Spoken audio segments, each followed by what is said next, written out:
Good evening. Welcome to the June 3rd City Council meeting. I'm Gina Louise Shara. I'm the council president and I will be presiding this evening. This meeting and all participating on Zoom will be audio and video recorded. We will begin with public comment. Then after public comment, we'll convene the meeting. We're doing things a little bit differently to allow additional time if needed and to facilitate doing the business of the council at a time that's more accessible to the public and more reasonable for our abilities. So I just want to announce a couple things. We have a special meeting this coming Monday, June 7th at 7 p.m. On that agenda, we have the ordinances pertaining to the zero lot line, which will not be discussed this evening. And any of the items from tonight's agenda that we continue tonight, that we don't take up tonight, will be on the June 7th agenda, and that is when we will deliberate on them. So if there's an item of interest to you on today's agenda, other than the items pertaining to the fiscal year 22 budget and the funds, then I want to make you aware that any item other than those may be continued to Monday's meeting. I don't want you waiting around without that knowledge that it's possible we won't be taking those up this evening. So we are going to begin with public comment. If you wish to make a public comment, please use the raise hand feature. The raise hand feature is at the bottom menu bar under reactions, or it's at the bottom of the participants panel, which opens if you click on participants at the bottom of the screen. If you're calling in by phone, you can raise your hand by hitting *9. If you're having trouble raising your hand, you may use the chat feature to send a message to me to ensure equal access. And because of the open meeting law, technical problems such as not being able to raise your hand are the only thing the chat function is used for, and it'll only be available during public comment. We cannot accept comment or commentary over chat. Private chat or chat only visible on Zoom during a public meeting is antithetical to an open public process, in violation of our council rules for public participation, and violates the spirit and potentially the law of open meeting law. If you want to submit a written comment, please email it to citycouncil@northamptonma.gov, and it will be sent to all councilors and will be part of the public record. I'll unmute each raised hand in the order raised to make a comment. Before you begin, please state your name and your city or town for the public record. To ensure everyone has an equal opportunity to speak, the council limits comments to 3 minutes. You're in no way obligated to use the full 3 minutes, but if you do, after 3 minutes, I'll ask you to please finish your sentence. According to the council rules, we do not respond during public comment as it is your turn and time to speak. So while your comment should be directed at us, you'll understand when we don't respond.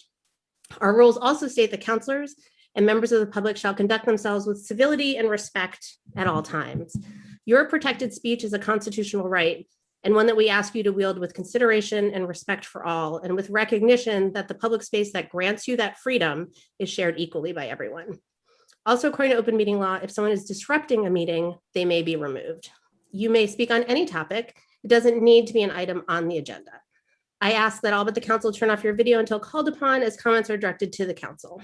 There was we had a Zoom bombing incident at our last meeting, and we will do our very best to try and catch anything like that as quickly as possible. And I appreciate the person who made me aware of it. So please, if something happens, please let me know in chat. The meeting can also be watched on channel 15 or by streaming on Northampton Open Media's YouTube channel or other platforms. And the recording of this meeting will be available on Northampton Open Media's Government Video Archive channel on YouTube. And I thank them as always for their public service to Northampton. So we will start with public comment, and give me one moment. I got to find the timer.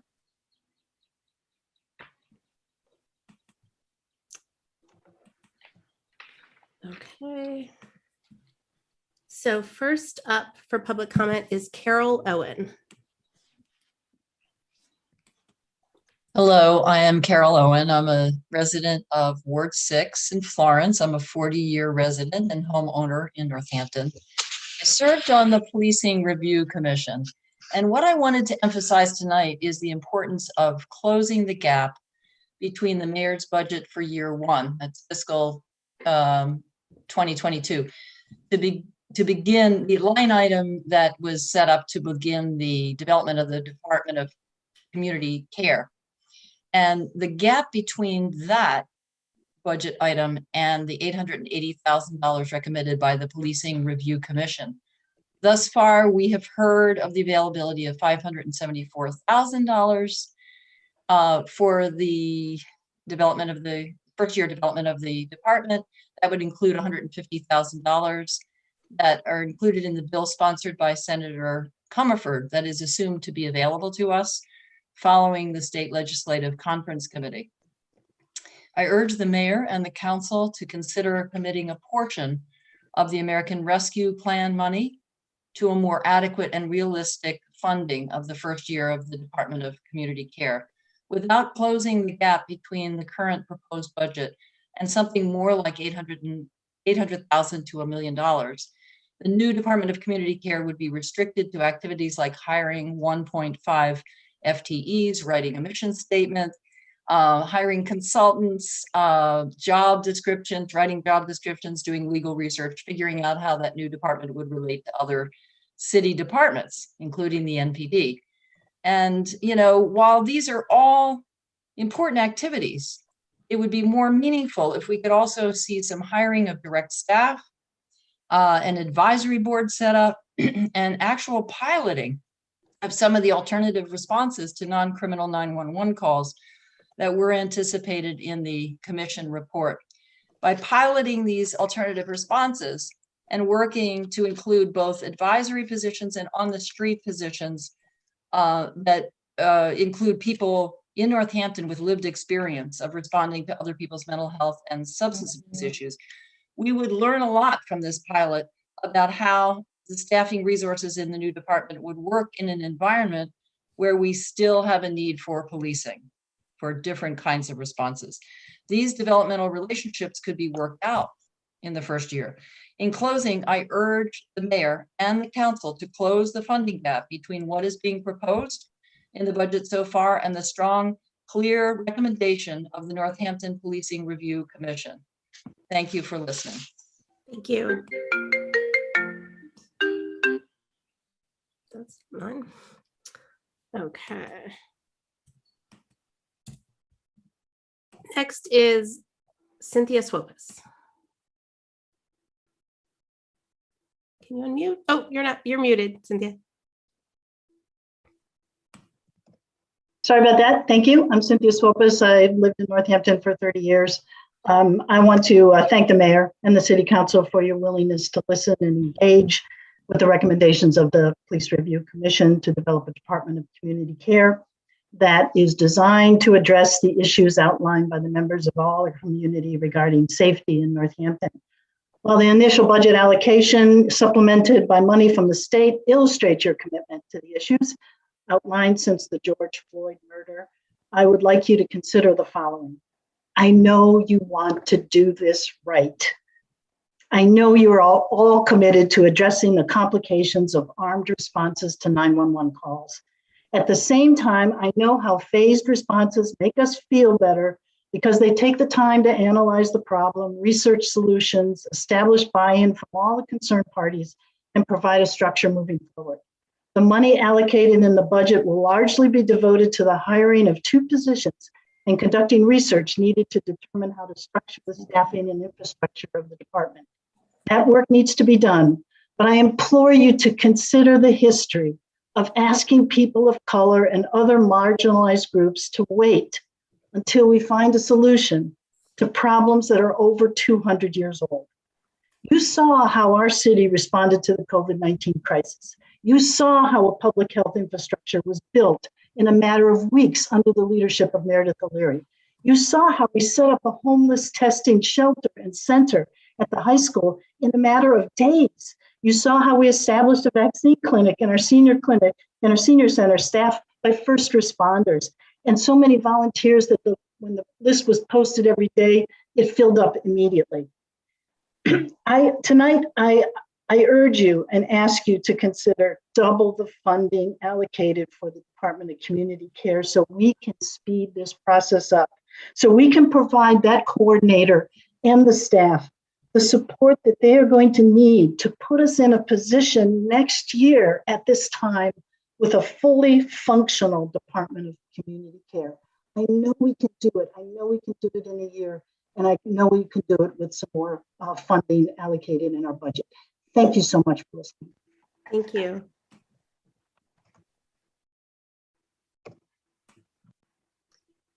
Next is Allison Spencer Bunch.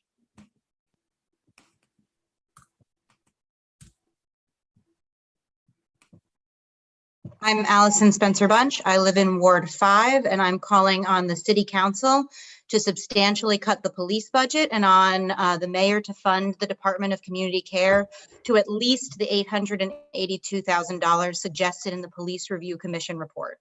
In order for the department to be successful and fully operational in 2023, there needs to be money dedicated to hire a team of crisis workers and advisory board members, not just one department head and one assistant. This needs to be money in the budget, not money dependent on grants that may or may not come. Anything less sets the department up for failure. It's not enough for the city council to say that this is the mayor's responsibility or that cuts to the police department need to wait until the community care department is operational. You need to cut from the police budget now to make room for these additional funds. The Police Review Commission had several suggestions for things that could be moved out of the police department.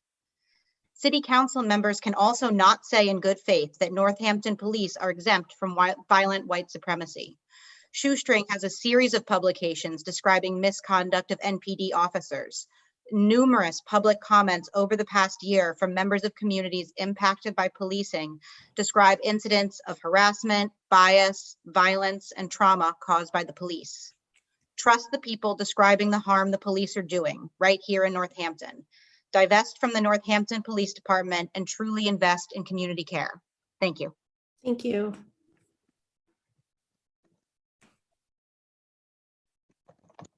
Next is Aaron Clark.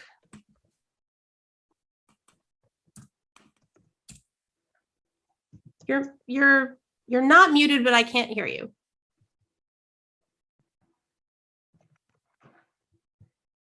You hear me now? Yes. Perfect. Okay, good evening, everyone. I'm Aaron Clark, Ward 7. I've been a homeowner here for 7 years. I'm resident and citizen of Northampton for the past 11 years. So I'm grateful for everyone joining in this meeting tonight.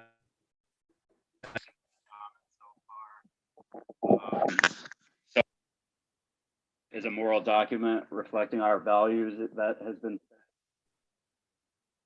Aaron, can I stop you for a sec? Your sound is going in and out. There we go. I'm sorry. That's okay. Is that better? Yes. Okay. So I'll start over. Good evening, Aaron Clark, Ward 7, homeowner for 7 years, resident and citizen of Northampton for the past 11 years. I'm grateful for everyone joining in this meeting, and I agree with Carol, Allison, and Cynthia's comments so far. So we know that a budget is a moral document reflecting our values. It's been said and repeated numerous times in these meetings alone. We also know that the current proposed budget raises the police budget by 3% while sabotaging the Department of Community Care, as Carol Owen clearly illustrated in her comment earlier, by underfunding it from the get-go at a proposed $424,000, which is less than half of the $882,000 that the Northampton Policing Review Commission called for in their report. Ignoring the NPRC report does not reflect care in action. To truly reflect care in action, the council needs to commit to the Department of Community Care at 100% at least, not just 50% as proposed. How can it be named the Department of Community Care with a 50% public commitment to sabotage through intentional underfunding? So speaking of action further, many of us are familiar with the wonderful writer, illustrator Eric Carle, just passed away May 23rd. I'm sure quite a few of us can fondly recall his book, The Very Hungry Caterpillar. Regarding beautiful butterflies in Carle's work, fellow writer Maya Angelou tells us, quote, "We delight in the beauty of the butterfly, but rarely admit the changes it has gone through to achieve that beauty." You all may say that Black Lives Matter. Some may even have a yard sign or a bumper sticker, a series of profile pictures, quote in your email signature, what have you. But as Maya Angelou tells us, through Eric Carle's work, simply delighting in beauty ignores the real necessity of fully committing to action in order to create truly authentic, sustainable transformation. Cynthia also just pointed to this larger idea of action and transformation before appearance as well. So for you, city councilors, this means showing that Black Lives Matter in Northampton by defunding NPD by 50%, fully funding the Department of Community Care for at least the full $882,000 that the NPRC recommended so that sustainable transformation can occur, and ultimately divest from the NPD, and let's invest in community, admit the changes that are necessary in order to achieve that beauty that Maya Angelou speaks to. I'll also close with another quote from James Baldwin that further speaks to what happens when we ignore the essential. He says, quote, "It is certain in any case that ignorance allied with power is the most ferocious enemy that justice can have." All right, thank you for your time. Thank you. Next is just says WMA Abolitionists, maybe a collective. Hello, my name is Jose Adastra. I organize with Western Mass Abolitionist Collective. My family and I live in Ward 1. We're going on 2 years living here, and I grew up coming here with my family and playing here as a child. Over the past year, I've been called an extremely dangerous minority, a liar, an interloper. I've been told to go back to where I come from, and I've been told that I'm a liar, basically, by the more fascist of our community members and some people that aren't even from here, and some cops' wives who have the audacity to attend from Westfield and call me some sort of terrorist on a public meeting. And I'm going to get to the point. We have a bunch of weed stores doing really well. You can be creative on how to reallocate funds in this town. You should slash the budget. The Surgeon General said that police can't even enforce a mask mandate. That's how racist that they were, that they would end up doing more harm than good. And you just left them there to deal with the pandemic anyways. It's insulting that you cut more than you gave. You cut that budget as a social justice cut, and then you didn't even reassign all of it. That's appalling. That money wasn't for you to put in a stability fund. That money is for the suffering of Black and brown people, and you put it in your savings account. That's insulting, and we won't tolerate it. You should at least assign $2 million to the Department of Community Care. Last year, you did a 10% joke cut, and you didn't reallocate it anywhere. That's not what we asked for. We asked for it to be reallocated, and then you made us provide information for you that Black and brown people have been providing for at least 100 years. We already knew all of the stuff that came up in the police commission review. You just chose not to believe us because maybe I'm an interloper to you, or I don't belong here, or maybe I'm a liar to you, or maybe you two think I'm an extremely dangerous minority as well. And maybe that is true, because I will not tolerate the continued injustice and oppression of my people. And I will not tolerate less than goddamn half of the police budget cut being reassigned to the Department of Community Care. Do you think that me and my family don't pay a cost to organize in our free time? Do you think that I don't pay a health cost, a financial cost, and an emotional cost? We all do. We all do. And it's especially impactful because I grew up as a subject of state violence, and I experience it firsthand. So not only have you subjected us to state violence for most of my family's natural life, at least 100 years. But now it's people like me that have to continuously come and say the same things we've been saying for at least 400 years. Okay. And we have to wait for you to incrementally cut it. You're setting it up for failure. And like, if you think that I'm not willing, I have already dedicated my life to ruining the lives of the people who continue to oppress me. That is time. That's my commitment. Can you finish your sentence? I will. The rest of my life, I'm going to be following the politicians who choose to oppress people. Whatever that, just do the right thing. Assign an exorbitant amount of money to the Department of Community Care because that's what we deserve. And good health to you. Thank you. Okay, next is Lil P. I would just like to save my time for later because I'm not quite ready yet. So, sure.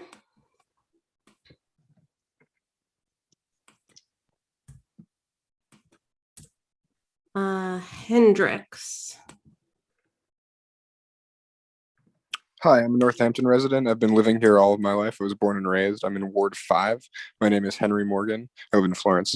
I just wanted to come out here in support of you guys fully funding the Department of Community Care because I genuinely believe that we can do it as a community, that we can build real community safety that's based on informed consent and not coercive state violence like the police department is. And if we are able to prove that we can create real community safety as an alternative to the police, then that's proof that we can do anything to create a nonviolent civilization, which I believe that we can do. Thank you for everything you've done. Thank you.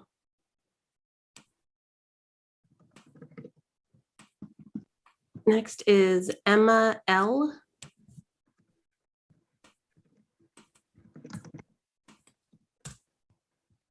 I'm sorry, I didn't realize I had clicked that. I would like to speak later. Thank you. Sure, I'll put your hand down. Okay, next is Megan.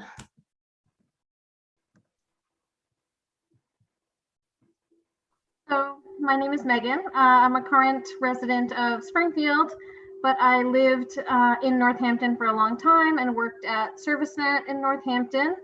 And as someone who's worked in the field of mental health for a long time, I really want to speak also in favor of cutting the police budget further and funding the Department of Community Care.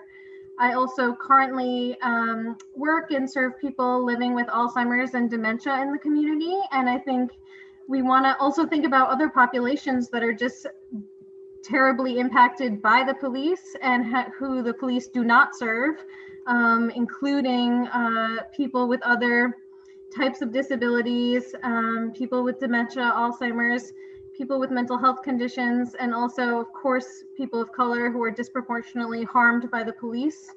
And so, yes, just wanting to, again, support better funding the Department of Community Care, fully funding it, because I think it is a really great idea and would really help our community a lot. So thank you so much.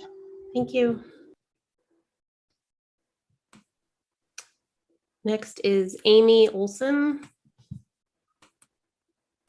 Hi, my name is Amy Olson. I live in Ward 3, Northampton. I agree with what everyone else has said, urging you to cut the police budget by at least 50%. That's been the point of what people have been saying for over a year now. And also to fully fund and more the Department of Community Care. Looking at the budget, and like Erin said, budgets are a moral document. If there's over 6 million to the police and not even $500,000 to this Department of Community Care, it really shows something. So just urging you to question whose side are you on, urging you to think big, dream big, and act big, and cut the police budget and fully fund the Department of Community Care. Thank you. Thank you. Oops. Okay. Next is Janet Gross. Thank you. Janet Gross, Ward 2. I would like to add my full support to both Councillor Jarrett's at least 20 feet between houses amendment and the no extra wide houses amendment. While not a resident of Bay State, I find the city's actions there far too reminiscent of those on Round Hill Road over the past decade. Similarities brought too close to home when I looked out my window earlier this spring to find an individual whom I can now identify as the owner of New Way Homes taking, please note the verb, taking photos of our house. The state of Massachusetts duly recognized the voices of its citizens when it scuttled the King Street roundabout. It is time for the city of Northampton to support its residents similarly by enacting the two most recent zero lot line amendments, thereby tempering the power of predatory developers. Thank you. Thank you. Next up is Dan Kennedy. All right. Hi, everybody. Good to see a lot of familiar faces again. I think you know why I'm here. My name is Dan Kennedy. I'm a resident of Northampton, Ward 4, and I was also a member of the Policing Review Commission. I'm here again to ask that you reject this budget and ask for a full funding of the Department of Community Care. I, like many people, are really excited about the potential for grant funding to come through the state and other avenues, but I do want to caution that the main reason that we thought that this needed to be a department response, one of those things was that grant dependent funding means that you can only go so far as your grant allows. Those grants also often comes with strings and things like that. But the biggest thing is that grant funding can disappear. If you will have a grant for 3 years, you can plan for 3 years, but you can't really plan beyond that in a meaningful way. So I want to caution us that in the report, we said the majority of the funding should not come from grants. It should be through the city. I still believe that wholeheartedly, and I hope to see that happen. I still am concerned that there's funding for more research and planning, which I appreciate. There's funds for hiring a project manager, but there's not funds for hiring a doer. You can plan all that you want, but unless we start acting or have at least the flexibility to act within that funding, all it means is slow progress, slow change, and the potential for change, but not real change. And I want to say that when slow change is easy and it feels good when you're not the person who that change affects, when you don't have to wait, when the improvement and the change is going to come, whether or not it impacts your life, it's easy to say, let's go slow. So I do again encourage you to reject this and really work at how you can get that funding up to what really needs to happen so that infrastructure, technology, the purchases can start being made as planning is happening, and that hiring and training can occur so that we don't have to be in this meeting a year from now saying, wouldn't it be great if we could start this? Or wouldn't it be great if we had started earlier? These are things that can have meaningful impacts now. Or at least very soon. So I'm optimistic that we'll get through this. Thank you all for your time. Thank you. Next is Jackie Ballance.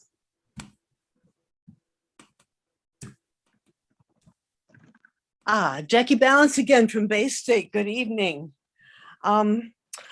I also want the city to fully fund community care. Like you to implement that environmentally conscious public lighting and support Main Street for everyone. That's another grassroots uprising of citizens concerned with, among other things, the emergency part of the climate emergency. We need to start adapting to the future right now. We know that the zero lot line amendment was already confusing when it was first introduced to the council on April 1st.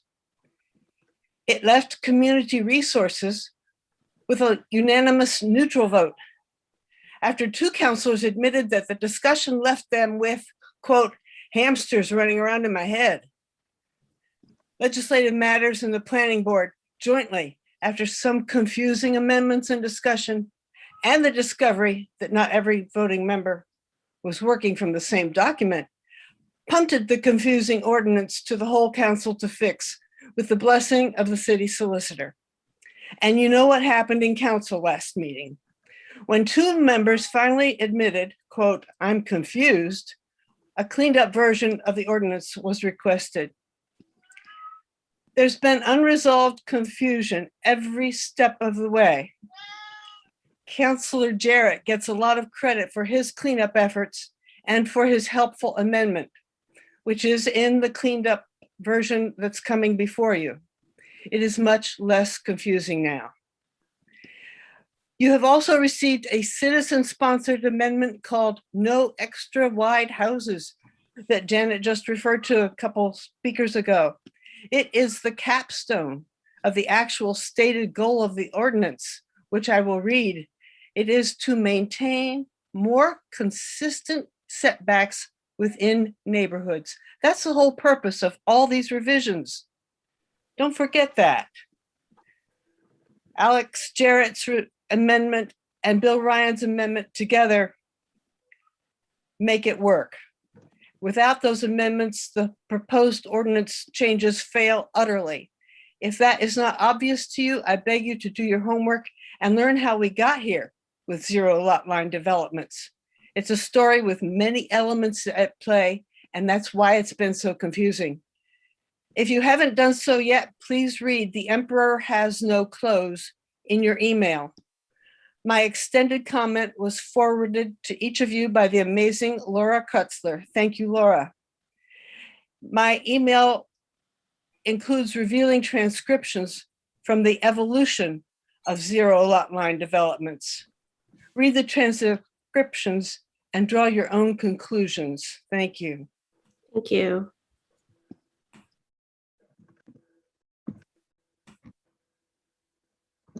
Next is Deborah.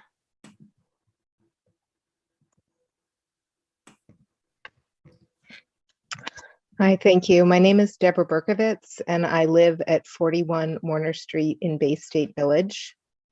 Thank you, everybody, for your service today. In 2013, city planners told us that there would, quote, be basic design standards that would maintain a consistent look throughout the neighborhood, end quote, that would alleviate, quote, residents' concerns about past projects developed without such standards. It described these designs as including front porches and the distribution of parking, as well as many, quote, other standards that aim to have a project match the character of the neighborhood. I supported these zoning changes. Everybody I've talked to in Bay State Village did, and we didn't get any of the neighborhood protections that we were promised. What we have are extra wide houses on small lots that are completely incongruent with a neighborhood and are dwarfing the houses around them. John Henzel said in the last meeting that 1,800 square feet isn't a McMansion, and he is 100% right. It's a reasonable size house. However, 1,800 square feet and 35 feet tall isn't looking very reasonable next to the 900 or 1,200 square foot 1 or 1.5 story historic houses. And much more importantly, 1,800 square feet a few feet away from another 1,800 square foot house and yet another 1,800 square foot house looks like a 3,600 square foot house or a 5,400 square foot McMansion, extra wide. The planning department has made a number of complicated and completely unclear proposals regarding zero lot lines, ostensibly to meet resident concerns. However, residents' voices weren't solicited or our concerns addressed. I have sat in on all of these meetings, and it is clear to me that everyone is struggling with what seems to be intentionally confusing amendments. I have a lot of education and I can't figure them out. Like people voting on them, it's easy for me to feel like I should just give up and go along with it. I'm not saying everybody's doing that, but that's certainly my inclination. Like, whoa, I don't get this. Bill Ryan has made an elegant and clear proposal. No more extra wide houses. Our lots were shrunk. The houses need to shrink also so that they are scaled closer to previous zoning. They won't go back to it, but closer. While I would like to see something far more consistent with what was promised with the 2013 zoning changes, this feels like a small compromise. The city gets more housing and more taxes. John Henzel gets to keep gutting our neighborhoods, and we get a tiny bit of what we asked for. My heart sank today when yet another 170-year-old house 2 doors away from me went on the market on Warner Street.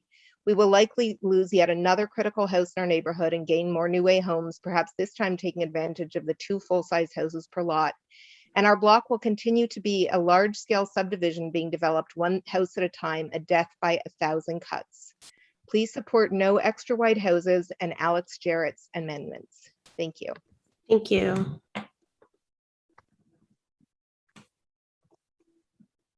Next is kathrynjkomidar.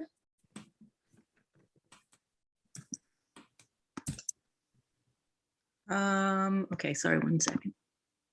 Okay, great. Hi, everybody. I'm kathrynjkomidar. I live on Warner Street in Bay State also. Thanks to the council for hearing us speak this evening.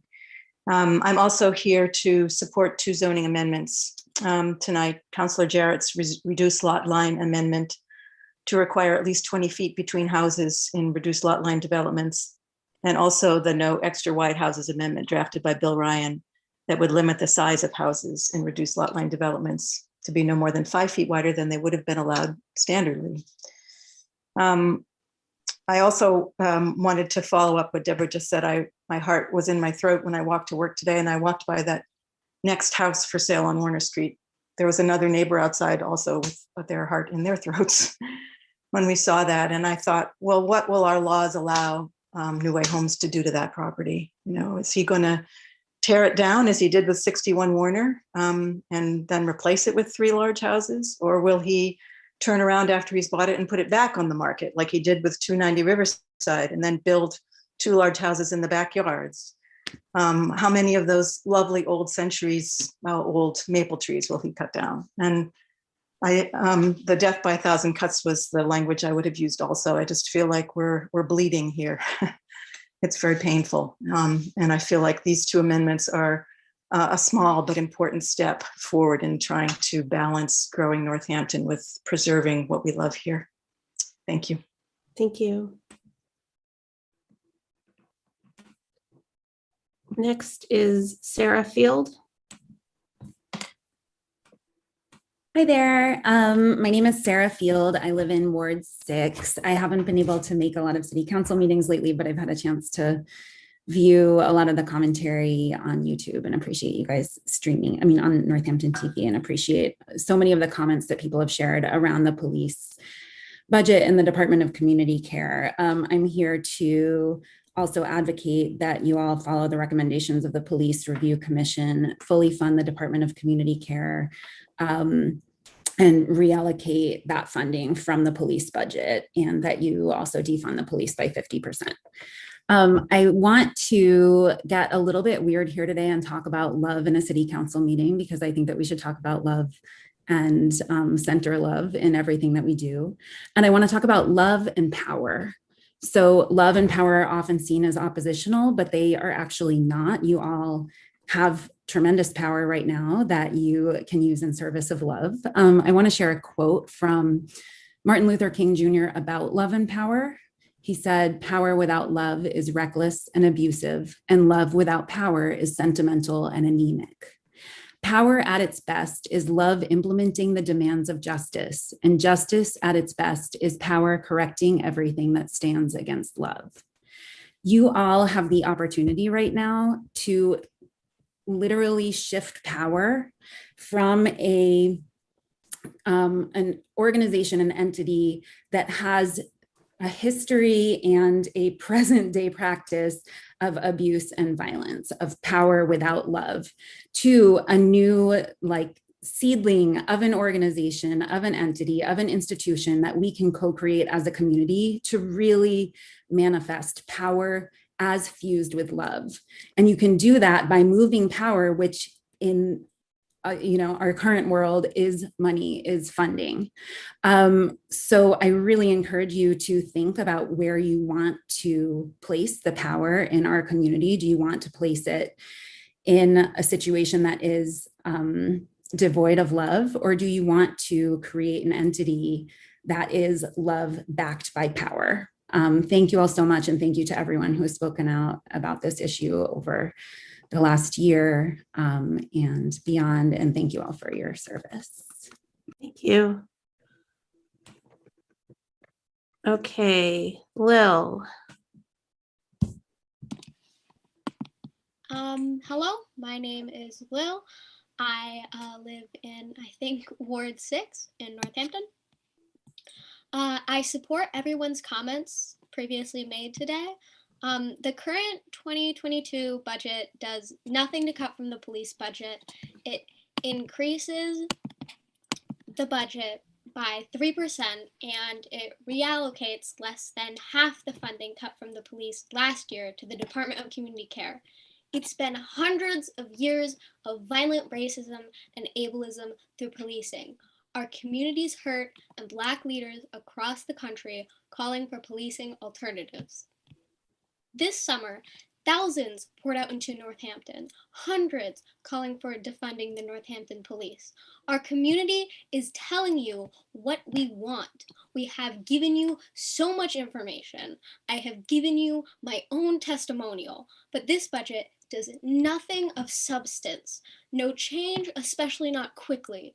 This budget will bring more decades of no change, more decades of our community being hurt and left without real help when we need it.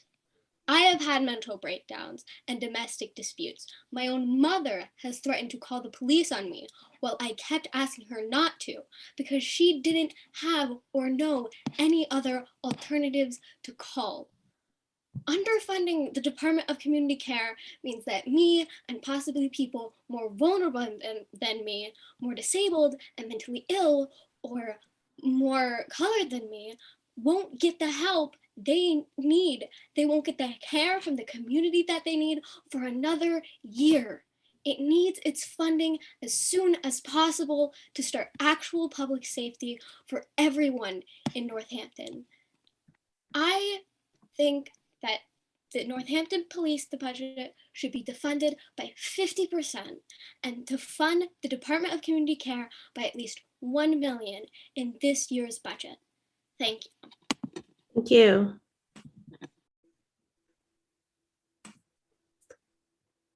Next is Dory Midnight.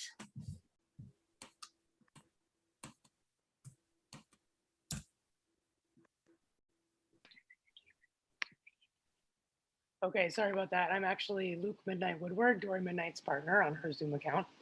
I live in Northampton in Ward 3 on Hancock Street, and I am a parent and a homeowner for what it's worth. And I'm here to also support cutting the police budget by 50% and increasing the Department of Community Care to $1 million at a minimum. To me, it looks pretty clear the police will still have plenty of money, about five times the budget. So that seems like a fair, well, still not adequate, but for a starting point, it seems like a decent starting point. My work is in Holyoke. I work at Holyoke High School as the Restorative Justice Program Director there. I co-founded the program, so I've got a background in thinking about alternatives to punitive justice. I've also seen firsthand at Holyoke High School how punitive justice really doesn't get to the root of anything, and in fact exacerbates systems of oppression and societal problems and doesn't get to the root of what's actually needs to be healed. And I've also seen the powerful potential of alternative models and what happens when communities come together to dream and then bring those dreams down to earth to actual practice. And that's what we have the opportunity to do here in Northampton. And I couldn't be more proud to live in a place where this conversation is happening. And I'm so grateful for the organizing that's already happened here. So I just really want to lift it up and support it. Our budget at Holyoke High for the restorative justice work is about $350,000 a year, and that's not enough. So to think that a city, and that's with about 1,200 students. So to think that a city of Northampton could operate something effective on a similar budget to what we have at Holyoke High School is a joke. It's not going to have the impact that we're looking for. And then, as other people have said, it's a setup for it to fail. So let's set it up for success. Let's show real commitment. I think, you know, the civil rights movement of our time is led by Black Lives Matter. Black Lives Matter is saying defund the police. Let's listen to the people most impacted and follow their lead, especially living in a majority white community. As a white person, I don't want to say where the priorities need to be when it comes to things that disproportionately impact communities of color. So I want to listen, and this is the directions that we're getting. So let's honor the leaders of our time. Let's honor our descendants who are going to look back at this historical moment and judge us based on how we act, how we choose to respond, and whether we rise to the occasion. So yeah, I just encourage you to meet the moment with courage, imagination, and a belief in the power of what's possible when we come together in the service of transformation and justice. Thank you. Thank you.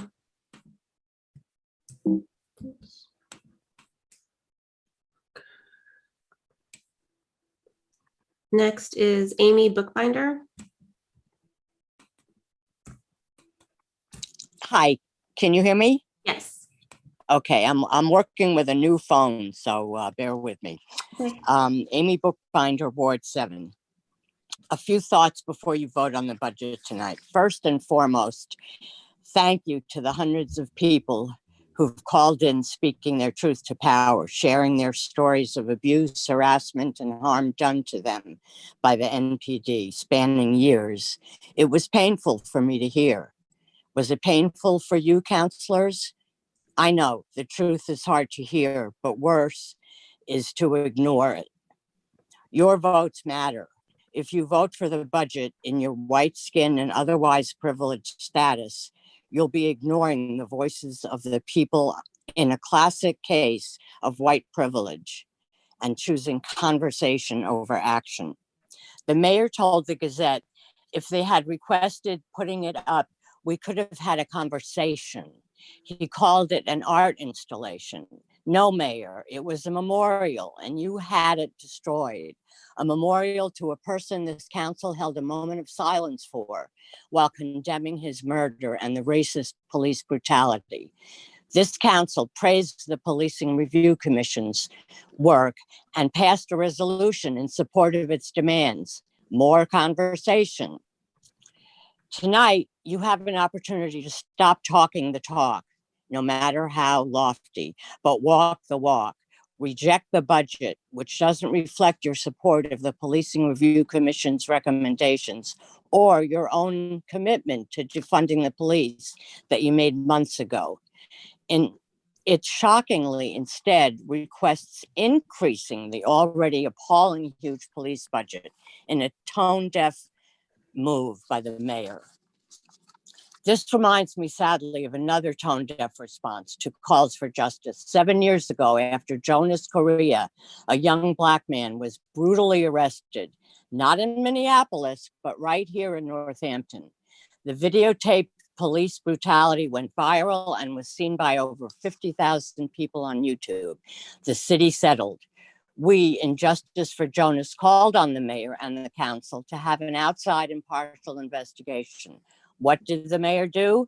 He refused and instead promoted the officer to the second highest position in the Northampton Police Department. Now his proposed budget for the NPD with an increased police budget is another tone-deaf and dismissive response. Maybe if he'd listened then and taken righteous action requested, we wouldn't be where we are today with 7 more years of police misconduct. And if he ignores the people's cries today for change, where will we be in the future? 7 more years, maybe with worse harm done? That's Counselors. time. Okay, I will close with this. Voters will remember, counselors, on election day, whether you had the courage to right the wrongs then and continuing with a no vote on the proposed budget tonight. Which side are you on? Thank you. Next is NPD spouse.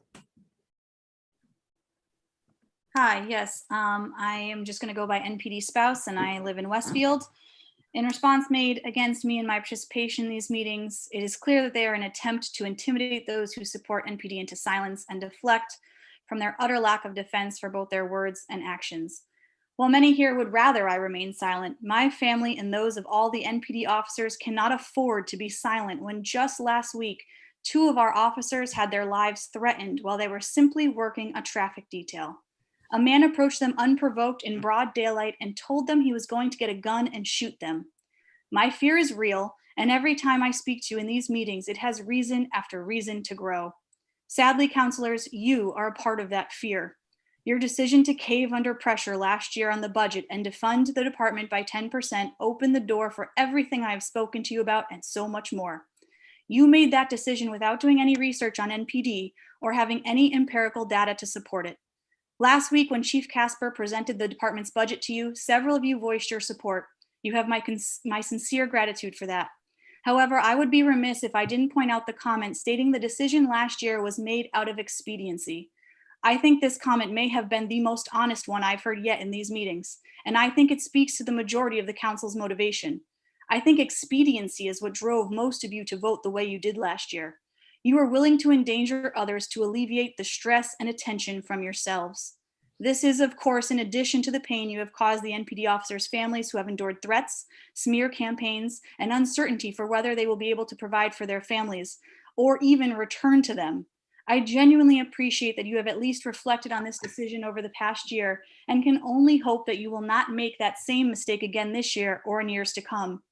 Two of you counselors I know have already come out publicly in the media to show your support for Northampton Abolition Now and defunding, something that Nan doesn't seem to object to, even though before any public hearings took place last week, they were saying that they were quote unquote disgusted by counselors who voiced their support.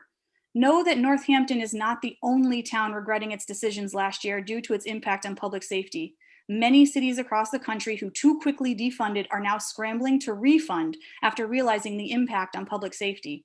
However, this does not mean that MPD is not eager to continually seek to improve. As Chief Casper stated to you last week, a co-responder model is both highly effective, safe, and responsive to the needs of all community members. This was also one of the recommendations of the Commission and deserves further research. However, it is hard to trust any of the Commission's assertions when one of the members of the Commission last week directly stated that, quote, our intention was to diminish the footprint of the police department, end quote. This shows that the goal was not a non-biased review of the current state of policing in Northampton, but confirms its clear biased agenda as pointed out in the report by Mr. Pohl, one of its members. You do not need to defund the police department in order to fund the Department of Community Care. That is the perspective of those whose true agenda is not community care and safety, but rather the furthering of a political ideology that is based on anti-police sentiment. To those who may be wondering who I am or who my officer is, the families of NPD are your fellow community members, colleagues, friends, and neighbors. We are the ones who support our officers so they can selflessly leave our homes every day to put their lives at risk for you and your families. Thank you.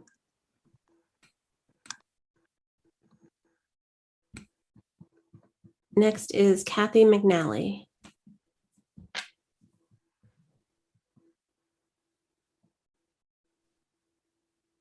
Hey everybody, it's Cathy McNally. Unfortunately, my camera is not working tonight, which is unfortunate for you because I am having an awesome hair day. And I'm sorry about that. So, hey, I'm just a middle-class, white, 65-year-old woman who sometimes goes to Walmart, sometimes eats at McDonald's. And I want to say that I am shocked at the mayor's under budgeting of the community department. Because as our wonderful Lindsay Sabadosa, state rep, has often said and sort of really gotten me to believe, budgets represent values. And I feel like the half price, half loaf support that Mayor Narkowitz has given the community service department is really an insult. And I hope that the counselors will correct that insult. I think that the police department has much more money than they need. I think if anyone wants to look at the statistics about policing in the United States, you'll see clearly what's going on. That police are overly funded everywhere. It's kind of obscene, and I'm looking for the city councilors to return the full budget. You know, I listened to the commission, Police Review Commission, and when they reported their findings, it was clear they did about 1,000 hours of work. They worked so hard, they worked so carefully. And I think what the mayor is saying is, yeah, nice. Okay, you nice people. You know, we're going to show you that we look like we're giving lip service. So I think it's an insult. And I want to share with what a neighbor said to me recently. And this is something that I've heard from some fellow white people. This neighbor said to me, I don't know if it's because I'm white, but I think the police are great. And I think that's what the problem is. It is because she's white. We're not aware of what's going on with other people until we hear them at great personal cost share their experiences. And that has moved me quite a bit. So thank you, counselors, for dealing tirelessly with this issue. I support you. I think you're doing great work, and I want you to increase that community care budget. Thanks. Thank you.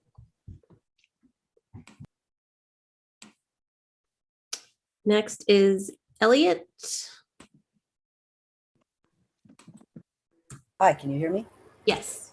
Hi, So my name is Elliot Oberholzer. I use they, them, or he, him pronouns. I live in East Hampton, and I've worked in Northampton in the past. I get medical care in Northampton right now, so I'm invested in what happens there. I'm speaking today to urge you to defund the police budget by 50% at least. I'm speaking from the perspective of recognizing that the council is in a weird position here. You can defund, but you can't reallocate that funding. We saw that really clearly last year with the 10% defund. So I'm thinking that maybe some councilors might be sitting here listening to all of these calls for defunding by 50% and saying, okay, if we cut by 50% and that money just sits there again, is it worth it? And I'd like to say really clearly that yes, it is. If the only thing that you can do is cut the police funding by 50%, it's doubly incumbent on you to make that cut. Last year, the council cut the police budget by 10%, and actually nothing bad happened, right? Society did not collapse. The poor sheep of the civilians were not eaten by the thinly veiled racist metaphor of wolves, no matter what police propaganda would have you believe. White fragility may feel under threat from that cut, but actually the facts are that nothing bad happened with defunding. Even more, we actually saw immense benefits from even that small cut. We got a serious and committed policing review commission based on the energy and the commitment around that decision, and really wonderful steps taken by community organizers in the last year in the areas of housing, peer counseling, peer support. So what we've seen in the past year is that cutting the police budget gives people in Northampton the space to breathe. It gives them space to imagine a future collectively, to see a future that's better, stronger, healthier than what we have now. So again, I know that you're not directly in control of funding the Department of Community Care, though I hope that the council will use what power they have to encourage the mayor to fully fund the department. But the power that you do have is to cut the police budget by 50%, and that is the right way to proceed here. Thank you so much for your time. Thank you. Next is Ryan Wadsworth.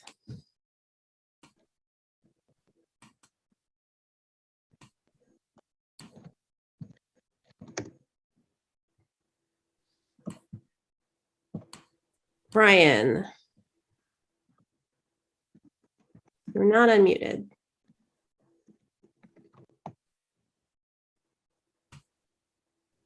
Okay, I will come back to you, Ryan. Next is Emma L.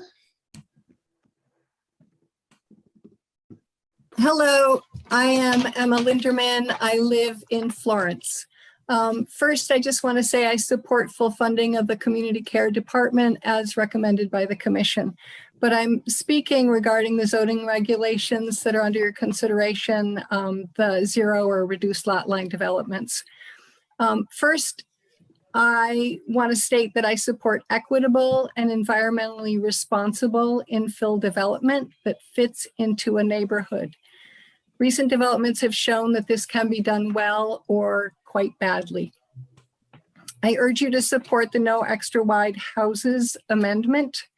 This is a modest proposal that provides a simple formula for how to figure out the size for any particular district and lot size. The real problem exists when extra wide houses are built on small 50-foot wide lots. While I personally hope that 50-foot lots will not become common, when they are created, a 30-foot wide house on a 50-foot wide lot is just too wide for that lot. Please keep this from happening.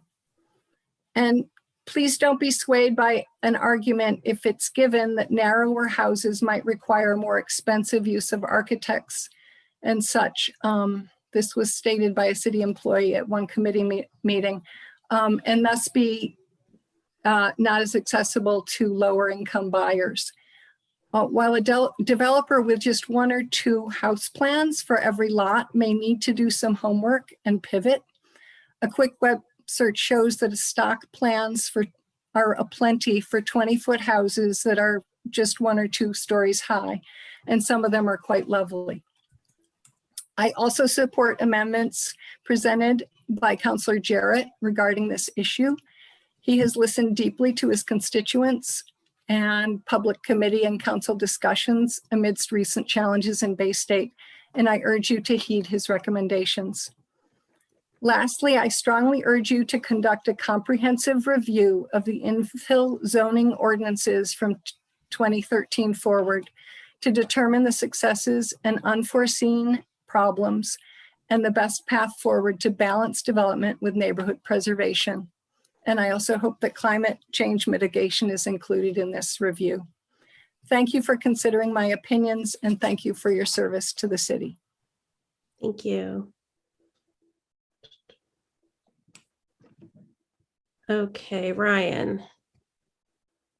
You should be unmuted. There you go. There we go. Hey everyone, sorry about that. So thank you everyone for all your time, all of your effort, all of your service. I guess I'll just echo what Dan said, Dan Kennedy, that he is calling for, also Northampton Abolition Now is calling for you to use your power in this historic moment to stand up, to be bold, to reject this budget. There are several reasons to do so. I want to speak specifically to some of the procedural stuff. I've heard that it is only possible to, according to the Department of Revenue regulations, provide funding for specified line item positions. And yet it was the mayor who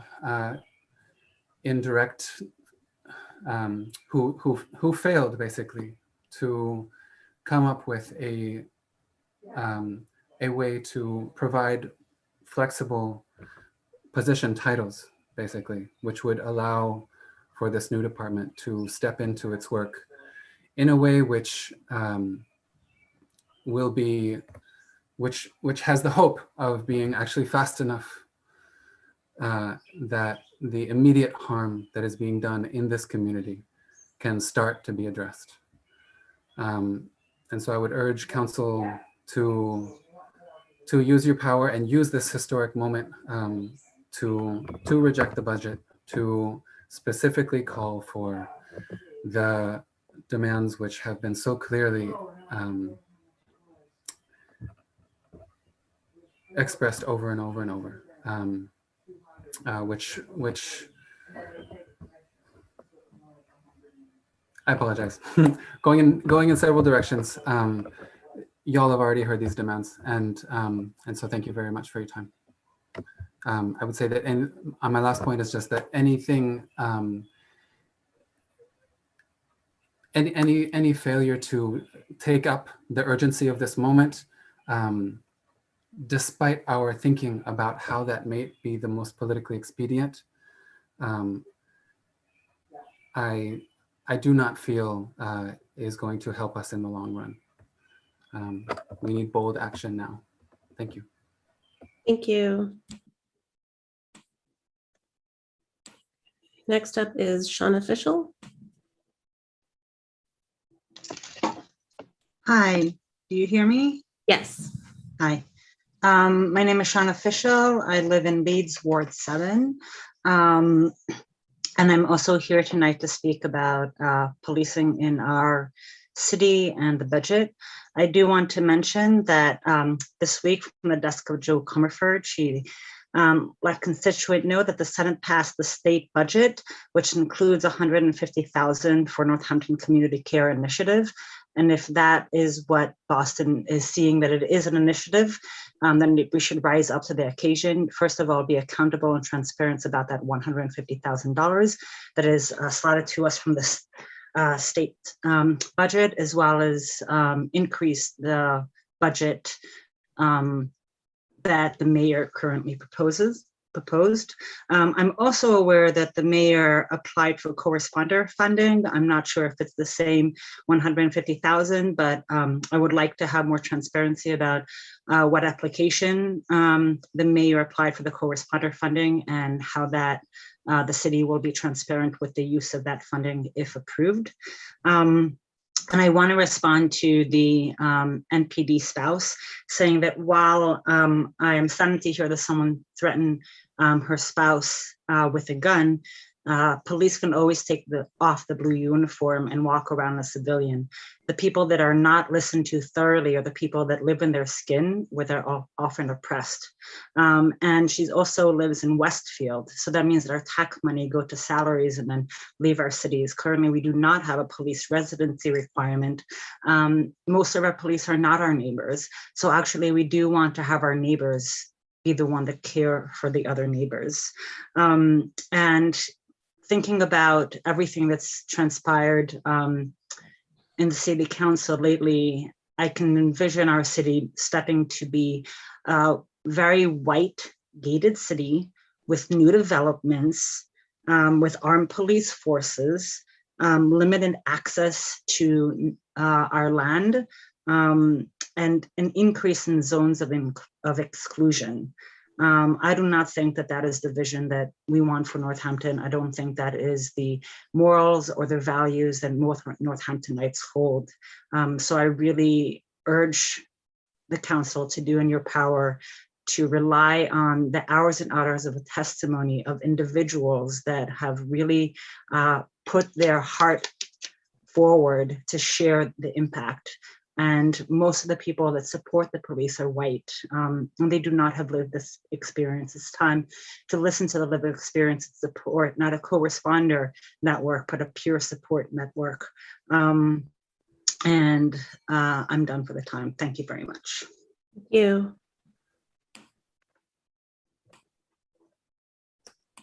Next is Marina Malucci. Hi, yeah, that's me. Thank you. Could you state your name and city or town for our record, please? Absolutely. My name is Marina Malucci. I live in Amherst, Massachusetts.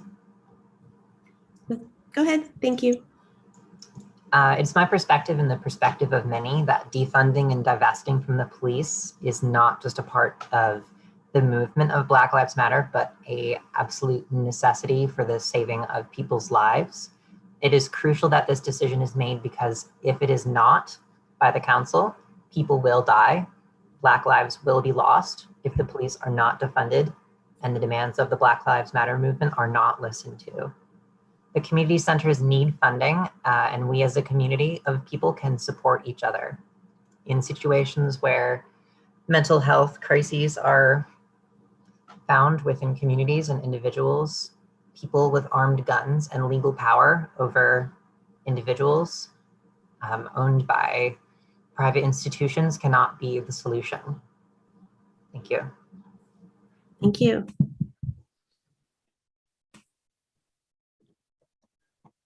Next is Maritha Wallace. Hi, I live in Amherst, Massachusetts, but I'm an ESP at JFK Middle School.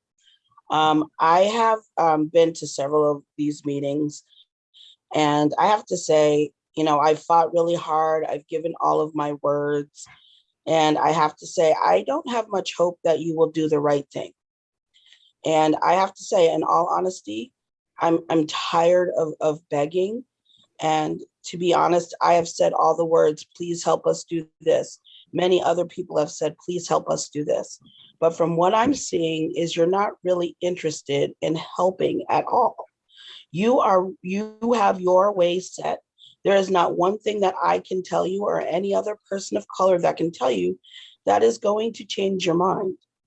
And I just feel like, you know, from the educational standpoint of the budget and fighting for all of that and fighting for my rights just to exist as a human being and having other Black and brown students that live there and being afraid for them, I don't have much hope that you will do the right thing. We have said all of the right things in previous meetings and in this meeting as well.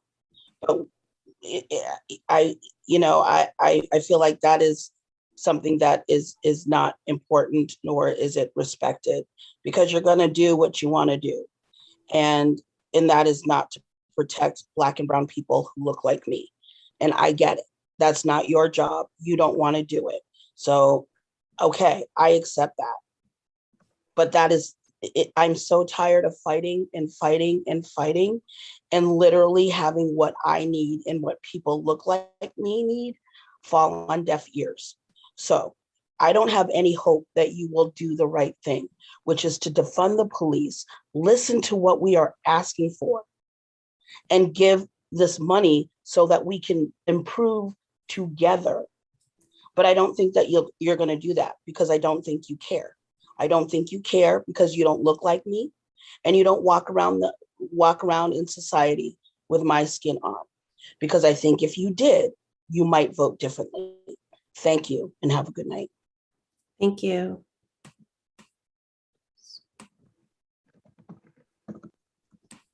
Next is Jesse Hassinger.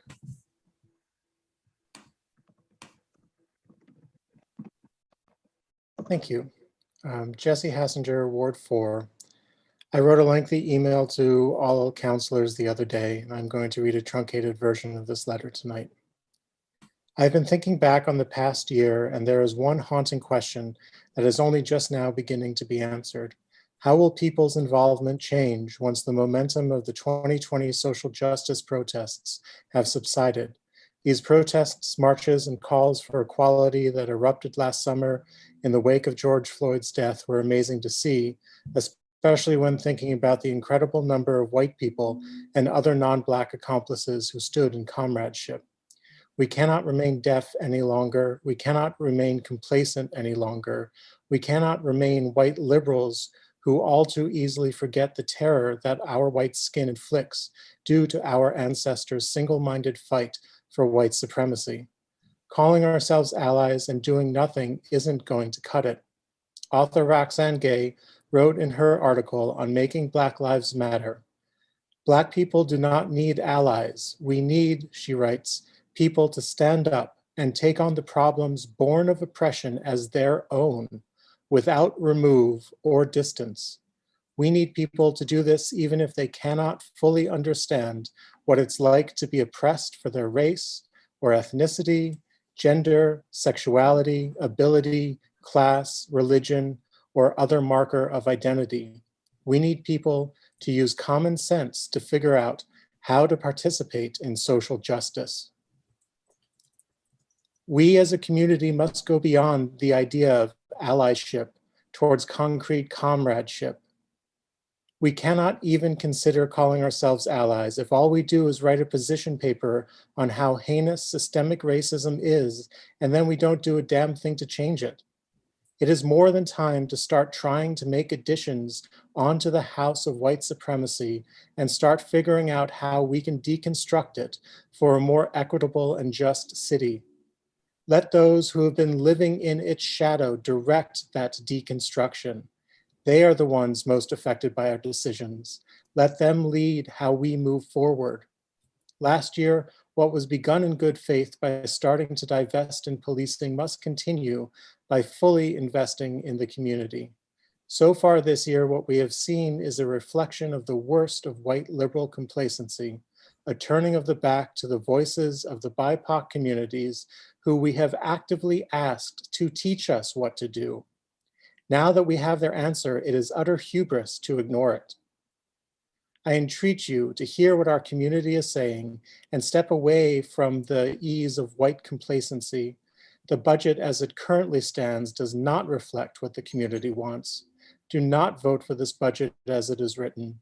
Instead, demand fully funding the Department of Community Care, a major cut to the NPD budget, and push for a reallocation of those funds to the Department of Community Care.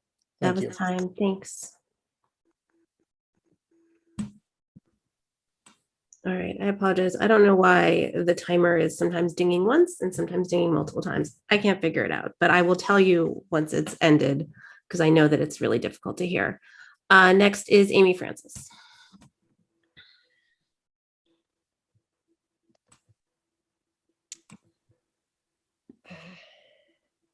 Hi, everybody. Okay.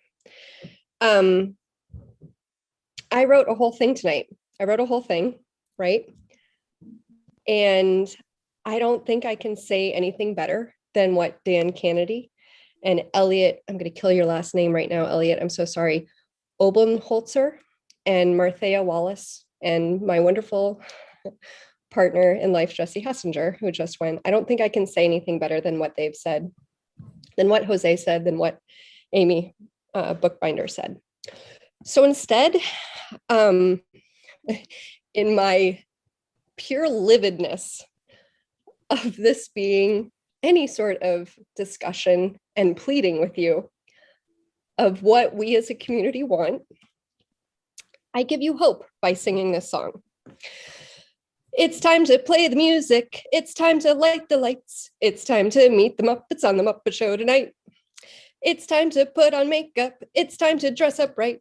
It's time to raise the curtain on the Muppet Show tonight. Why do we always come here? I guess we'll never know. It's a kind of torture to have to watch the show. But now it's time to get started. Why don't you get things started? It's time to get things started on the most sensational, inspirational, celebrational, Muppetational. This is what we call the Muppet Show. Thank you. Please reject this budget. Thank you. Next is Lydia.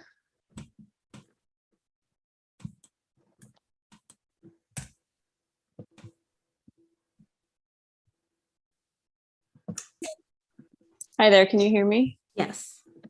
Hi, my name is Lydia Irons and I live in Amherst, but I hope to work in Northampton as I'm about to graduate nursing school.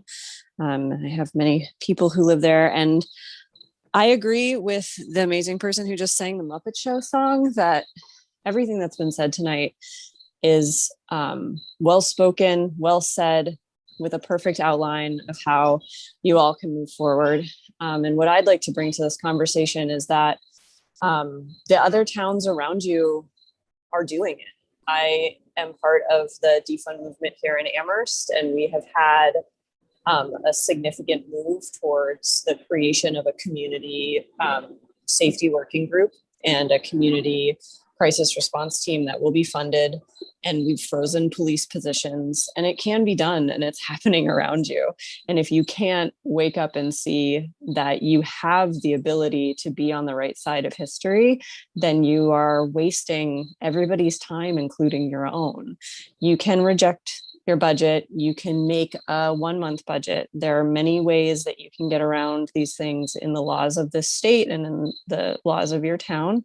And by choosing to just keep going with what you have because it's the easy thing to do, you're actively showing all of your constituents that you aren't listening and that you don't care. So please listen to all of these wonderful people, even when we're singing the Muppets, because it's changing, it's happening, and you should come with us. Thank you. Next is Rue Walther. And there we go, Rue Walther. Well, let me see, I got my video going here. Yeah, there we go. I should be better adept at this since I'm a school teacher and have done a year of Zoom teaching. Rue Walther, 16 Warner Street. Just on one more time to give my support to things that were said by a lot of very prolific people already, like Jackie and Emma and Catherine and Janet and Deborah, and support of Alex Jarrett's proposed amendment to at least mandate 20 feet between houses. Again, it's a start. And I want to thank Alex Jarrett because I have been coming to these council meetings now, kind of like a similar situation as other people are in for other reasons. And sometimes you just feel like you're saying things and no one's listening. And I really want to thank Alex because whether or not things go the way we hope it does, which we do hope, at least he's taken the time to make us feel like he's listening and to come up with proposals. I feel quite often that I'm at these meetings and things are said, and then later on I'm hearing discussion that we can't weigh in on. And I'm hearing people going, well, I don't really get this. Well, I'm really confused. And I'm thinking, but it's your job to know this before you come on. We've talked about developing areas, and some people have never bothered to come and even see what's going on. So I do want to thank him and support Alex's proposal and also definitely supporting Bill Ryan's amendment for no extra wide houses. I just really, really, really hope that, again, I'm not going to be listening on Monday night to people who are once again saying that they're not really understanding what was going on, or hearing people asking questions like, well, how many zero lot line permits have actually been, people have actually issued permits that they've used, and hearing answers be something like, well, I don't know, about 5 or 6, when I know darn well it's way more than 5 or 6, but none of us can weigh in. So I do agree that people need to do their homework and follow up, people that are listening, and know that unfortunately, not everyone who is answering questions at the meetings later on, especially at planning and zoning board meetings, are always giving a clear picture of what's happening. So again, I appreciate your time. And we will not be going away. We are here for the long haul. I hope, Maritha, for everything that you're hoping for, please do not give up, because sometimes I feel like that's what people hope will happen, that people will just give up and go away. All right, thank you. Thank you.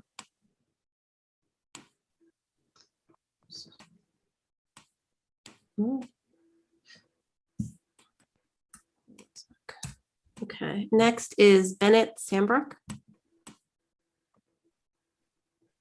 Hi there, can you hear me? Yes. Awesome. My name is Bennett Sambrook. I'm a resident of Ward 3. This is my first time speaking. I'm speaking because I think it's incredibly important that more voices are heard tonight. This is like the last thing in the world that I would want to do, is talk to a Zoom meeting this large, but I think it's critically important that the council hears as many people as possible saying defund by 50%, defund the Northampton Police by 50%, and fully fund the Department of Community Care. I've been watching these city council meetings for a year now, and I'm remembering very viscerally where we were last year. I remember hearing councilors saying things that felt like they were understanding the urgency of the situation, saying things that allowed me to believe that there was a possibility for this town to become somewhere safe for all of its residents, somewhere that valued the lives of folks of color, that valued the experiences of people who had been harmed by Northampton police. And I've somehow lost that. It sounds like the councilors are moving away from that they've either become scared in a year, or they've lost the sense of urgency. And I am so confused, because all we have seen in a year is more pain. And all we have heard are more stories of abuse and violence at the hands of Northampton police. As many have said, the budgets represent the values of this town.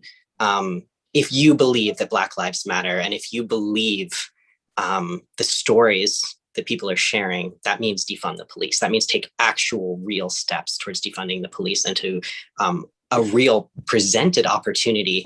I think I've heard over and over again, folks say that they need more data, they need more research before taking steps. I don't think you need more data or more research, as this entire commission has shown. You need more courage. I think it's scary to do something this big when there are centuries of white supremacy propelling the police department forward, but it's necessary, it's critical. And I think you should be proud of this opportunity, not scared of it. Not every town has folks showing up in these numbers to say, here's what we need and here's what we want. And also here is how you do it. But this town is. And I think knowing that the time that these council meetings happening, knowing all of the prohibiting factors to allowing people to show up, and there are still people showing up, and there's still people sharing stories that they wouldn't tell even family members or friends, and they're telling them to you because you are the people who can do something with them. I think you should be immensely grateful that you are in an opportunity to actually make a change, to stand up to the mayor, who has shown that he does not care at all about his constituents. He does not care about anyone except the police department and except himself, and especially white constituents of his town. And I think you can make a difference here. Defund by 50%, fully fund the Department of Community Care, well beyond the absolute meager scraps that are being provided, which is borderline a joke. Thank you. That's it. Thank you. Oops. There we go. Next up is Rye.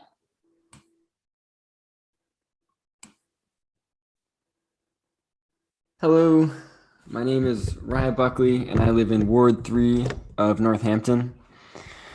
I did some envelope math. It might not be perfect, but I believe that the current funding of the Department for Community Care is 0.3% of the total budget of Northampton this year. Any opposition to funding the Department for Community Care more is not financial. It is purely to sabotage the new department. It's my belief that the new mayor doesn't want anything to do with this department or any of us. He has chosen the budget of that he believes the community will, fight against the least. I'm not sure. It's a meaningless funding commitment to the department and an as usual increase in the police budget. As usual politics and an as usual budget is white supremacist. I know you all know this. This is the country we live in. Northampton can absolutely afford to fund the Department of Community Care. It can offer a wage to the new department head, which is competitive compared to other department heads in Northampton, and which will attract quality candidates. It can also afford to hire a team to support this department head.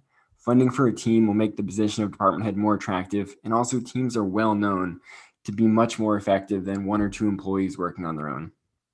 Furthermore, a team can and should be representative of the diversity of our community, our country, and the folks this department will serve. I don't want the safety and future of my friends and loved ones and all the people in our community suffering at the hands of police to depend on one person, one part-time assistant, and $424,000. Can we please invest at least $1 million, maybe $800K, whatever, just way more in the actual safety of our community. Invest enough to hire a team that is diverse and representative of those most harmed by policing, who can learn about our community, collaborate with the amazing folks providing non-coercive, non-carceral care already in our community.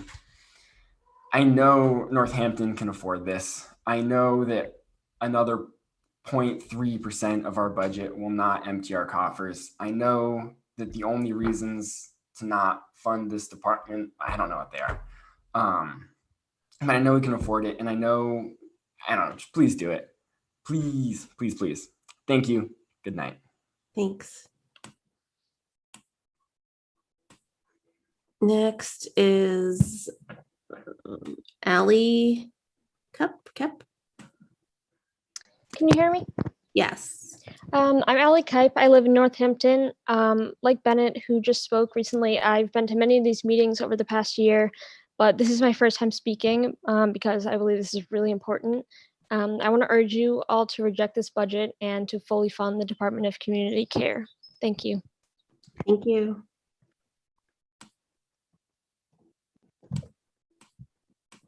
Next is, Joyce was there, but she just did. Oh, Joyce, you're back. Okay, here's Joyce. Go ahead. Can you unmute? Hold on. Okay. I didn't plan to speak tonight. I have written something that Laura sent to each council member. However, I'm so moved by the passion and the heart of each speaker who's spoken on both of these topics, the zero lot lines and the increase or the defunding of the police, but mainly the attention to be given to the community care department.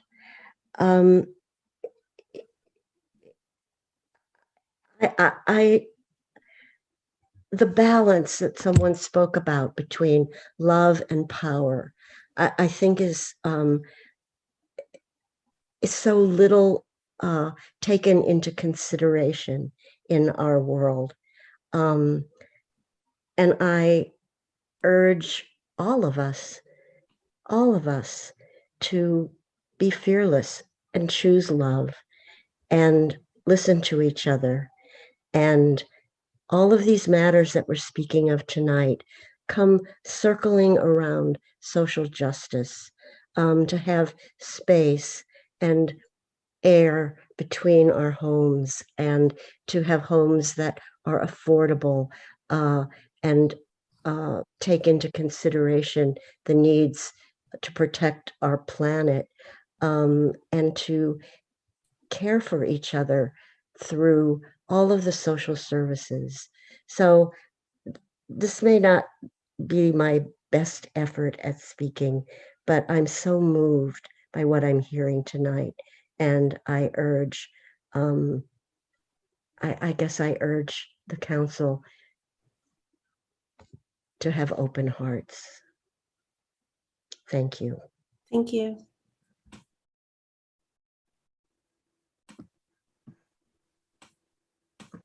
Okay, Ashwin Ravi Kumar. Hey everyone, I'm Ashwin and I live in Amherst. You've heard from me a few times talking about the importance of divesting from policing and reinvesting in our community. Today, I just want to focus quickly on the operations side of things. And I know that many of the counselors have experienced working in nonprofits, have experience even working in the private sector, and have experience building really new, bold, and innovative programs. I too have experience working in teams that have built new and innovative things. I've worked on teams that have built programs to do new types of conservation with indigenous people in the Amazon, that have worked with communities and nonprofits around climate justice in rural communities and urban communities in the United States. I've also even done a brief stint in Silicon Valley when I was a lot younger at Google. When I was 20, I worked at Google. And one thing that I know is that it really takes a team to do big innovation. And what we're calling for here with the Department of Community Care is a tremendously bold and innovative space. It's really at the cutting edge of figuring out how to do new big things. And that takes a ton of time. That takes a lot of people on your team that you can come up with new ideas together with, that you can have hallway conversations with, or even Zoom conversations with, that you can brainstorm and mind map and try things out together with. With just one person and an assistant and maybe some sporadic consultants, you don't get that critical mass that is necessary to drive the level of innovation that we badly need here. So I just really hope that you'll also think about what it would look like to be that person or be one of the people in the Department of Community Care, what that job would look like, and how supported they would feel to do what we're actually calling them to do. And I think if you think about your own experiences, like I'm doing right now, you'll see that having a team of people with deep expertise that represent the people that are going to be served by this department with a lot of time to be together, to build community with one another, to reach out and to innovate and to come up with new ideas requires a lot more resources than the 400 and some thousand that we currently have in the mayor's proposed budget. I even know that the mayor probably has experience that's relatable to exactly this issue too. So I just hope you'll take that kind of lived day-to-day imagination of what this will actually be like and how much better it would be to do this with a team into account. You know, in Silicon Valley, by far not my ideological friends, a lot of those companies have 20% time where they ask employees to spend 20% of their time innovating things. That's where we got Google Translate from. That's where we got Google Maps from. The best stuff really comes from time and space that people have to innovate, to be together, to work in teams. So let's support that here in the Department of Community Care in a place that really reflects our values going forward as a community. Thank you. Thank you. Okay, Kristen Sykes. Oops.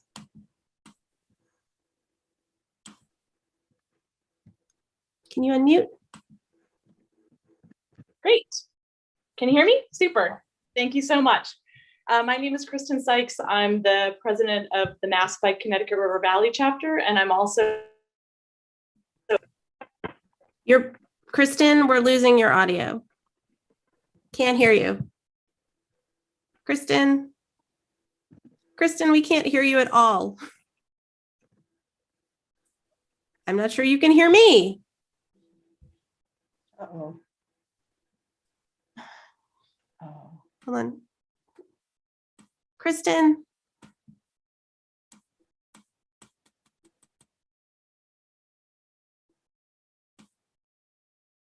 I can't hear you. I can't hear you.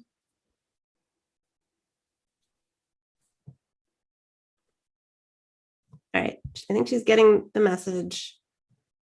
Kristen, I'll come back to you. Javier.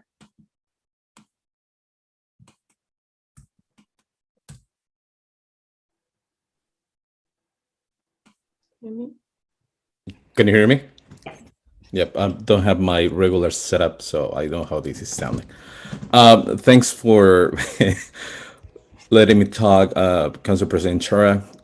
First of all, I want to say thank you to the City Council, because the reality is that the Northampton Police Review Commission wouldn't have even been created if you didn't create it.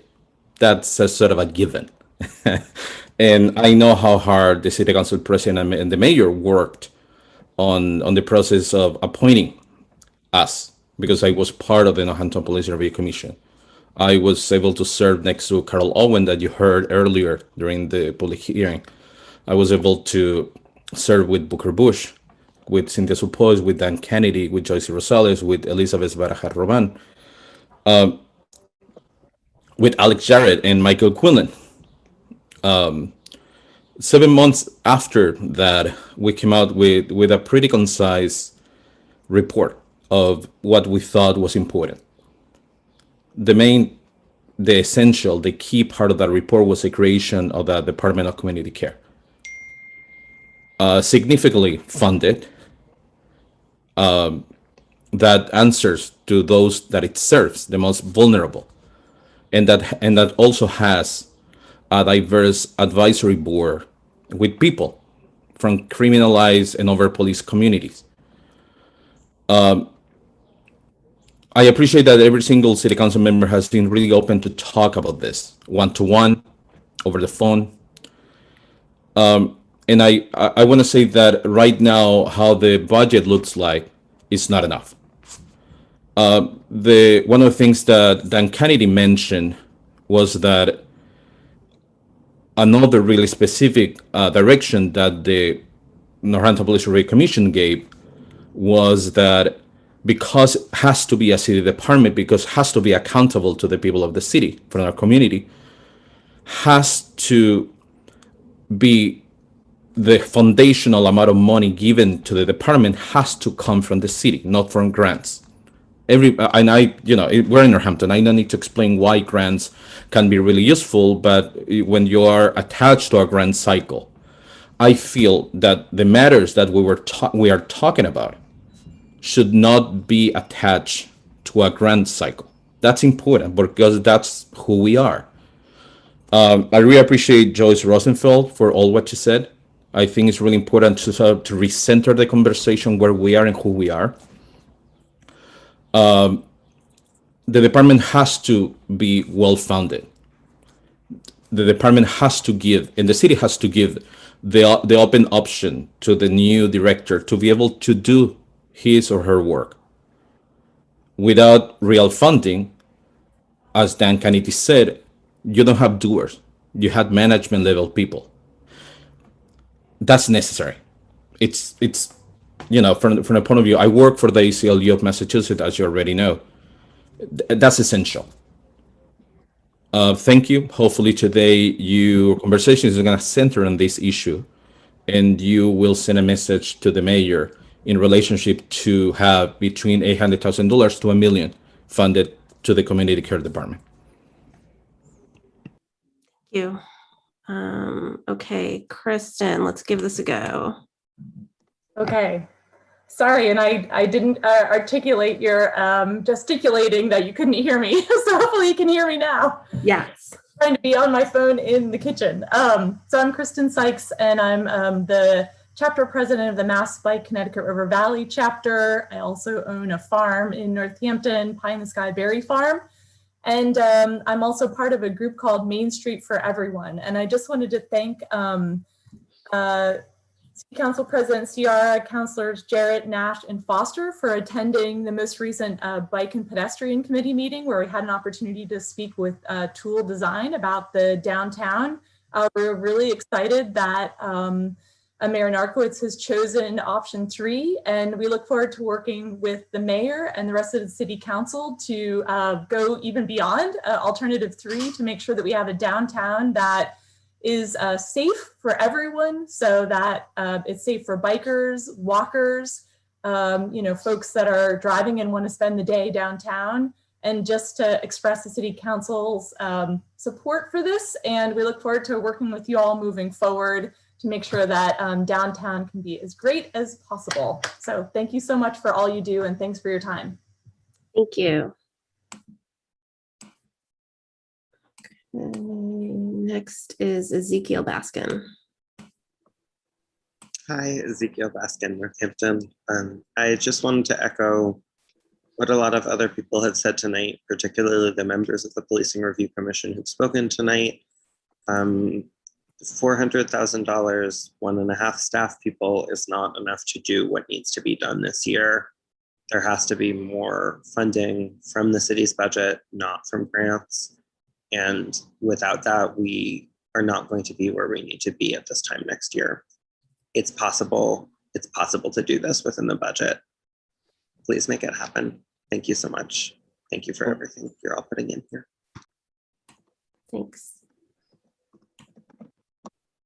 Next is Shelby and Donovan.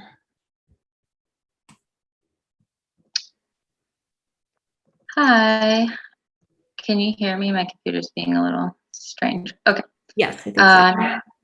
Just want to thank the council for creating the Department of Community Care. And I want to follow up on the comments that Javier made. The Department of Community Care cannot be staffed by a dedicated and diverse group as is recommended by the Policing Review Commission without solid, consistent funding. And this budget simply doesn't give this department the means it needs to meet the goals the community would like to see for this department.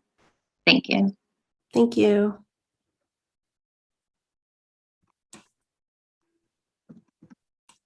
Okay, Jess Johnson.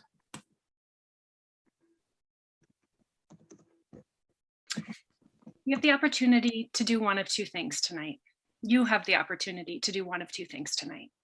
You can do something that seems transformational, or you can do something that is transformational. Creating and underfunding a department is not transformation. It could be made to seem like it, but it's not.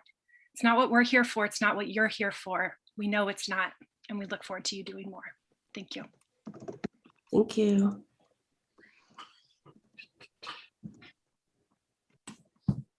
Okay. I see no further hands. Maddie Fisher.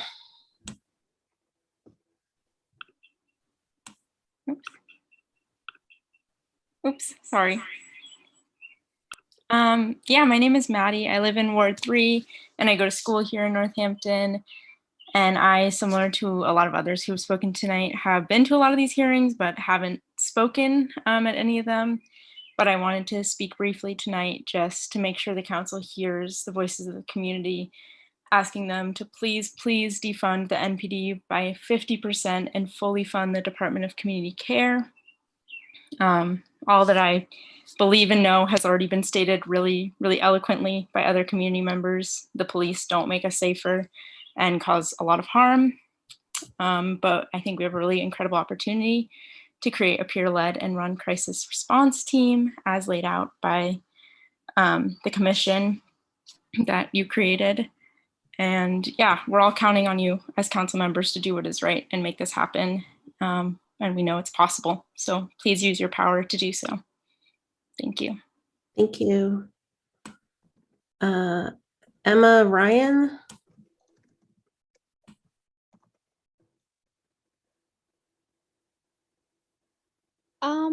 Hi, I'm Emma, and I also have been to many of these meetings and have not yet spoken. I live in Ward 3 and I also go to school in Northampton, and I just wanted to echo what everybody else has said, that it's your responsibility as elected officials of the community to listen to what the community wants and needs.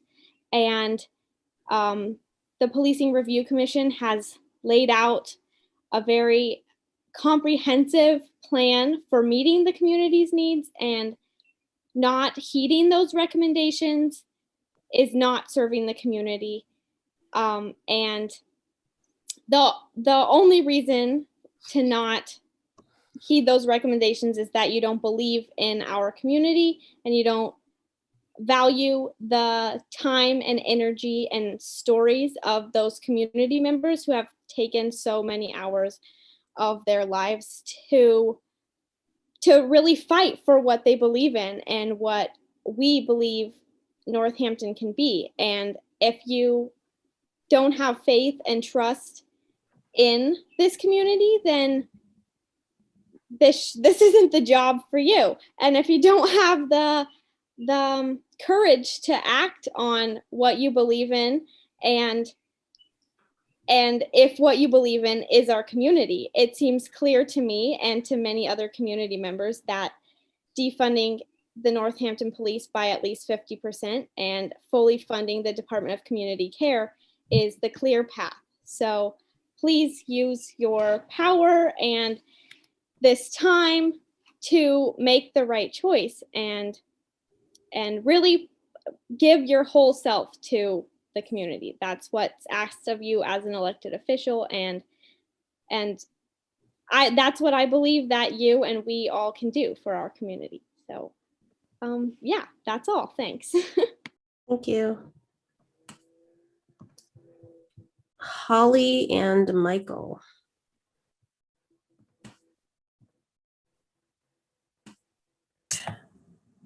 Hi, my name's Holly. Michael's not with me right now. He walked out of the room. I have been a member of the community for quite a long time.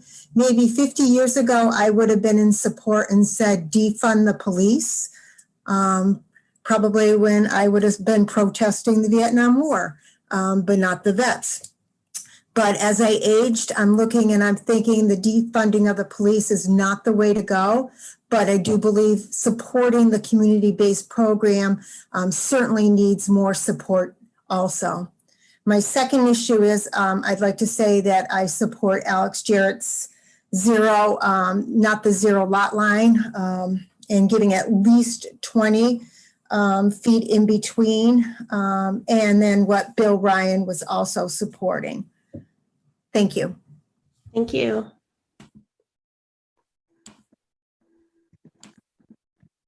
Okay.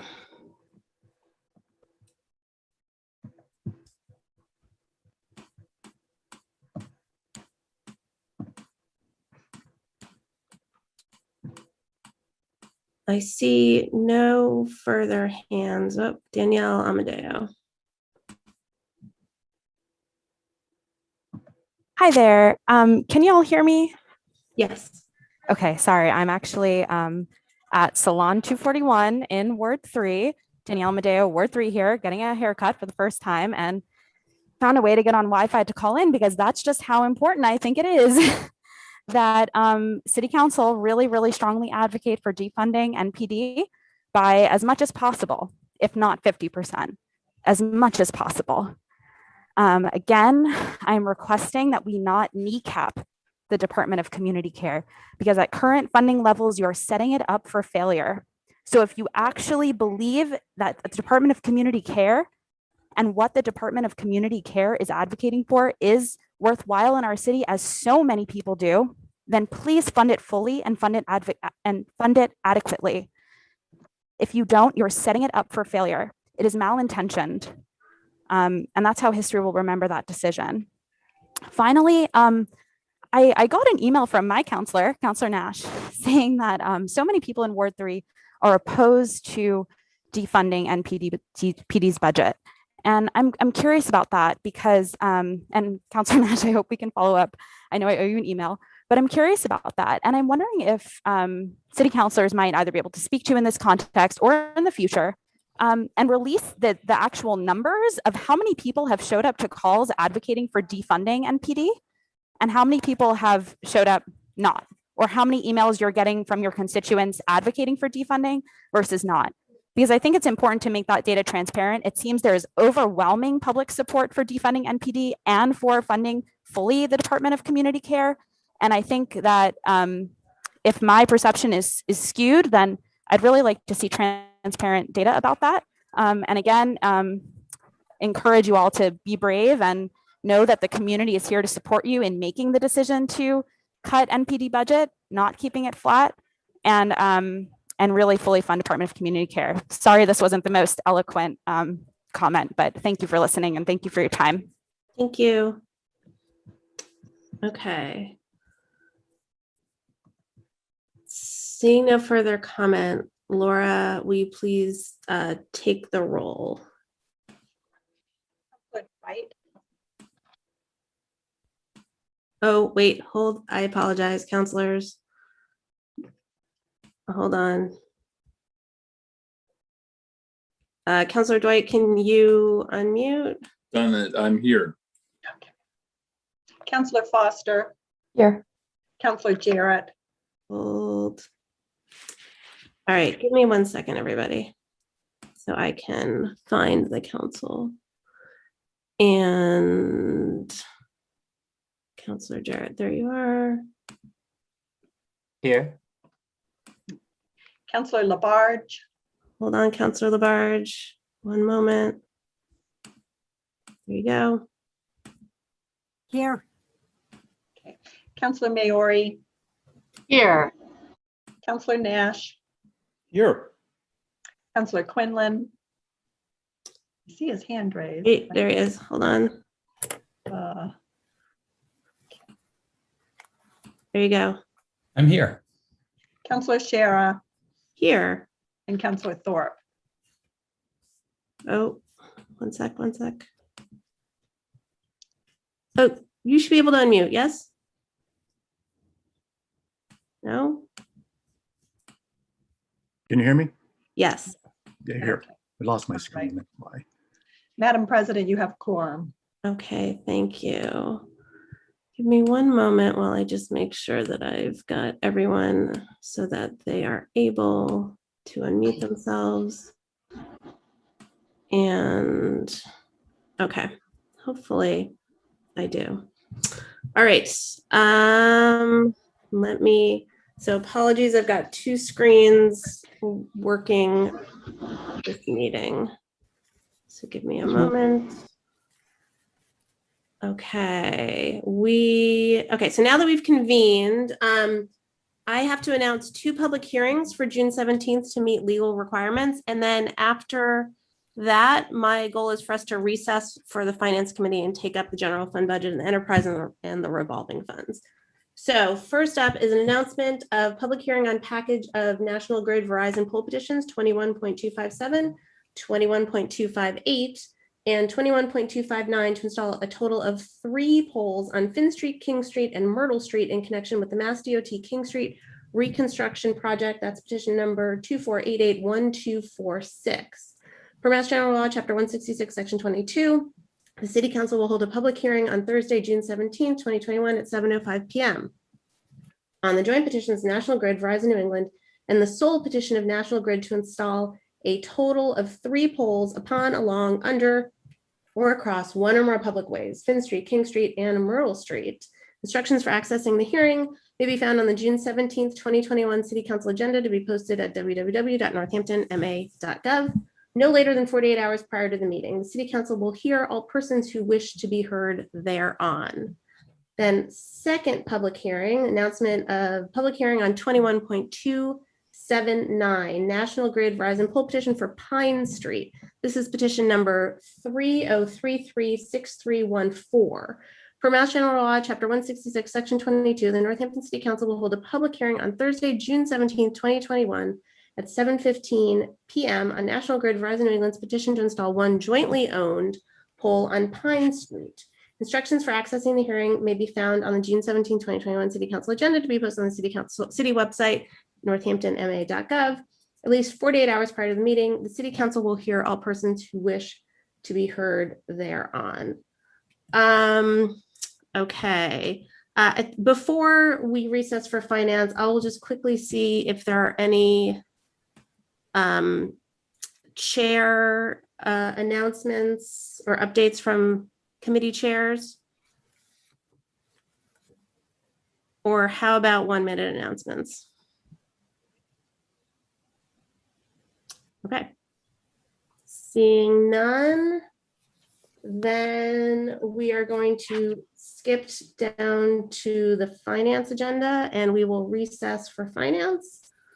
Laura, will you please call the roll of finance? Councillor Labarge. Here. Councillor Quinlan. Here. Councillor Shara. Here. And Councillor Thorpe. Here. Okay, first item is approval of minutes from the previous meeting. That's May 6, 2021. Is there a motion? Motion to approve. Second it. Motion's made by Councillor Thorpe, seconded, I think, by Councillor Quinlan. Any discussion on those minutes? Seeing none, roll call, please, Laura. Councillor Labarge. Yes. Councillor Shara. Yes. Councillor Quinlan. Yes. And Councillor Thorpe. Yes. Okay, the minutes have been approved. So first up, okay, so bear with me for a second. Okay, first I'm going to go to Councillor Jarrett. Exactly. Thank you. So I have a conflict of interest on one item in the general fund budget. It's Petal People's contract with Central Services. And for the discussion in the full council, we have made arrangements to consider this item separately, but that isn't possible in finance. So I can't participate and will be recused. Okay, thank you. So Councillor Jarrett's recused. So I will go ahead and read this, but first let me just kind of set the stage. And you might remember this from last year, but we did this really early in the morning last year. So because of Councillor Jarrett's conflict that he just explained, he's precluded from participating in the discussion of the order on the general fund budget. So as we did last year, to allow him to participate, what I would request is that for the finance committee, we move these items forward to the full council and then have the full discussion in the full council to accommodate Councillor Jarrett being able to participate. So that would be, it's up to the council to do that, but that would be the request I would make. Normally we would have a full discussion here, but as just explained, that's not possible, including Councillor Jarrett. So I'm gonna go ahead. Okay, so this is 21.280 in order to approve FY 2022 general fund budget. And I will read some of the order, although not all the figures. Okay, so this is in the City Council, June 3rd, 2021, upon the recommendation of the mayor, ordered that the sum of $100,446,866, which is the full amount necessary for the fiscal year 2022 general fund budget, July 1st, 2021 to June 30th, 2022, be appropriated for the purposes stated, provided that the appropriation for Smith Vocational and Agricultural High School shall be used solely for the purposes of meeting net school spending as defined by the Department of Elementary and Secondary Education, and no funds so appropriated shall be transferred to any account or expended for any purpose that would not be included in the calculation of net school spending. To meet this appropriation, $1,200,000 will be raised and appropriated from parking meter receipts reserved, $1,042,931 from sewer enterprise funds, $614,707 from water enterprise funds, $85,720 from solid waste enterprise funds, $345,781 from storm water enterprise funds, $15,776 from Community Preservation Act administrative funds, $18,899 from the reserve for police station debt service, and $97,123.52 will be raised and appropriated.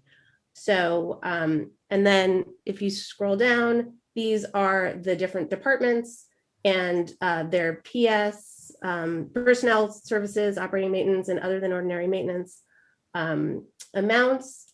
And so for general government, under the general fund, the total expenditure is $6,350,754. Under public safety, the full total expenditure is $14,835,407. Education for Smith Vocational Agricultural High School and Northampton School Department, $42,790,910. Public Works, 3,942,184.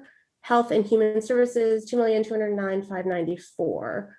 Culture and Rec, $2,250,230. Debt service, $5,061,624.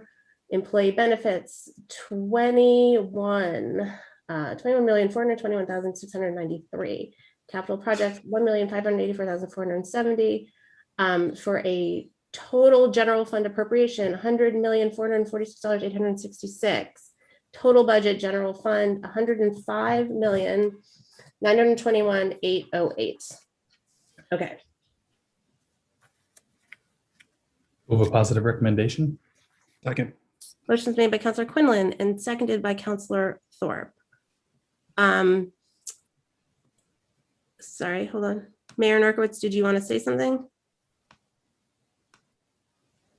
I thought you were moving it to the full council, so I'm sorry. No, that's fine. It looked like you were trying to say something, so I just wanted to make sure. No problem. Okay, so if there's no discussion, no further discussion or any discussion right now, and seeing none, roll call, please, Laura. Councillor Quinlan, Yes. Councillor Shara, Yes. Councillor Thorpe, Yes. and Councillor Labarge. Yes. Okay, that moves forward. Next is 21.281, in order to approve FY22 sewer enterprise fund budget. This is. I'm sorry, yes. Hold on.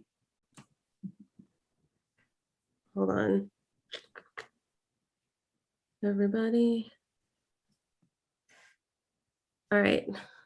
On the recommendation of the mayor, ordered that the sum of $6,177,500 be, which is the full amount necessary for the fiscal year 2022 sewer enterprise fund budget, July 1st, 2021 to June 30th, 2022, be appropriated for the purpose stated, and to meet said appropriation, $5,134,469 is to be raised from sewer receipts, and $1,042,931 shall be allocated to indirect costs. Okay, and there you can see on the screen the PS, OM, and OOM, total expenditures. Okay, so councilors, when you're ready. Move a positive recommendation. Second it. Motion's been made by Councillor Quinlan and seconded by Councillor Labarge. Any discussion? Okay, roll call, please, Laura. Councillor Quinlan, Yes. Councillor Shara, Yes. Councillor Thorpe, Yes. and Councillor Labarge. Yes.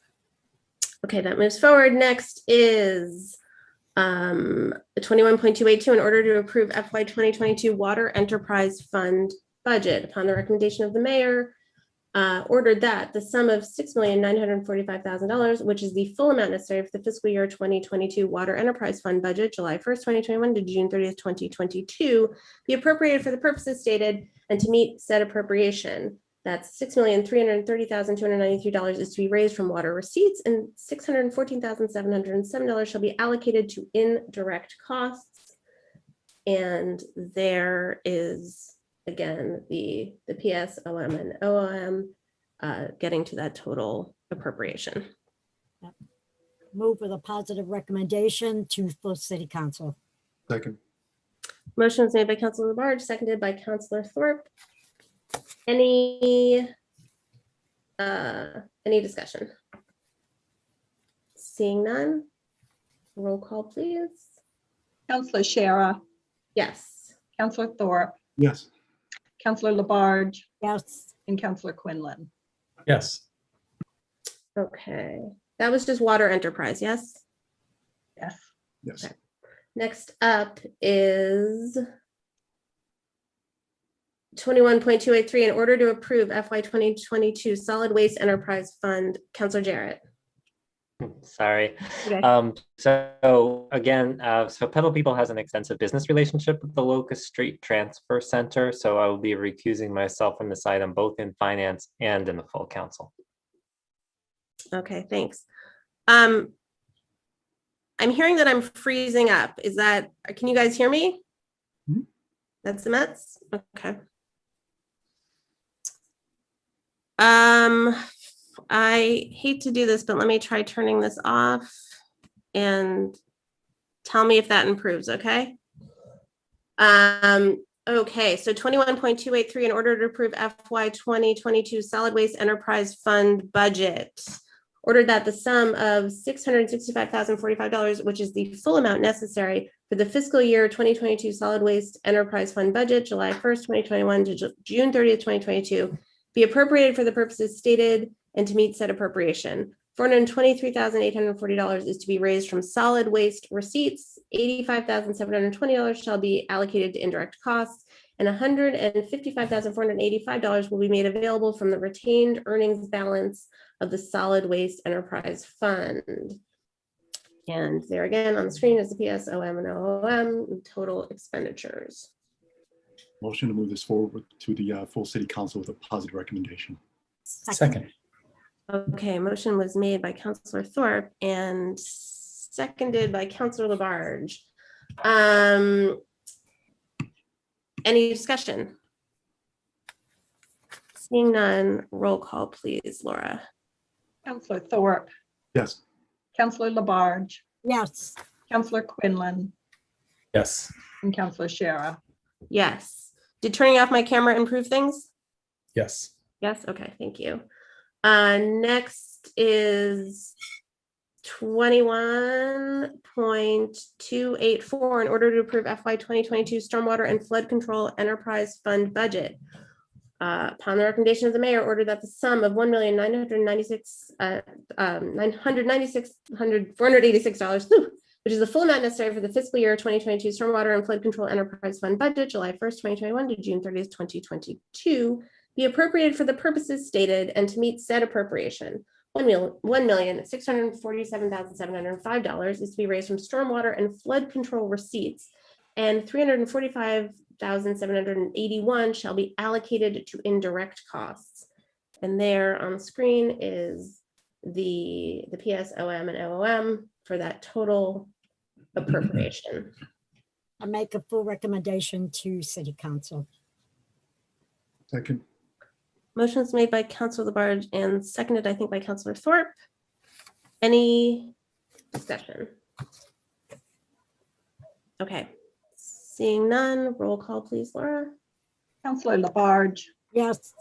Councilor Quinlan, Yes. Councilor Shara, Yes. and Councilor Thorpe. Yes. Okay, that moves forward to the full council.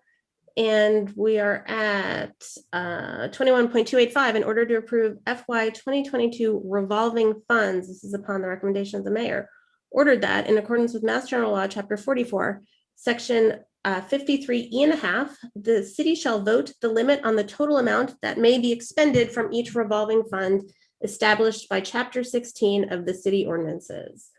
And here are the funds listed. And the annual spending limit on the screen. Move a positive recommendation. Second. Motion was made by Councilor Quinlan, seconded by Councilor Thorpe. Is there any discussion here on the revolving funds? Okay, seeing none, roll call, please, Laura. Councilor Quinlan, Yes. Councilor Shara, Yes. Councilor Thorpe, Yes. and Councilor Labarge. Yes. Okay, that moves forward to the full council. So there are 4 other orders on the finance agenda, and actually the next one, 21.286, the request has been made to continue that to Monday, June 7th. So we can skip that one, and then I think we can do these next 3 if that's okay with everyone else. Okay, so we're at 21.289, in order to approve Mayor's Youth Commission Gift Fund expenditure for t-shirts.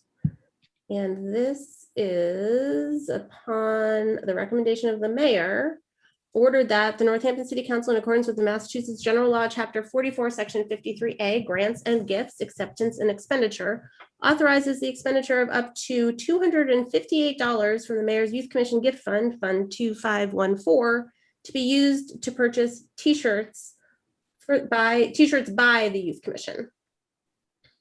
Yeah, move this with a positive recommendation to full city council. Second. Motion's made by Councilor Labarge, seconded by Councilor Quinlan. We can also, Mayor Narkowitz, do you want to speak to this now, or we could speak to it in the full city council? Whatever your pleasure is, I can certainly wait to the full council. It's a, Okay. it's a significant appropriation, but we can wait until we get to the council. Okay, why don't we go ahead and do that? So if there's no further discussion, roll call, please, Laura. Councilor Shara, Yes. Councilor Thorpe, Councilor Labarge, Yes. and Councilor Quinlan. Yes. Okay, that moves forward. Next is 21.290, in order to appropriate $435,653 free cash to Academy of Music restroom expansion and renovation. And this is upon the recommendation of the mayor, ordered that the sum of $435,653 be appropriated from the FY 2021 general fund undesignated fund balance free cash to the Academy of Music for expansion and renovation of the restroom facilities. Move with a positive recommendation to full city council. Second. Second. Motion's made by Councilor Labarge, seconded by Councilor Thorpe. Any discussion now? Seeing none, roll call, please, Laura. Councilor Thorpe, Yes. Councilor Labarge, Yes. Councilor Quinlan, Yes. and Councilor Shara. Yes. Okay, that moves forward. Next is 21.292, in order to appropriate additional $608,500 from various sources for Roundhouse parking lot reconstruction. This is upon the recommendation of the mayor, ordered that $608,500 be appropriated from the following accounts to provide additional funding for the reconstruction of the Roundhouse parking lot. $200,000 receipts reserved for appropriation parking, Fund 2312, $26,925, remaining funds from prior parking maintenance vehicle purchase, and then $381,575 for capital stabilization. Move a positive recommendation of full city council. Second it. Motion made by Councilor Quinlan, seconded by Councilor Labarge. Any discussion here or now? Seeing none, roll call, please, Laura. Councilor Thorpe, Yes. Councilor Labarge, Yes. Councilor Quinlan, Yes. and Councilor Shara. Yes. Okay, that moves forward. And we can now close out the Move to finance. adjourn. Second. Second it. Motion made by Councilor Quinlan, seconded by Councilor Thorpe. Roll call, please, Laura, on adjourning finance. Councilor Labarge, Yes. Councilor Quinlan, Yes. Councilor Shara, Yes. Councilor Thorpe. Yes. Okay. We have adjourned finance and we are now back in the full council. And we are going to go straight to financial orders. So, all right, this will take a second for me to get set up again. Okay, so again, this is a process we did last year, but it's a little bit complicated. And basically what I'm going to do is I'm going to tell you what I need for a motion, and then I need someone to then make that motion and second it. It's like a call and response. And it's weird because I can't see me doing this and you can't see me doing this right now, but it's going to work out. And I thank Laura and the solicitor and Susan Wright for helping update this flow chart that I've got going here. So our first step is to put a motion forward to adopt the FY 2022 general fund budget. So we're putting a motion on the floor to adopt the general fund budget for discussion. This is where you So all. moved. Second. Okay, motion's made by Councilor Quinlan, seconded by Councilor Dwight.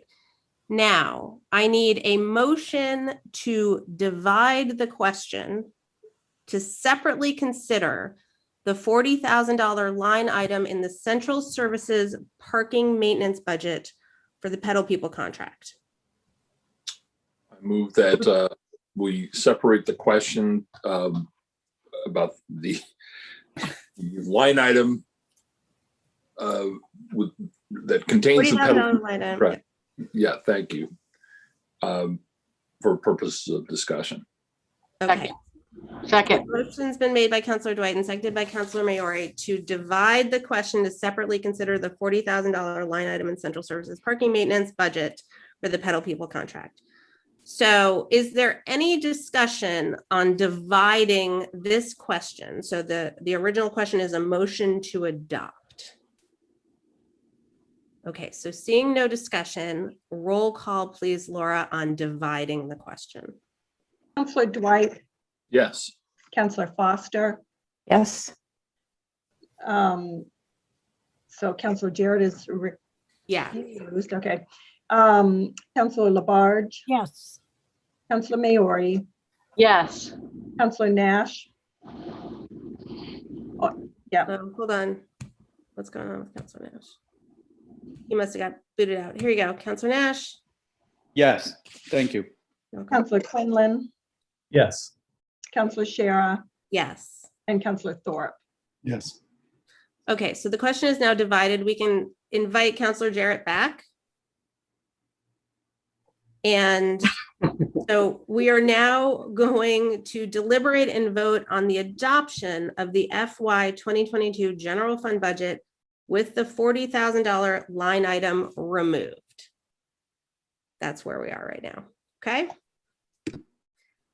And it's already on the floor. So both the adoption is on the floor and it has been separated. So picture it as like two separate things on the floor. And right now we're handling all of it, but that $40,000 line item. Okay. All right.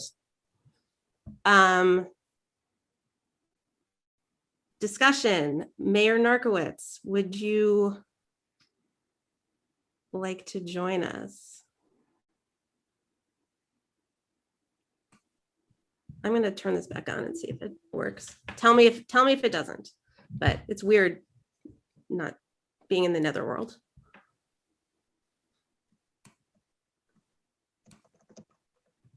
Okay. Mayor Narkowitz, can you unmute? Are you able? Yes, I can. Okay, great. So, adoption of the budget. Discussion.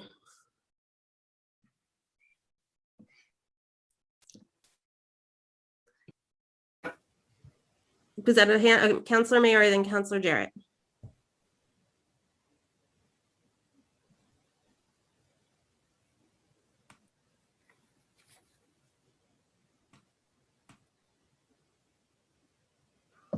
Got it. Yeah, so I'm grateful to the mayor for this budget in general. I'm grateful that he clearly was listening and responding to the Police Review Commission's recommendation that Northampton establish a new Department of Community Care. And I was no less than thrilled to see the Community Care Department listed in the budget book.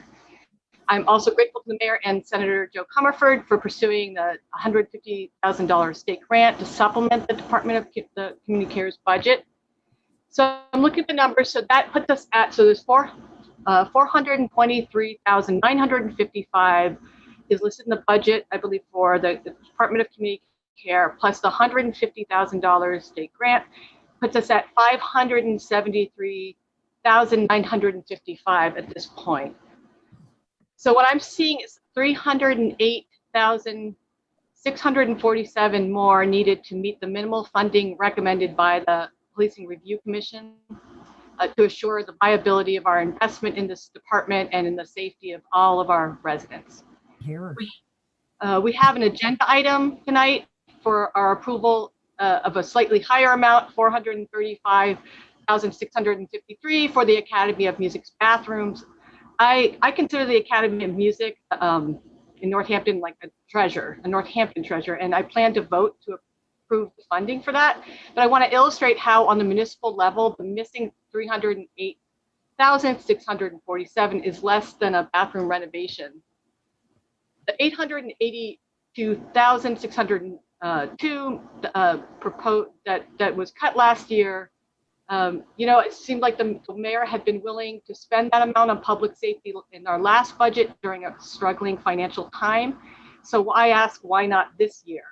If new vehicles were worth that last year to you, Mayor, why is the safety and the peace of mind of our vulnerable community members not worth it this year? The council, save for one abstention, unanimously passed a resolution supporting the 14 recommendations of the Policing Review Commission's recommendations. And this budget is not that. My concern is that we're going to waste the taxpayer money by not fully investing and committing to this new department with the new services it will be tasked with. I want the best and the brightest candidates for Northampton's Department of Community Care. The Policing Review Commission and similar models in cities with similar demographics say the proposed amount of money will not get that for us. And referencing the council resolution in support of the recommendations of the Policing Review Commission that we just passed, is this a meaningful investment that, as Councilor Dwight added to our resolution, assures viability? I don't think this amount assures viability. I'm concerned that the Department of Community Care that has been recommended to the mayor and the council by our own appointees is kind of being set up, as commenters have said, to fail. Northampton has evidently been talking about providing cost-effective and quality alternatives, public safety services to our community for 25 years, which I didn't know until reading the budget book. That was very interesting to me. So why are we unnecessarily slowing that process down? It feels like there's ultimately a lack of confidence in the idea of alternative services and a standalone accountable department. I asked my fellow city councilors to support our own council resolutions. We also passed a resolution in support of and committing to actions at the federal, state, and local level to combat the public health crisis of systemic racism. To quote that, I will quote it, we have an obligation to advance racial equity by undoing the inequities found in the law and to proactively pass ordinances and make budget decisions to address inequity. We will act to update ordinances that have been shown to have a disproportionate impact on communities of color and adversely affect vulnerable populations.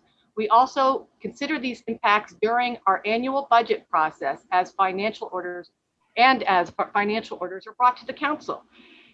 We also said we'd like to shift municipal resources from punitive approaches to public safety, to supportive and restorative ones.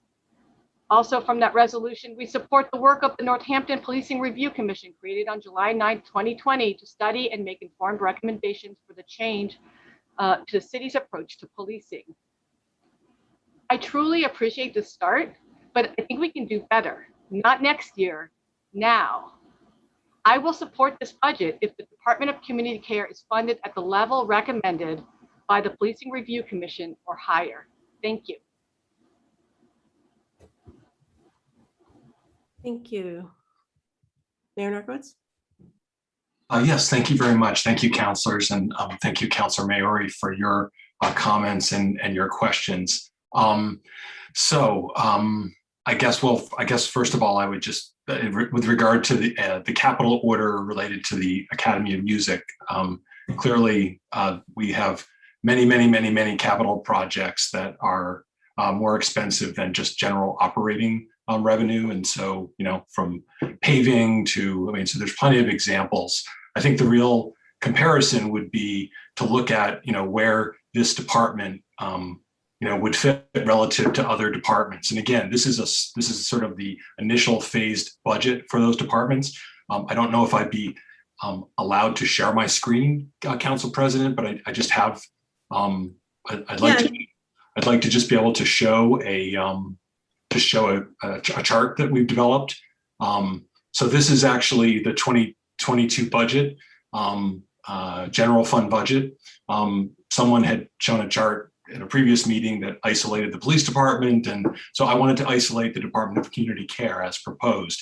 And these are the other 12 plus budgets that are actually, that the Department of Community Care is funded at a higher level than.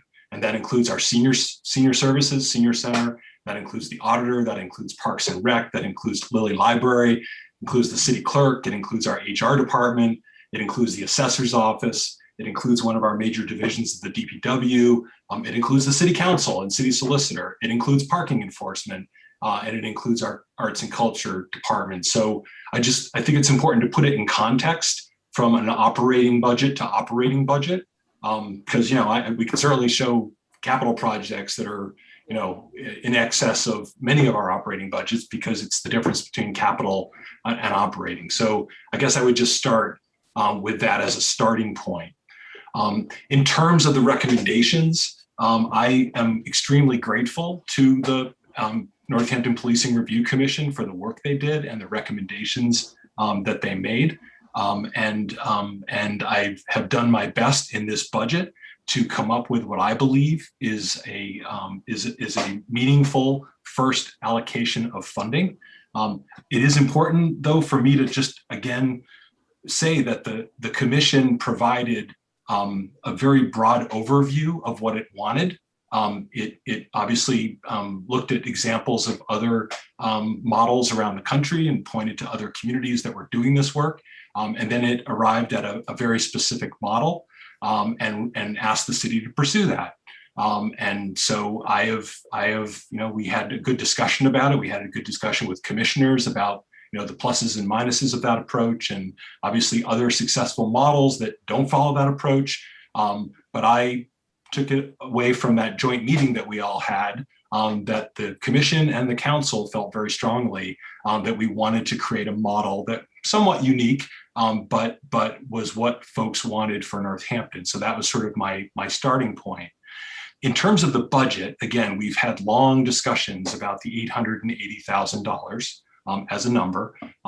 It's not a real number. It's not a number that is factual. It's not the amount of the cut that the city council made to the police budget. I mean, it's just factually not what was cut. It wasn't even what was cut from what you voted on first reading to what you voted on second reading, which was closer to $660,000. So I understand that number has become sort of this larger than life number that's taken on its own meaning.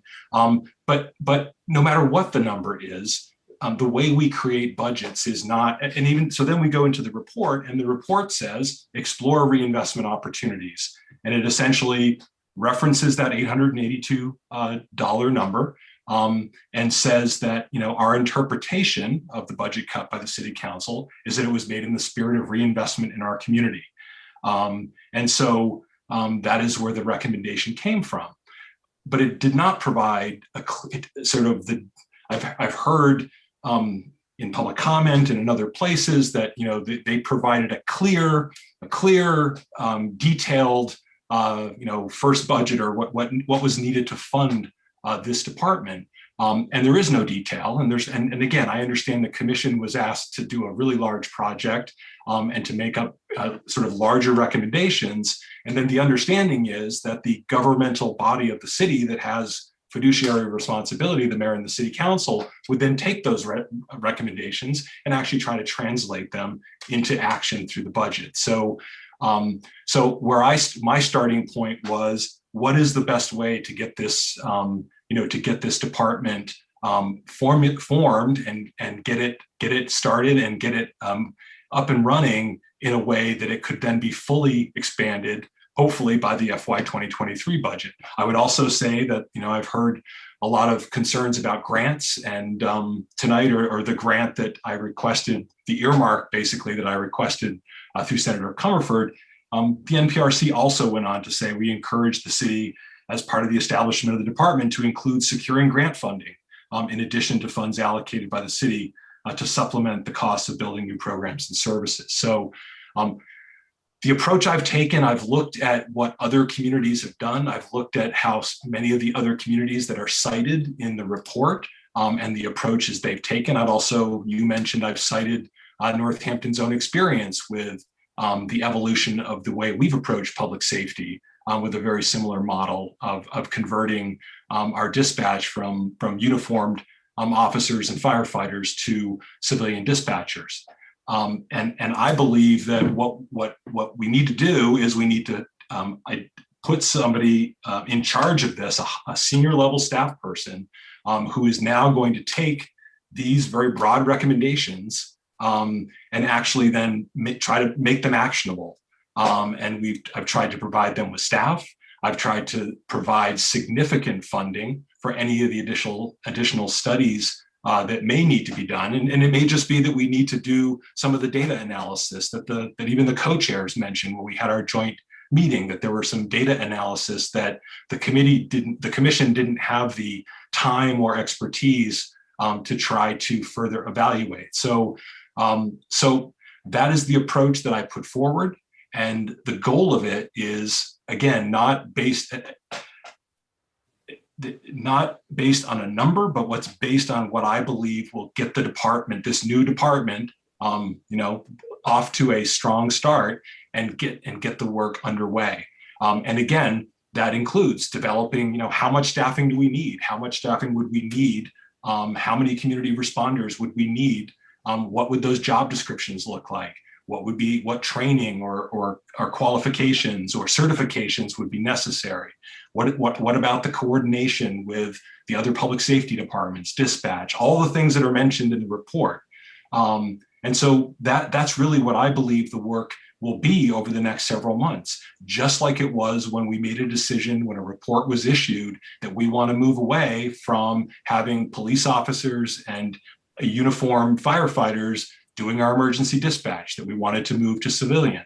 And so it took, we brought in an experienced administrator who had experience in these types of organizational structures, who then set to work doing that coordination, doing that collaboration, doing the work about creating job descriptions, determining how many civilian dispatchers would it take as a standalone department to handle the 911 needs of the city. Going after state grants for which there's significant funding in terms of dispatch, E911. I see the same thing happening here, not just this earmark. There is a lot of grant funding available as policing reform all across the nation has been moving forward, and that includes federal grants, including the ARPA funding that's becoming available. There's also grants, directly related to programs like Cahoots that are being scaled up nationally, and funding is being pushed out. And at the state level as well, there's funding coming down from DMH and from other agencies that are sort of right in line with the kinds of things we're trying to do. So there's a part of it that's pursuing other funding. In terms of the concerns about one-time funding, I totally get that and agree with that. And actually, it's one of the things I've been talking about in terms of why we didn't reinvest the funds that was one-time funding that we were sort of borrowing from our stability fund last year. Because we're starting a new department, because there will be one-time costs of starting a new department that could include vehicles, it could include equipment, it could include training classes, it could include bringing in someone to help us recruit and train staff, many one-time expenses. And so grant funding for the startup of something like that is perfect. That's exactly the kinds of things that in the the E911 arena, often grants are made available to buy new consoles and to invest in the equipment that's needed to support an expanded or regional dispatch center. So that's really my approach. I understand the sort of the passion and the symbolism about that number, that became kind of a rallying cry. But I have an obligation to the taxpayers, and as the chief executive who has to create a budget that is actionable and reasonable and can actually carry out what we're hoping to do, to try to come up with very clear budget numbers that fit that purpose. And then the only other thing I would say to you, because I want to address the concerns I've heard about, well, what if we want to hire up staffing sooner? I believe this budget provides that flexibility. As you know, the council frequently will have a department come to you, or actually we'll have the finance director and the mayor come to you and say, we want to move money from the OM side of a budget to the PS side of a budget, or PS budget to the OM side. So we've got a lot of flexibility.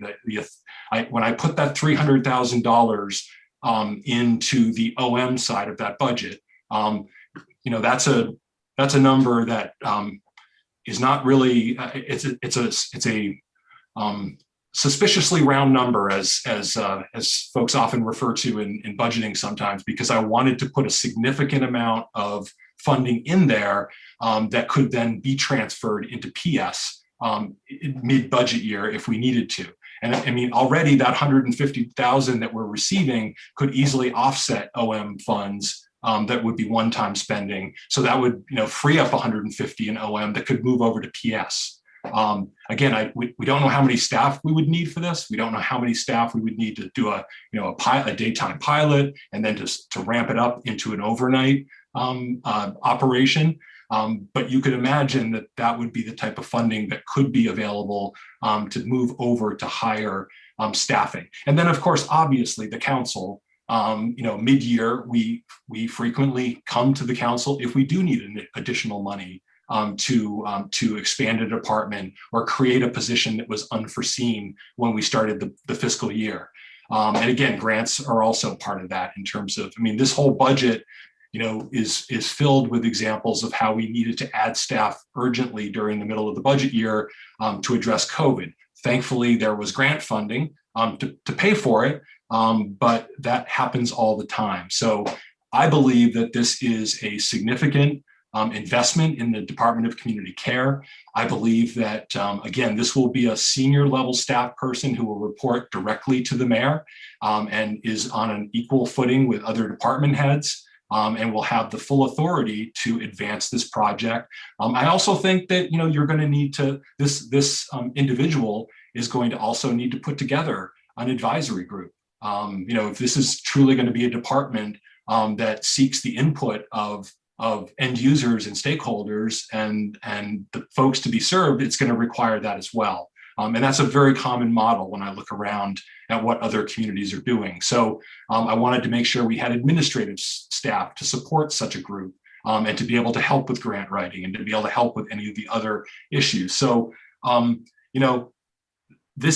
during my time as mayor and during my time as an elected official in Northampton, I've been involved in departmental reorganizations. I've been involved in departmental mergers. I've been involved in the elimination of city departments. So I am very much aware of what it will take to do that within the workings of how municipal finance, as well as municipal personnel law, as well as procurement and all the other factors. So I believe and that this is a significant amount of funding.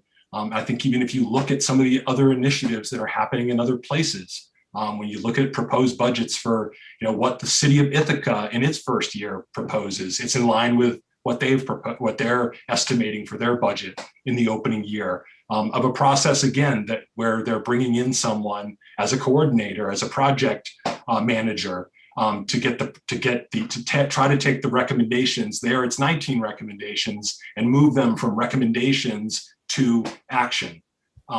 So that would be my response to that. And again, I appreciate all of the time and effort that went into them.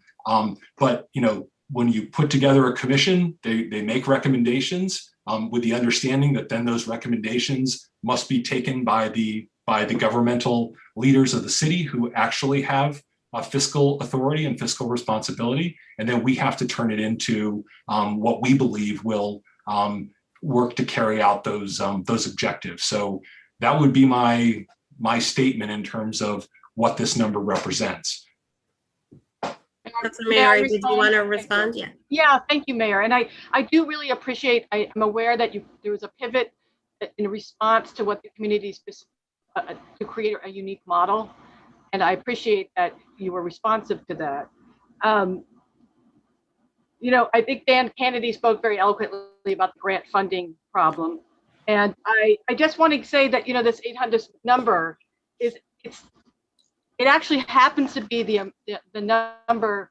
$800 million is what across the country with similar models it takes to have a viable alternative police structure, like the alternatives to police structure like we are proposing function. And so it's, in fact, anyone who thinks the 10% that proposed cut that I proposed and was passed last year was just a random number. It wasn't. We ran the numbers, the sociology department at UMass. It was the excessive amount of officers that we had in a pandemic year that we were told was because we have visitors and tourists. We did not have that in the pandemic year. And it also happens to be the amount, and I knew this last spring, that it takes to get this type of alternative off the ground.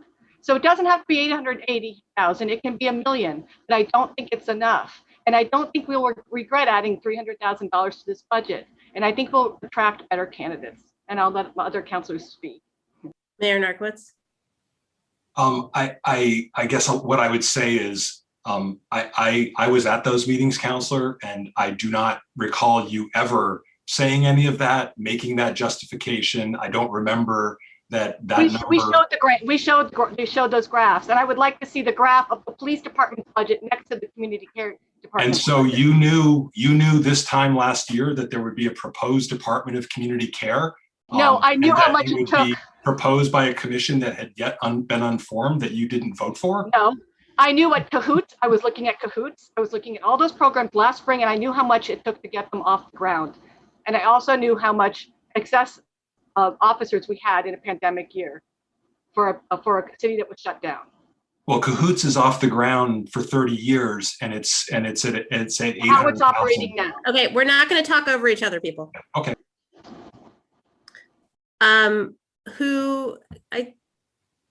Councilor, I feel like I saw Councilor Jarrett, then I saw Councilor Labarge, Councilor Foster, then Councilor Quinlan. Oh, it's all of you. Okay, Councilor Jarrett, then Councilor Labarge. I'll start making a list. Thank you, Council President. Mayor Narkowitz, yeah, thank you for moving. Councilor Jarrett, you're freezing. Why don't you for that animation? Councilor Jarrett, you're freezing. Oh, and you're gone. Yes. Oh, no, you're great. Okay, go ahead. I turned my video off. Great. Can you hear me now? Yes, much better. Okay. So, Mayor, thank you for moving this important initiative, that explanation. Oh, yeah, it does say my internet connection is unstable. It's not. I'm sorry. It's not much better. Let's let other councilors speak and we'll come back. Okay. Councilor Labarge. Yes, thank you, Council President. First, I want to say that I applaud the Mayor Narkowitz, for including in the budget for the year 2022 budget a commitment to stand up and place a new Department of Community Care.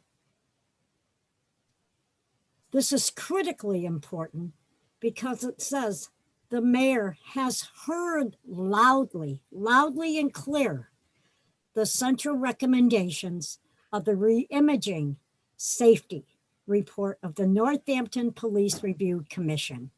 And we all heard, many people throughout the city, of wanting a community care put in place. And it's happening. It's happening.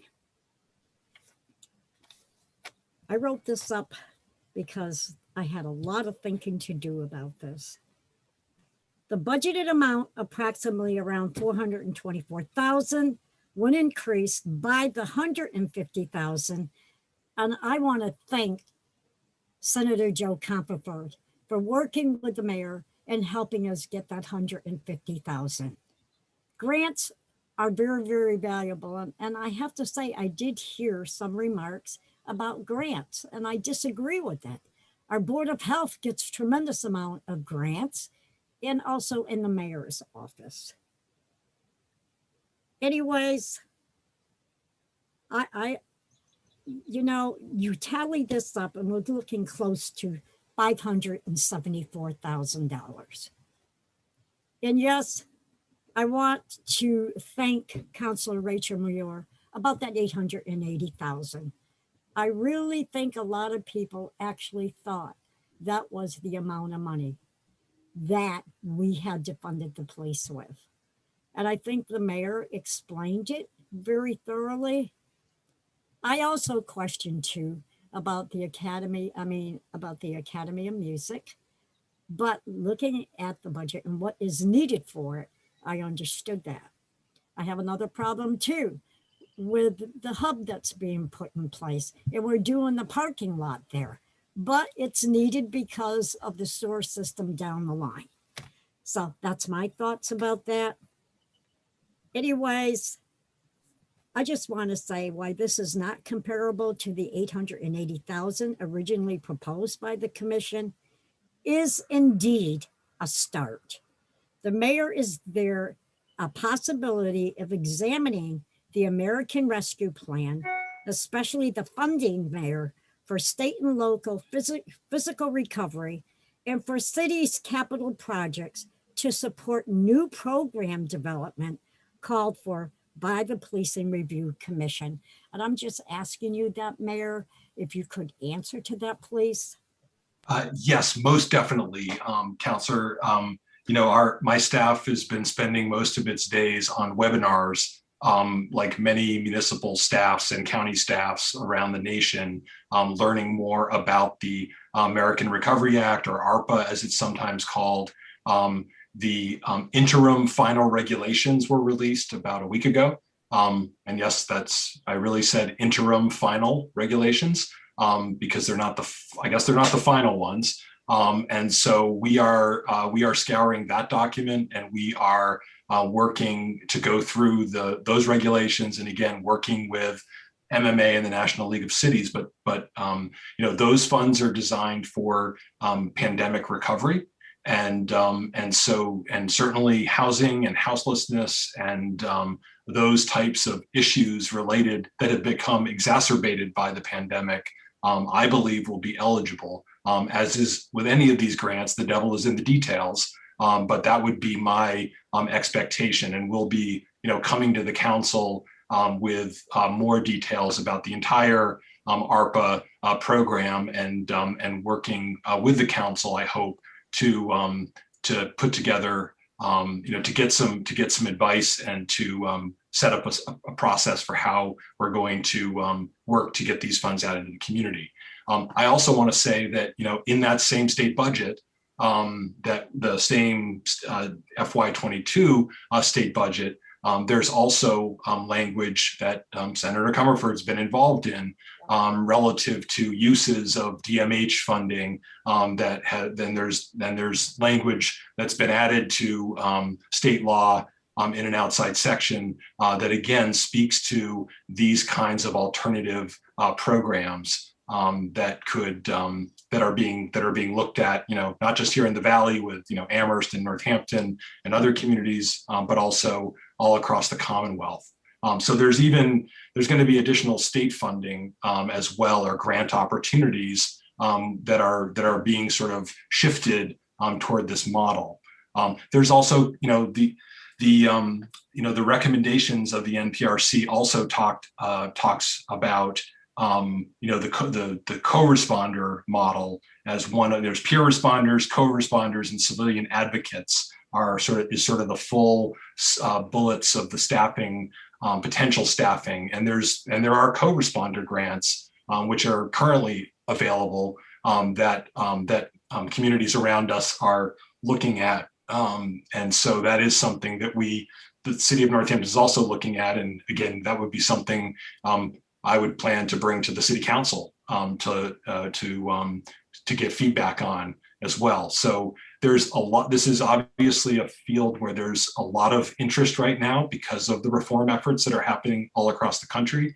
And so there is going to be additional funding available, and we'll certainly pursue it. And Northampton has a pretty good track record in terms of pursuing grants. But again, I understand that these grants are really for startup, and therefore, starting something new.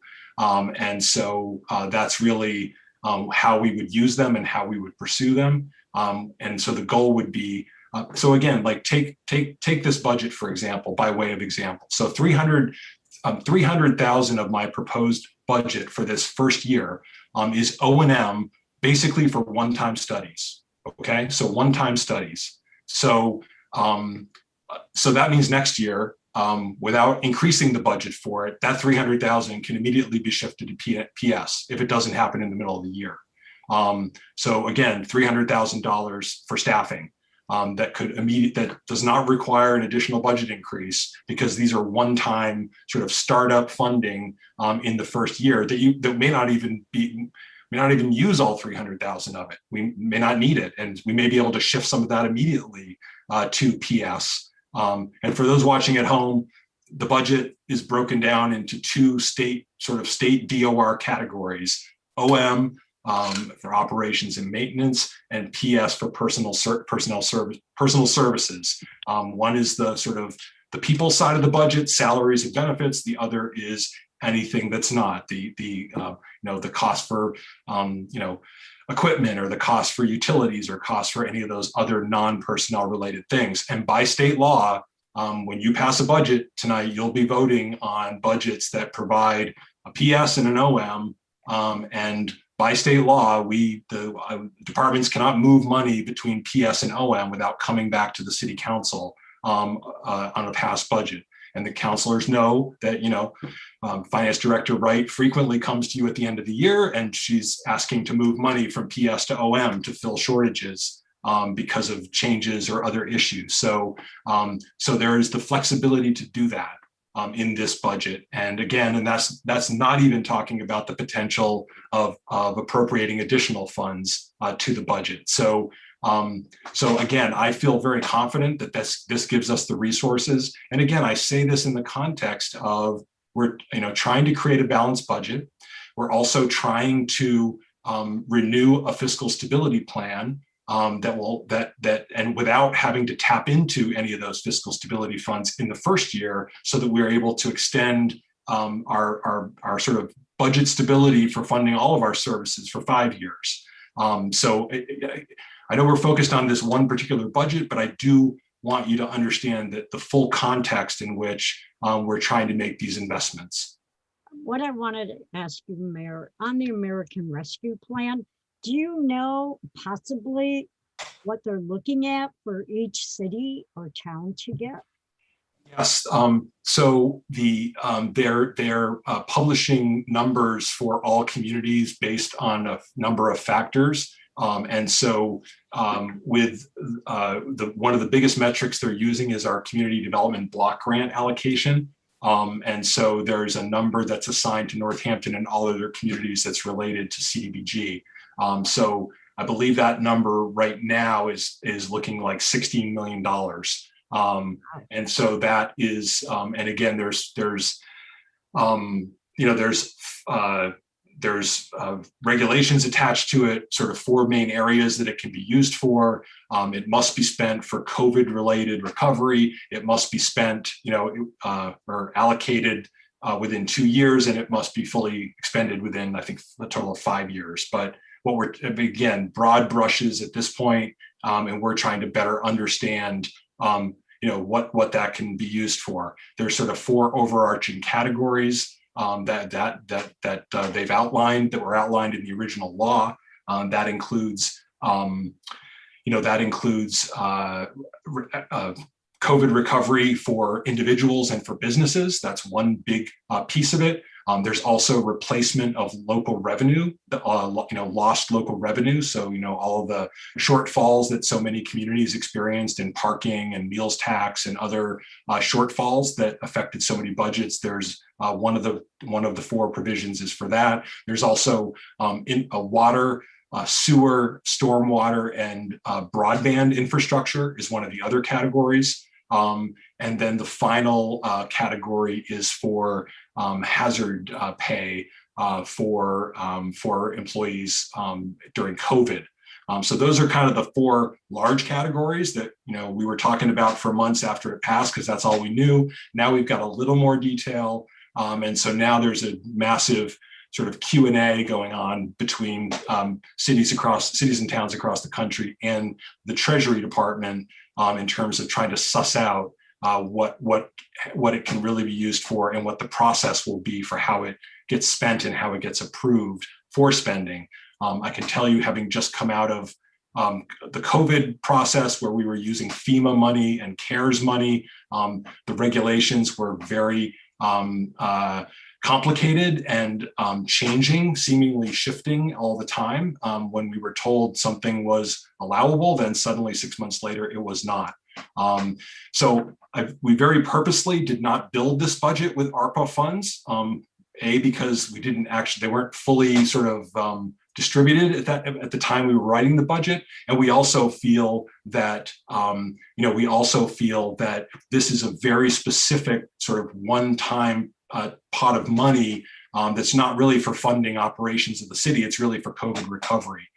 So that's the approach we've taken. The other factor, and I know I should probably stop because we're really getting far afield from the budget, is that the state also received a significant, like $3 billion plus in ARPA funds, and they are going to be setting up programs as well. So the other exercise that we're sort of going to be going through is not duplicating those programs, not duplicating our efforts and spending money on things that we can get funding from the state. So it will be significant funding, but I do believe that there will be ample opportunity to use some of those ARPA funds, again, to potentially backfill some of this funding that's in this budget that could then be freed up and shifted to other areas midway through the fiscal year.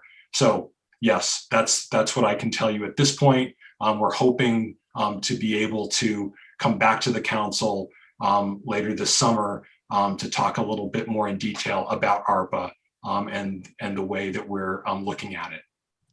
Thank you, Mayor. Also, in your budget, you mentioned what is possible in the year one for year 2022 with this new department.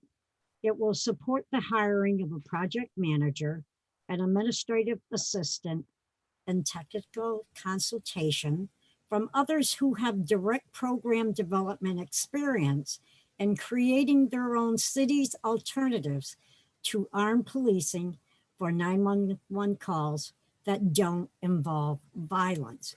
Well, when I looked at the American Rescue Plan, it was some involvement of what cities could get and so forth like that, that it did state if also it would fund if you had a new department or a new program in it. So I'm hoping that that's still there, that language, because community care will be a new department. So maybe possibly we'd be able to get some funds from them.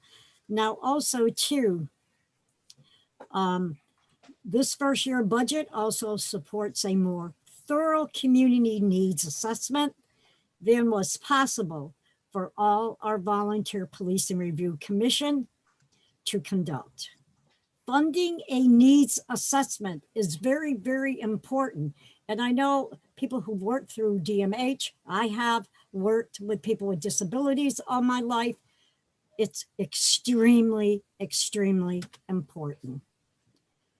Also, in that first year budget, we look more through community needs assessment than was possible for all our volunteers, police and review commission to conduct.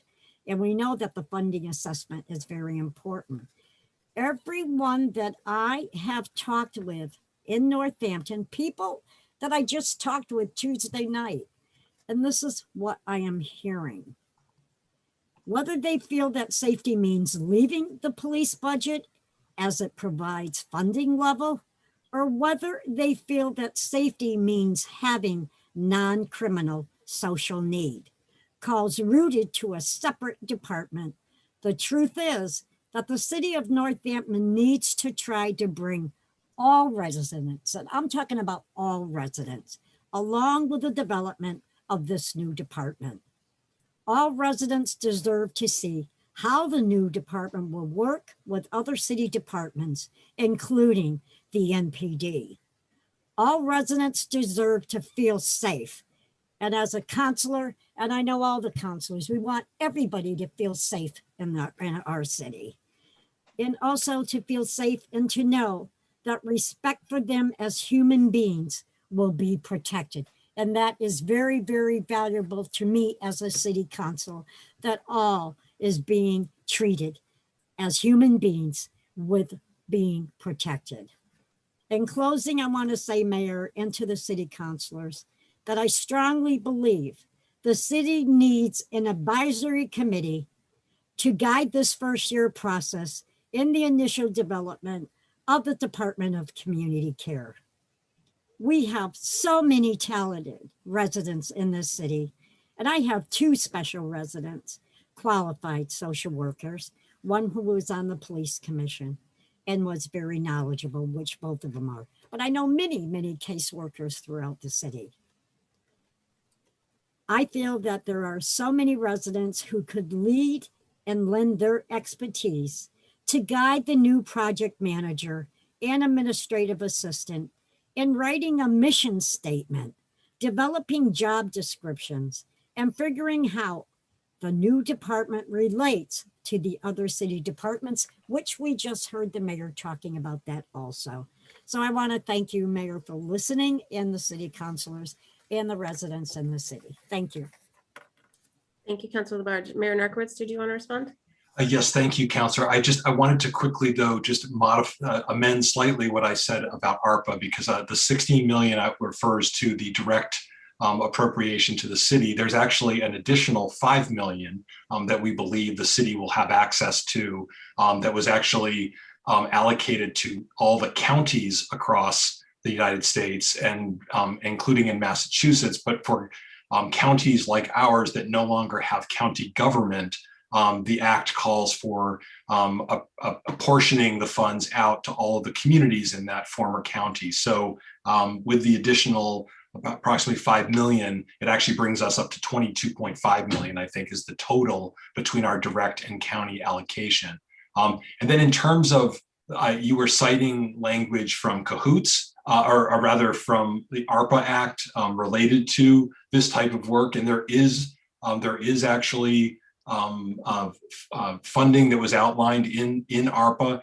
It was actually Senator Ron Wyden from Oregon, who has, obviously Oregon is home to the CAHOOTS program, and he's been every year introducing a CAHOOTS Act or a CAHOOTS sort of pilot act to try to spin up CAHOOTS across the country as a model, and hasn't been successful in terms of getting that adopted, but it was incorporated into ARPA, and there is language in there. So we believe that there will be funding. I don't know if it's going to come from the Department of Justice, or it's going to come to the states and then be pushed out to communities. But as I said, this is definitely something that's part of both our state and federal budgets right now. The other thing I wanted to say is I agree with you about an advisory committee. I think I called that out in the budget as one of the things that that this project manager would need help with, and we would obviously need to work with that person to form such an advisory committee. And again, that's a very common model. The other thing I want to say, and it's sort of about technical support, is I've been having communication with the Center for Policing Equity, which folks may be aware of. They're the leading nonprofit that's doing a lot of this work around the country, including in Ithaca. They're the sort of the consultant to Ithaca, and they've been working in Minneapolis. And I've actually had a meeting with their team to talk about the work that we're doing here. And they are very interested in the potential for providing some technical assistance to Northampton. And again, they are a 501c3, and so they actually do this work as part of their sort of, they're not a professional consulting firm. They do this work as part of their mission in terms of what they're doing around the country. So so that's another potential. That's it's not a grant, it's not dollars, but it's some really significant expertise that they could bring to this process. And, you know, they have actually shared with me some job descriptions for these types of coordinator positions that have been set up for other programs in other parts of the country as sort of models for what Northampton may want to do. And they've certainly offered that if and when there is a proposal in place, that they would be willing to continue our conversations about what hiring someone like this would look like and the type of expertise that would be needed, as well as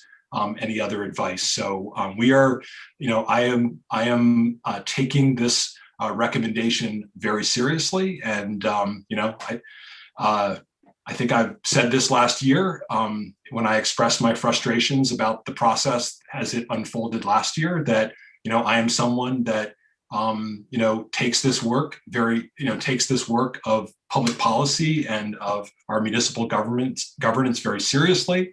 I'm very data driven. I'm very much into trying to gather experts, outside expertise, and trying to put in place what we need to be successful in whatever we're doing.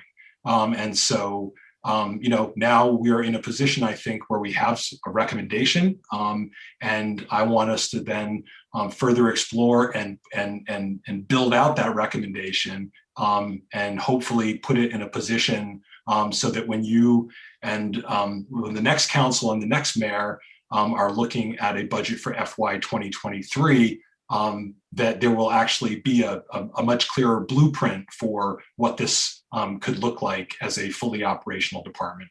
I thank you, Mayor, for that.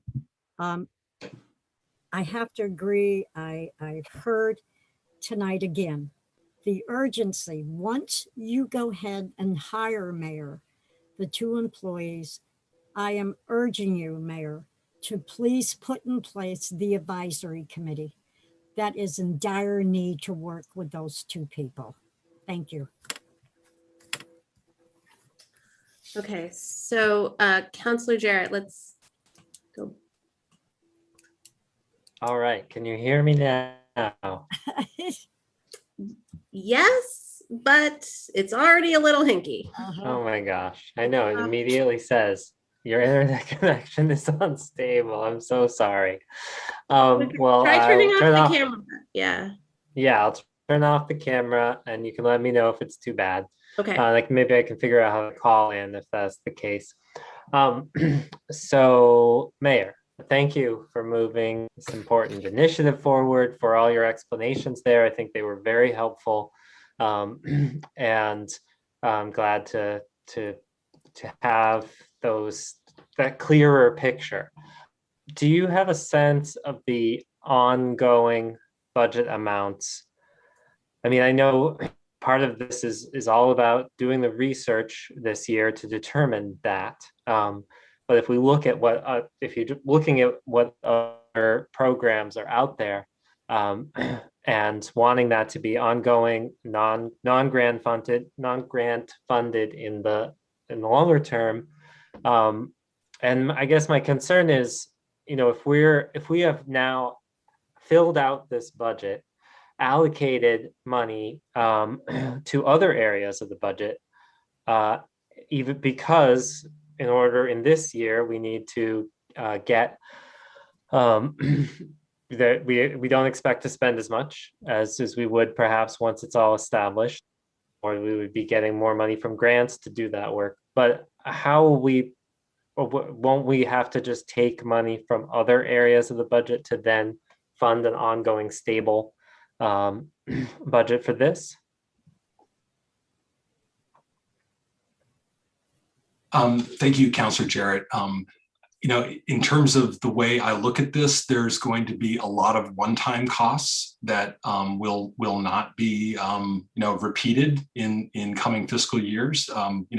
Sort of like the same kinds of one-time costs that we needed when we made the transition I referred to earlier towards dispatch and towards civilian dispatch. And so I believe that this ultimately, when you look at the amount of PS money in this budget, that it will not, and the OM amount, that this is a significant first budget for a department that only exists in a few paragraphs in a report. I mean, it's a significant investment. And so I believe this will be enough for us to get it off the ground and then really understand what the full staffing may look like.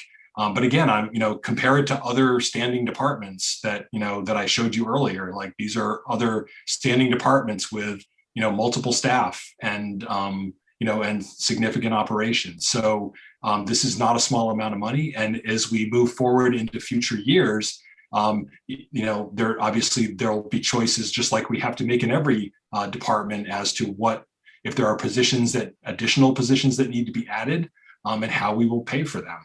Again, the budget that I'm presenting this year, we are, it is not a net increase in staff from the prior year. We're basically trying to recover some of the staff that we had to eliminate last year because of COVID.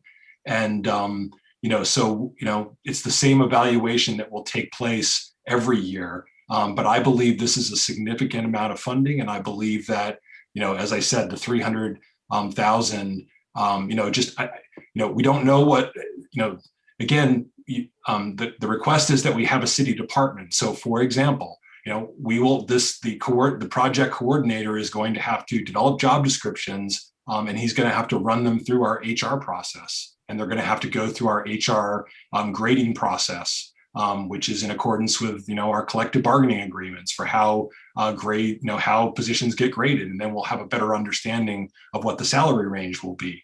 But, I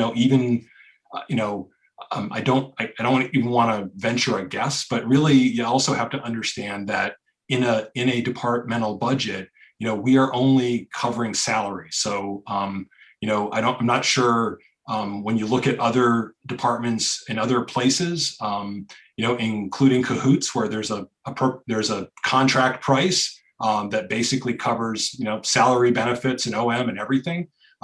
This is a salary only budget because the way we pay for benefits in the city is that they're not paid out of each individual department. They're paid out of a separate line item. So again, think of that 300,000 alone, as well as additional OM funding that's in that budget, as if you translated that into pure salary dollars, that would be three $100,000 a year positions, which I don't think we'll be doing that, but you can do the math and understand how many positions that could stand up almost immediately.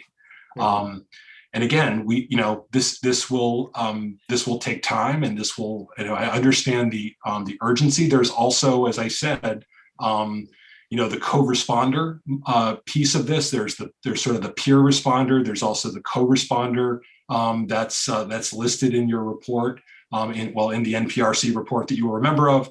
And so co-responder is a whole other area where there's been new funding, new funding that's been made available for that, not only through grants, but also in the way that the state is treating reimbursements for Medicare and Medicaid and allowing these types of services to be reimbursed through that type of funding. Much like we get reimbursed, our EMS system is significantly reimbursed through insurance and through Medicaid and those types of insurance programs, either public or private. So that's another avenue that we have to factor in terms of how this would be how this could be funded. So that's the those are just some of the other factors that people may not be thinking about when that goes into what could be funded with this money that's in there now. And departments grow from year to year. And so, that would be part of the normal budgeting process. But I strongly disagree that this is not a significant amount of funding, or not a fully funded community care department, as I've heard many times. Nobody has shown me what that budget looks like, or because we don't know what it looks like, because we need to understand what the department is, and then we'll be in a better position to do that. So I guess that would be my response. Thank you for that. One question also I have has to do with accountability, and I thought I would read just from the report, NPC report. So it's, quote, this department also needs to be accountable to those that it serves in a way that is not currently seen in city departments or by social service agencies who contract with the city or state. Governance of the department should include people with lived experience of criminalization and marginalization and those impacted by it. These people should be prioritized in hiring decisions at all levels. This includes, but is not limited to, Black and Indigenous people, people of color, immigrant, working class people, unhoused people, disabled people, people harmed by sexual, domestic, and psychiatric violence, youth, LGBTQ people, and people of marginalized genders. Without a direct charge to include these individuals and represent a balance, any department that is crafted would fail in its equity and justice goals. And so if you could speak briefly to the thoughts on how to implement that recommendation in terms of the advisory and the general running of the department. Well, I mean, again, this gets into how we would work to develop a department and understand how it would be integrated as a municipal department. And obviously, I've already mentioned collective bargaining, and I've mentioned, we do have a fairly clear structure under our charter for how, for how our city government operates. And so what you're proposing would be somewhat of a significant departure from that. And so we would need to understand how a model like that, how and if it could be accomplished. And again, we have collective bargaining agreements that have very clear understandings about lines of supervision and professional staff and professional supervisors and managers and grievance processes, and all of those other issues that would have to be understood. We don't have employees right now that report to non-city employees. We don't have a structure like that. We don't have anyone that works for the city that reports to someone who is not a city employee. I don't know that you'd find that structure in any municipal government. So that's going to be one of those areas that has to be understood and explored. And to see whether or not that's possible. Again, that's an issue in terms of, that's one of the contrasts from contracting with a private organization, for example, or a nonprofit that may have that type of structure. But I understand the desire to have this be part of a municipal government structure, but you also have to take the good with everything, what comes along with that, what will come along with that and the challenges that will present. So that is going to be one of the pieces of having a strong advisory board. But in terms of making fiduciary or operational or personnel decisions, that's going to be an interesting puzzle to understand how that would fit within the municipal governance structure, which again is governed by laws, it's governed by ordinance, it's governed by collective bargaining agreement. And so that'll be the challenge. Yeah, well, thank you for that. Explanation. I recognize the challenges and I appreciate that. It sounds like though it's one that you're willing to put forward as, let's see what we can do with it. Let's see how we can create a structure that adheres to these ideals. So I appreciate that willingness to think about it. Lastly, heard from many to a suggested name change just to the Community Care Department rather than Department of Community Care because of the acronym similarity to the Department of Corrections. Maybe we'll even come up with an even better name, but I just wanted to put that out there, and I think I'll start calling it the Community Care Department. So thank you. Although those of us who are recovering Catholics will then think it's CCD, which was the Catholic education we all had to go through. So that it's a mixed bag either way. But I guess what I would say to that is, again, I tried to adhere to what was in the what was in the actual recommendation. And again, I think what would have to happen for this to be when it's fully formally organized as a department that will have a mission and will have any other aspects to it when it actually gets put into our administrative code. That would be what what I said in my message would be the next mayor would propose an administrative order to actually add it to the administrative code. So that would be an opportunity if there was a name change for that to happen, or some other way to, whether it's DOC or whatever, pick your acronym, but that could certainly be accomplished. I just didn't feel it was within my purview to start making those kinds of changes at this initial stage, but certainly that's totally within, the purview. A few years ago, we created the Public Shade Tree Commission. And then a few years ago, we changed it to the Urban Forestry Commission. So that certainly can be accomplished by administrative order. I primarily wanted to just, honor the recommendation and have this as a budgetary separate department in the budget. Great, thank you. Okay. Councillor Foster, then Councillor Nash. Thank you, Councillor Shara, and thank you, Mayor. I have 3 questions for you. Before I ask them, I just wanted to make a couple of observations that are not directed at you, but sort of about this in general. I've heard in the last year, I've talked with so many people around Ward 2 and indeed around the city about, about policing, about the NPRC, about the work that was being done. And I just continually step away, and even after public comment tonight, just impressed with how compassionate and caring our community is. And that starts at the grassroots, and it's going up through municipal government as well. I've certainly talked with a number of people who had just never considered that their experience of policing isn't the same experience that other members of the community have.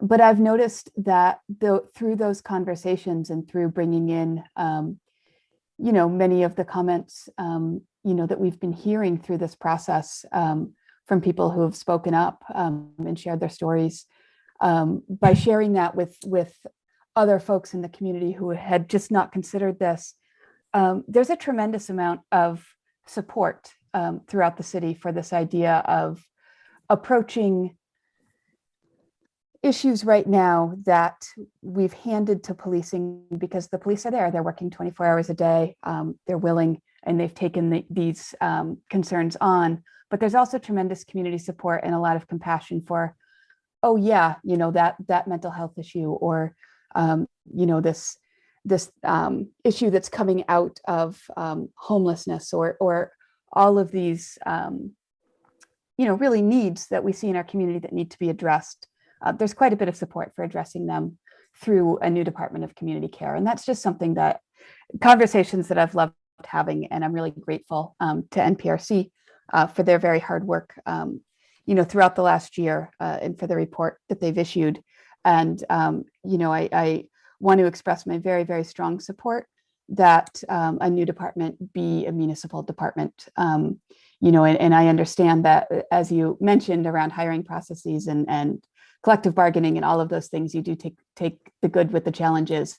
But I think codifying it in our city and in our budget is the good. And I really am thrilled to see it in our budget and to begin the work this year. And, I think it's easy to say, or I can say, sure, yes, I wish it were more. Also, as we're talking tonight, and I hear the eye you have on grants and on other potential sources of funding, and recognizing there are an awful lot of one-time startup costs that can help to fund the beginnings of the department, and hearing where other sources of funding can come for. I hope we do see budget transfer requests from OM to PS. I would certainly support those in order, as a counselor, in any way I can to see the department be successful. And I know sometimes that takes time, and it takes time that we don't necessarily want to take, but at the same time,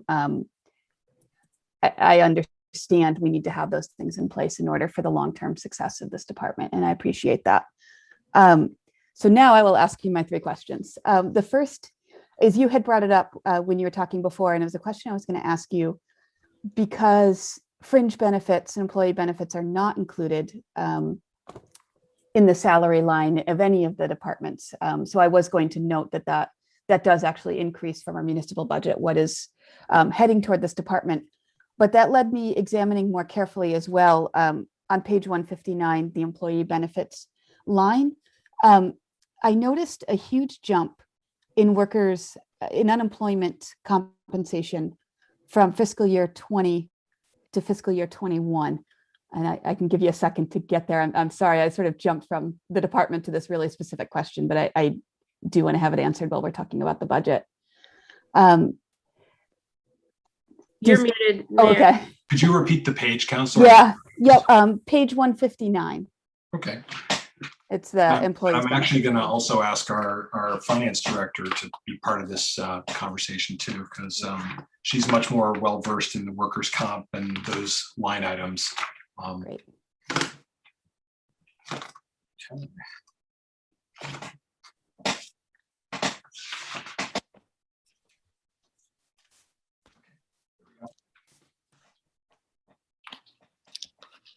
Did you have a chance to thumb So you're through all looking of at those? you're looking at Yeah. the benefits chart, correct? I'm looking at the benefits chart. Okay. Yeah. 911-919. Okay. And which particular line are you looking at? The 3, 4, 5, 6 down, the unemployment compensation line.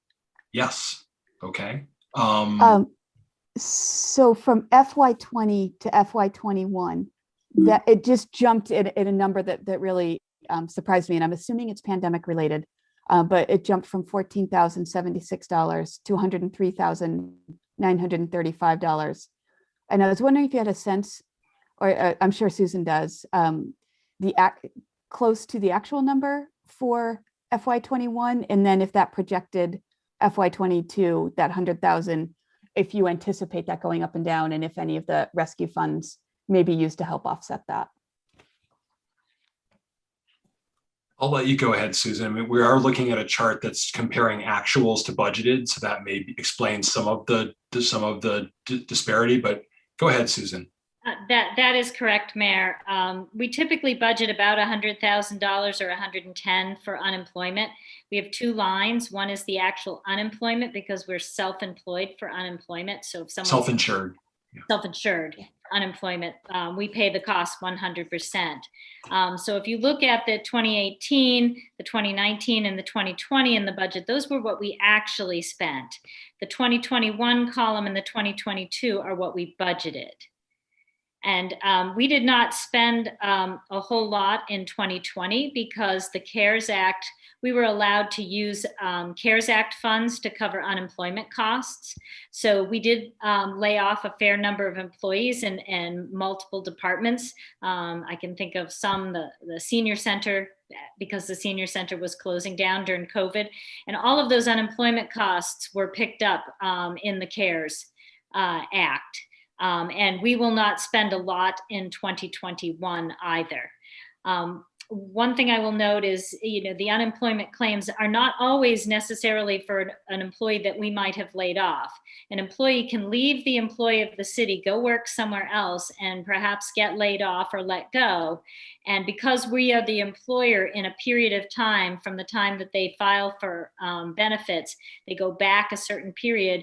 Sometimes we have to pay unemployment on employees that may have worked for us, but their unemployment situation is not a result of their employment with the city. So it's a number that can fluctuate from year to year. But typically we have been reserving about 100,000 a year, but we haven't been spending that at least for the last 2 years. Thank you. That was really helpful. I appreciate that explanation. And so my other two questions were more related to the Department of Community Care. Mayor, as we were talking about grant funding, I definitely have heard this concern as well from people, that because it's not necessarily something that you can count on, it's very hard to run a department. I hear your explanation that there is money set aside, and a significant money set aside to get it started, as well as down the road, many grant opportunities for some of the one-time costs. But I was wondering if you could talk a little bit about some of the municipal grants that we're seeing in other departments. So I know the health department, has had some significant grants, planning and sustainability. It might be really helpful just for context of what's possible in terms of sort of years and specific projects. If you could just off the top of your head, if there are a few that you wanted to highlight. Only the health department, Director O'Leary was with you at the last meeting, and if you actually look in many of our departments, you will see that there is often a sort of a supplemental column that talks about grant funding that does support some of our positions. So health department's a great example. I mean, we have a general fund budget for that department, and then we have a number of employees that are supported through multi-year federal grants, particularly in the area of the work they're doing around opioid and substance use work. And so there's significant multi-year federal grants that are paying for those salaries, paying for some O&M costs, et cetera. The senior center is another great example. Senior services is another great example because there's formula grants that come to every city and town for seniors. It's based on a formula. And so you'll notice in their department that there's grant funding that supports it. So, there are cases where we do integrate some grant support into our department. CDBG allows you to pay for some administrative costs. So we do fund salaries from CDBG. So yeah, definitely grants are significant, and we are very actively pursuing them, not only for one-time projects, but also to start up programs. I mean, the Prevention Coalition is a great example of the substance use work we've been doing in the schools for the last 10 years that have been fully funded by federal grants and paid for a coordinator for 10 years. And so now we're working to integrate that into our budget permanently.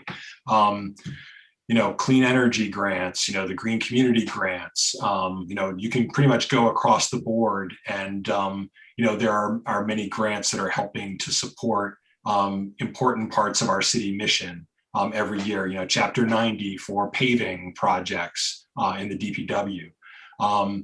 So it's not uncommon. Obviously, we are always mindful when we get grants because we want to make sure that they're sustainable and that if we are going to pay for any aspect of staff, that we know that we need to be prepared and understand the long-term sustainability of that. The schools is another example. I mean, the schools rely significantly on millions and millions of federal grants through Title I and other programs. So, they have whole teaching positions, Title I reading teachers that are funded entirely by federal grants. So it's not an uncommon model across all of our departments. So that's certainly common, but again, I think that I'm because this is such a new and emerging field, and there is such a interest in it at the state and federal level, I think we would be remiss if we didn't pursue these grants. And I know when I talked to Senator Comerford, about requesting an earmark, this is something she's seeing in many of the communities in her district, which is why she was able to secure the funding. And there's also outside sections of the budget that has language related to this kind of work as well for DMH grants. So yeah, I mean, I think there will be funding there, but obviously we also want to build a stable, sustainable city department that's, funded, that can be supported by the general fund budget as it grows out over time. Even the 911, our department, the Public Safety Communications Center, they receive E911 grants from the state that go to every PSAP they're called, but all of the 911 call centers around the state on a formula basis, and it's paid for by a fee on your cell phone that then goes as a formula grant to all those 911 centers in the state. So and I referred to the whole reimbursement issue that's now out there and available in terms of particularly for co-responder models where there's been increased flexibility in terms of if a social worker that's part of a co-responder program with a city or town that's obviously not working directly for the city but is part of a program, there's reimbursement for their work directly through Medicaid and Medicare and insurance in some cases as well. So that's kind of a long rambling answer, but suffice it to say that we have a lot of experience with grants, and we are, I think our city's been very sophisticated in how we use and apply for and pursue and integrate them into the mission of our city. Whose responsibility? I guess this gets into my third question, which part is a statement, and I've heard talk about the need for an advisory committee with the department. And I just also want to urge that the search for the director also include people who are invested in and who we've been talking about, whether it's members of the MPRC or people who can really use their own experience and their own view on the community in the search for a director, which is going to piggyback onto my question of who would be responsible for seeking and applying for those grants. Is that coming from the mayor's office? Would that be the director's responsibility, or is it kind of a shared? My sense would be it would be hopefully the project manager. That would be part of their key responsibility. But obviously, we work collaboratively across all departments and the mayor's office on grants. On grant writing, and sometimes there's multi-departmental grants. That we get information from lots of departments. So I can certainly see this being collaborative work, particularly because you're often needing to get information from other departments. We've talked a lot about how dispatch might be really important in this process, and so trying to understand how this would integrate with our dispatch system and other public safety agencies. So yeah, I would think that this part of this person role would be working on looking for these potential grants, which again, as you're developing what the department's mission is and staffing is, you're in the best position to be able to identify grants that support that. So, and then in terms of the hiring, I mean, as counselors know, whenever I do a hiring for, like a department level position, first of all, that requires confirmation by the city council under our charter.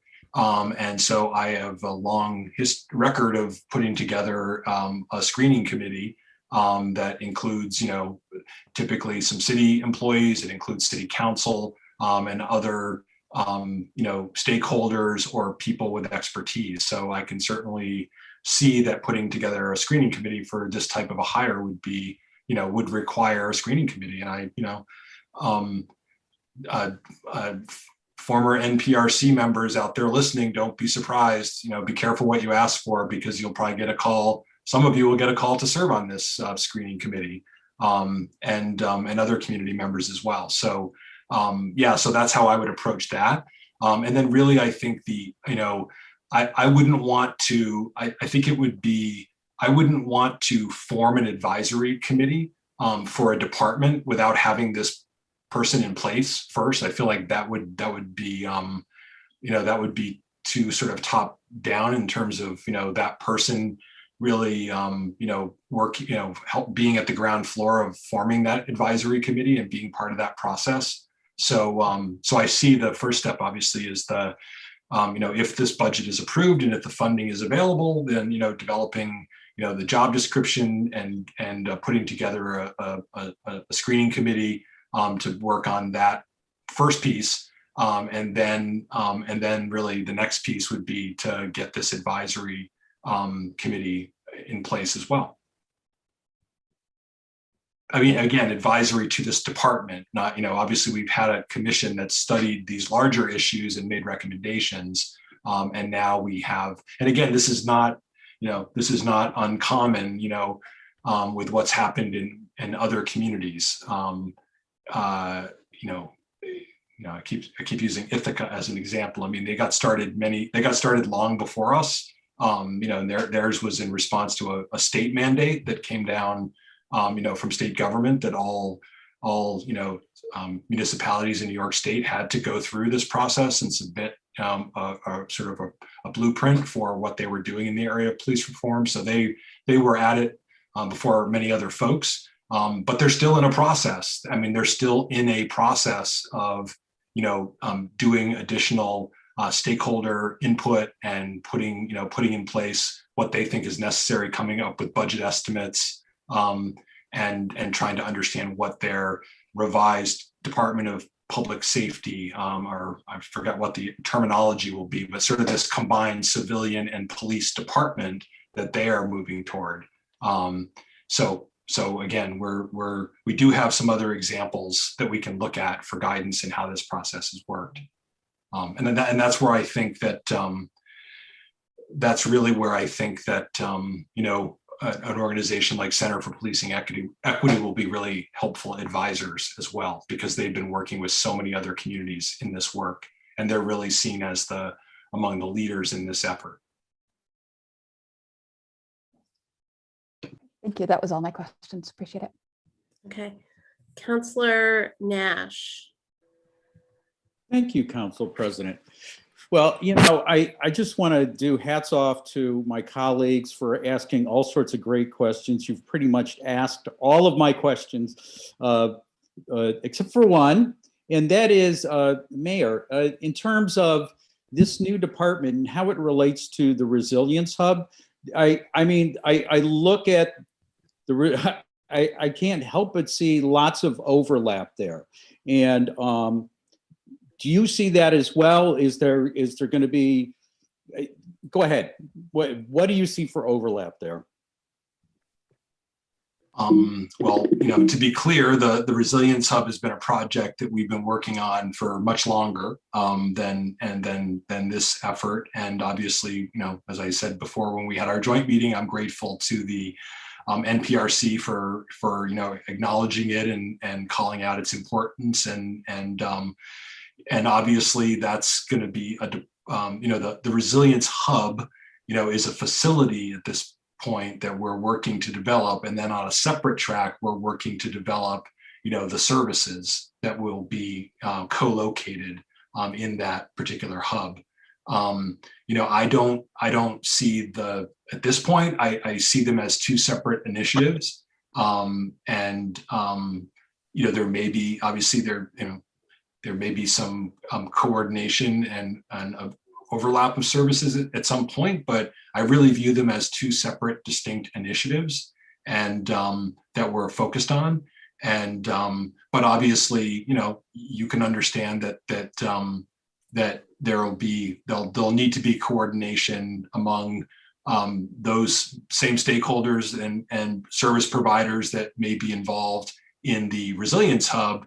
Will probably be working with members of the community care department, as well as our other city departments. But at this point, I do still, view them as two distinct projects, and we're sort of again working on two tracks of first trying to secure and build out a facility, and then on a parallel track, working to actually create the sort of the operational piece. And I think I mentioned to you at a recent meeting that, Community Action has secured a grant, I think, from the Beverage Foundation, and they are advertising right now a Resilience Hub sort of community collaborator, I think is the job title, which is sort of a community organizer position, to begin the work of outreach to the various communities and stakeholders and agencies that provide these kind of services to really try to build what the vision will be. So that's sort of where we are on those two tracks. But I obviously view it as a type, as part of our overall efforts to support the needs of the community, and particularly the needs of our most at-risk members of our community. And obviously, the Department of Community Care is a way of creating an alternative police response to the needs of our community as well. So I think it's all under the same umbrella, but I don't see the two as being sort of merged together in this context. Interesting. I just, in my view, I would see overlap, but I definitely see that the two initiatives will be, there's a potential to be serving similar populations, providing the service, the more long-term supports as opposed to the emergency immediate supports. And, and how those two go together is, I think it's going to be critical.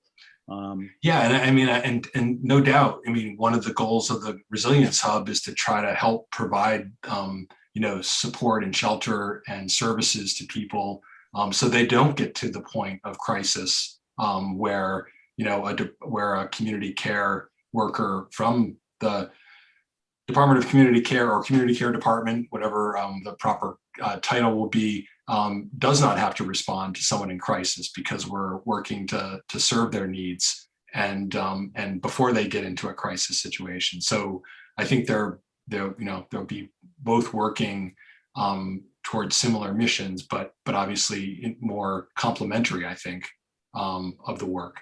But again, these are all things that to be thought out going forward, and obviously things can evolve over time. And as I said, my goal at this point was to put in place the initial funding, and knowing that I'm going to be turning over the reins to another chief executive, and there'll be another city council sworn in January. So but I feel like what we've put together, what I've put forward in this budget, gets us started on a positive footing to move forward.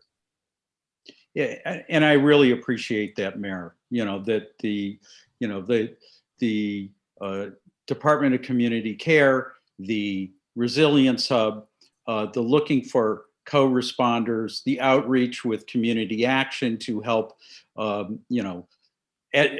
additional programming there. And I wouldn't be surprised if something else comes along in the next few months as well. I think that, I total all of this up, and, and it looks like we're committing a little over, roughly $2.5 million. If you look at all of the different programming, if you put the Resilience Hub, you include that as part of it, along with all of the various programming that we're doing, it's a significant commitment. And I think that some of that is getting lost in the discussion around the $880,000. I also want to say that, that I've been doing some research, and Cahoots runs about $800,000. That's the contract with Eugene. And that Eugene has a budget that's roughly 6 times the size of ours, and that Cahoots is about 11%, or no, it's 0.11% of the Eugene city budget. Mr. Buckley pointed out before that that what we're allotting is only 0.3%. If you add in the $150,000, now we're pushing north of 0.4%. And that what I'm trying to say is that for a city of our size, that we've, when you look at what we're dedicating to help people at risk in our community, it's very substantial. And that and I also want to add that an important piece that I'm really grateful to the Policing Review Commission for is that the way that it has brought Northampton to consensus. And this speaks to part of what Danielle Amadeo was raising with me earlier, that, where are these folks who are saying don't defund the police and also fund the Department of Community Care? And I can tell you where they are. As a counselor, I walk down the street and I talk to them. I get emails from them. I get phone calls from them. They don't show up at this meeting and at council meetings. But there's a clear consensus in Northampton that we don't want to defund the police.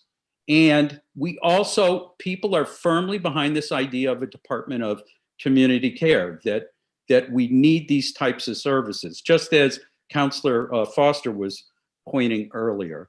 And I also want to point out who's missing from this conversation, because it really points to how much Northampton is behind this, that this is a city of fiscal responsibility. If we are being fiscally irresponsible, we will be hearing about it. And that the people get that we need to allocate these funds and create this department. And so anyway, I'm going to support this budget and appreciate the effort you've put into this, Mayor. And thank you. Thank you, Councilor. Councilor Quinlan? Oh, it's really, it's really great to be in colleague with all of you, as you've asked so many great questions that I had written down before. But I did want to change the subject for a second, Mayor, before talking about the Department of Community Care. And I wanted to ask you about the Office of the Assessor. Last year, Councilor Jarrett had brought this up, and I had circled it on mine as well. So this is page 32 of the budget. 2 people last year were receiving pretty substantial raises. They were going from about 42,000 to about 51,000. So it was a 17% increase. Both those same people are scheduled this year for a $4,000 pay cut. And so I'm just trying to understand what's happening there, because, they are, last year there was a discussion about the fact that this was because they were at a certain level on the pay scale, so that, and they were stepping into these positions, so that's how they were paid. But when you see someone's pay going down, I was a little concerned. I just wanted to kind of understand that. Why is that happening? Yeah, I'm going to have to ask Director Wright speak to you about this. I think it's a combination of hours and some other staffing changes, but I'll have the director walk you through this. Great, thank you. Okay, I don't have the actual salaries from last year here in front of me, but the main reason for the decrease is that Assessor Joan Seraphin was at the top of the scale. I'm sorry, this is the auditor's office, not the assessor's office. Oh, you said assessor. Oh, I'm sorry. I meant auditor on page 32, sorry. Oh, okay. Oh, I can explain that. What happened last year is 2 of the staff people, the payroll and AP coordinators, were erroneously budgeted for 40 hours a week last year when they only work 35 hours a week. Okay, so their salaries were readjusted this year. Oh, okay, great. Thank you very much. It just, when I saw the number was down, it really. Yeah, no, they are getting their normal step increase. So. Okay. All right, great. Well, I guess we'll turn back to the topic of the evening. I just want to say a couple of words about the Department of Community Care and the Northampton Policing Review Commission before I have just 1 or 2 questions here. I mentioned before, I was very honored to be a part of this NPRC. And as the NPRC's recommendations became more structured, I was very happy with what was proposed.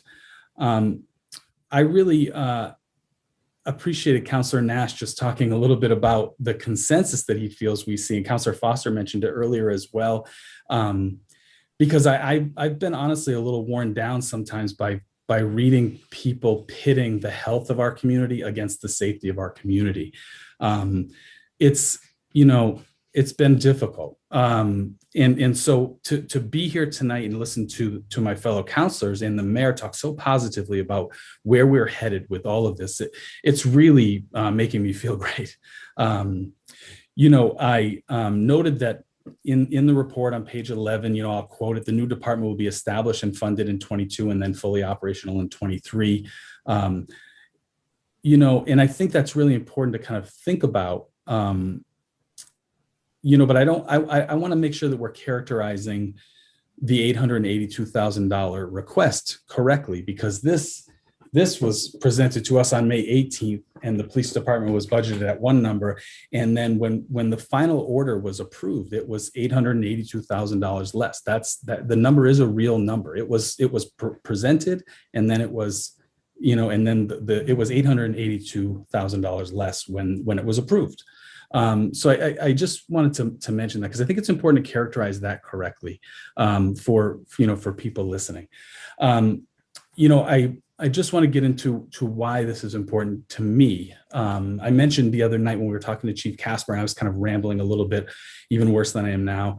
But, you know, 2 weeks ago, I attended Brandeis graduation. The commencement speaker was Brian Stevenson, who's a public interest lawyer from Montgomery, Alabama. And he talked about the health problem in America, the history of using the politics of fear and anger to force the criminal justice system to respond. Specifically, he talked about addiction crises, which has led to mass incarceration across America. And we know that response also includes houseless and mental health crises as well, criminalizing these problems, which really present, you know, as public health problems. The politics of fear and anger can pose a great threat. I'm really happy that we're moving forward to care for our community in a more compassionate manner. If I don't know what the number is, I'm going to make a number up. 85% of people in Northampton feel perfectly comfortable calling 911. That's a good starting point. My goal, and I can sense the goal for my colleagues here, is growing that number as close to 100% as possible is a priority for us. Adding a fourth emergency response option does that. I too have had a number of conversations about the Department of Community Care, and it seems to me that an awful lot of people do support this idea. The people that I've spoken to that support the idea really feel it's going to create greater community health and offer important support to our neighbors. I just would note one conversation I had with literally one of the most conservative people I know. And as we talked about it, and I kind of explained my feeling on it, my vision for it would be, his quote was something along the lines of, if this really works in your life, you'll never do something better than this. And that made me feel great. So I'm filled with pride to have been part of this process, and I pledge to see this through. You know, so I would just ask, Mary, so many of my questions you've already answered. And I guess just a technical question, would the project manager require council approval? I know that the department head would. We did that with Mr. Flagg and Dotrell and Chief Davin, but would the department manager require that too? I guess that's a good question. I mean, I suppose, you know, it's not the ultimate department head necessarily. So I guess theoretically it may not, but there's certainly nothing stopping me from coming to the council and consulting with you and getting your approval. I mean, my hope is that I'll have council involvement in the screening process so that there'll be some involvement in that. But yeah, I guess you're right that the, you know, it's a department, and although, you know, again, I guess technically until the department is formalized in the administrative code, then you're probably right. That it's not like, you know, again, like the assessor or something like that. But again, I feel like, you know, this is I've expressed in the budget message and my other, you know, in other discussions with the council about this, that, you know, I am extremely mindful of my short-timerness here. And so in terms of making really long-term decisions with long-term implications, so I want to be very mindful about having some continuity and having other inputs on this. So I guess we can talk about that further when we get to that point in the process. But yeah, I suppose technically it would not be considered a true department head at this point. Yeah, we'd have to, and again, we don't, the administrative code typically spells out, the Department of X led by a director or led by whomever, and, advised by, fill in the blank. And so it sort of spells that all out. So probably that would be, once that's in place and then the department is fully formed, then that would probably be the more permanent hire. I don't see this person as being the director of the department. I see them really as the person who's going to help us. I see it as a short-term position that's going to help us lead the process of establishing the process of the department. Yeah. Great. And then it seems like you've said this, but I want to ask very directly. If the project manager is ready to hire and get the department rolling, assuming it's before January 3rd of 2022, you're prepared to make these budget amendments and adjustments to try to start as soon as the project manager feels that we could go? Of course. Yeah, of course. I mean, part of this is I want to hire someone and empower them to create the blueprint for what this department would look like. And, again, it's 25 years ago, but, similar situation with the public safety communications center. And, we brought in somebody who had worked in public safety communications for many years and had, knew what it took to put together one of these centers, and, made recommendations and created job descriptions and did all the coordination with other departments. And then, away the city went. So yeah, if we could certainly, that I would most definitely bring forward any needed transfers that would be needed to support that. Great, thank you. And I'll just conclude with one thing, which is as I have kind of looked at this, and again, I felt really great about a lot of this. I think the $420,000 versus the requested 882 to get the department rolling, to me is less important. What's important to me is when this department is established, that it's properly funded. If we can establish it and figure this all out with this money, but then what if you found out that it really needs $750,000, $1 million, then that's important to me, that those tax dollars are allocated at that time. So that's one thing I wanted to mention. And then I also have been thinking a lot, and I just did a little research here on, Councilor Nash was talking about some of the money, but when you start talking about per capita allocation, Eugene and Springfield, Oregon through Cahoots get $9.11 per person.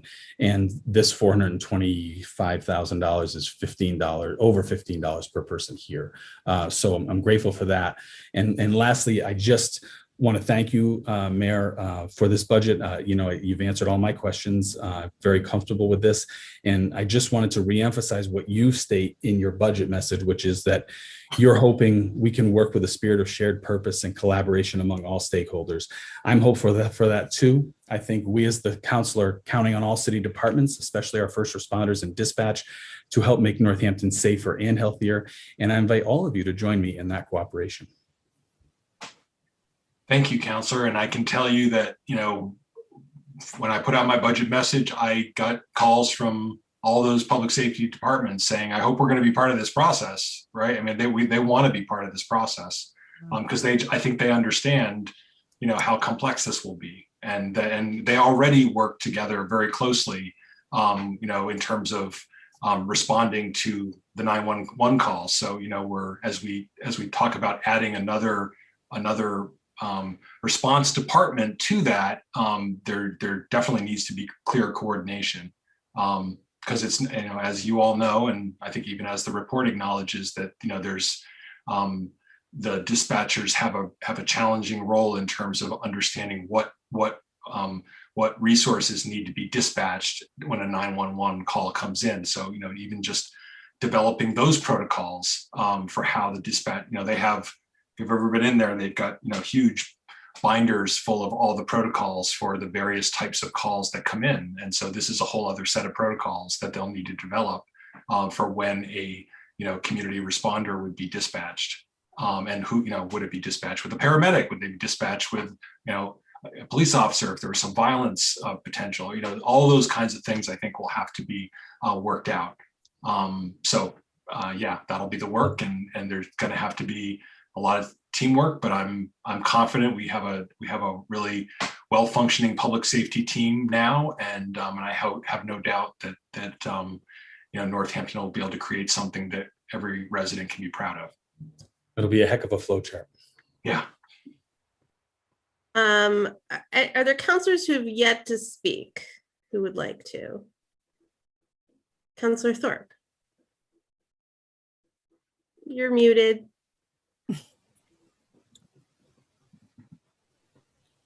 There you go.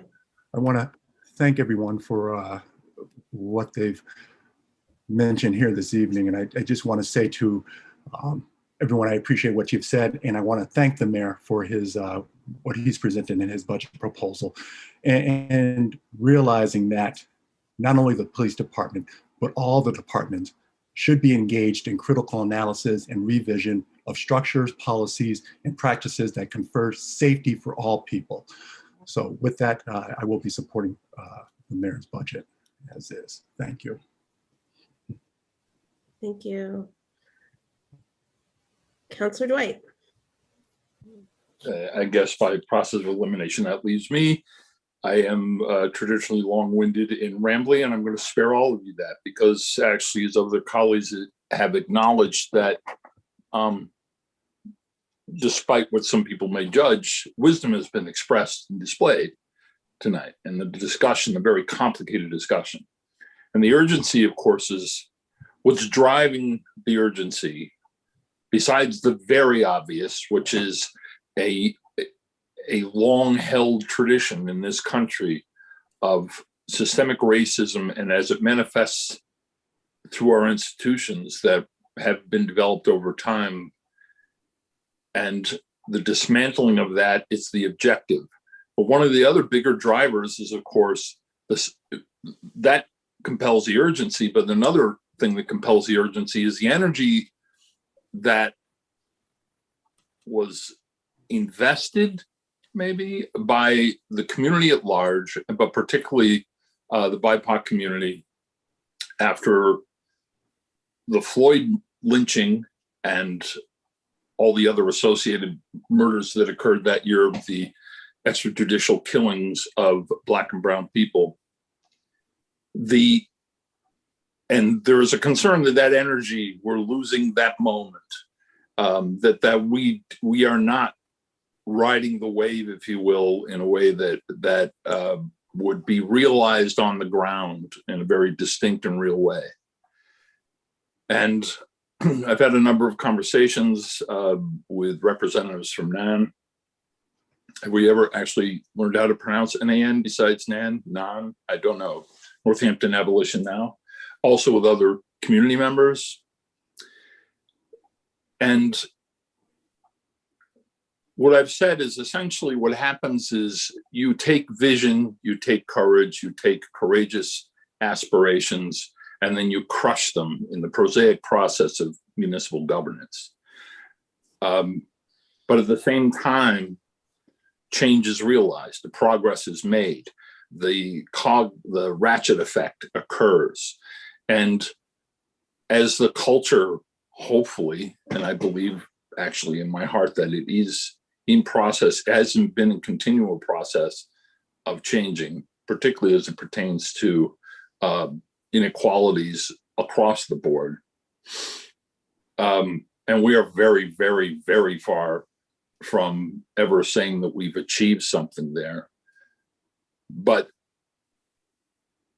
to quote many, to borrow a quote and to bastardize it somewhat from Martin Luther King, the arc of justice bends slowly but bends towards freedom. Our work essentially actually has us in that bind in some sense, making a very, we've been called upon to make a bold and brave choice and decision and change. And in so many frustrating respects, and many of you've heard many of them tonight, we're very limited. We're talking about introducing and creating a department that is unique, but not sort of unique, although you can't qualify an absolute, but it's not kind of unique, or the uniquest. It is just plain and simply, in many respects, borrows from a number of other proposals, but this one is unique, at least the one that I've heard called for in the recommendations. It will, in all likelihood, change as it is starting to be realized. And I have heard that the mayor and also certainly this council has not shied away from that ambitious goal. You know, all of this is fraught with potential failure. And it does require, as Councilor Quinlan mentioned, a continuum of effort, not just from, well, you know, as I said, my efforts are going to be basically from the peanut gallery soon, but those of you who are continuing on, it will require the nurturing and consideration that you guys are committed to invest in. My choice on this, and I've heard it very loudly and clearly, is an enormous disappointment to a number of people on all sides of this issue, to be honest. And what I've always said about representative government is that the one thing that we have over, say, putting this to a town vote is that we are chosen, we represent ourselves, we explain and express what our moral compass is, and then we hope that people invest their trust in us to make reasonable, thoughtful decisions using those gauges. And this is the perfect example of it. We are, to a person, having a deep and abiding struggle. It's a point of privilege. It's definitely a privilege. And we, the deleterious impacts don't affect us, more or less. And we're trying to improve the lives and lots of others. And I hope people walk away from this understanding that is indeed what we've invested in this so far. That is our commitment. And it is reflected in every councilor's questions, the mayor's responses, the thoughtful processes. We're all committed to moving in the same direction. The destination and the way we get there is where we have the differences of discussion, and that will be ongoing. It's not new. And it won't end tonight. It won't end when we have a second vote on the budget. But I just want to share with you my admiration for all of you and appreciate, in these extraordinary circumstances, the courage and the hard work that you've committed to this. You're not going to hear that a lot in public comment or on the streets, but I want to share that as a colleague, I am genuinely appreciative, and the same amount of appreciation that I would turn towards the Policing Review Commission, I would apply here. And I hope, at the very least, my appreciation of you counts to some small infinitesimal degree, and hope you appreciate that you have done good things and are committed to doing that. So thank you. Thank you, Councillor Dwight. I'm going to take a moment and weigh in, if that's okay, before we do round two.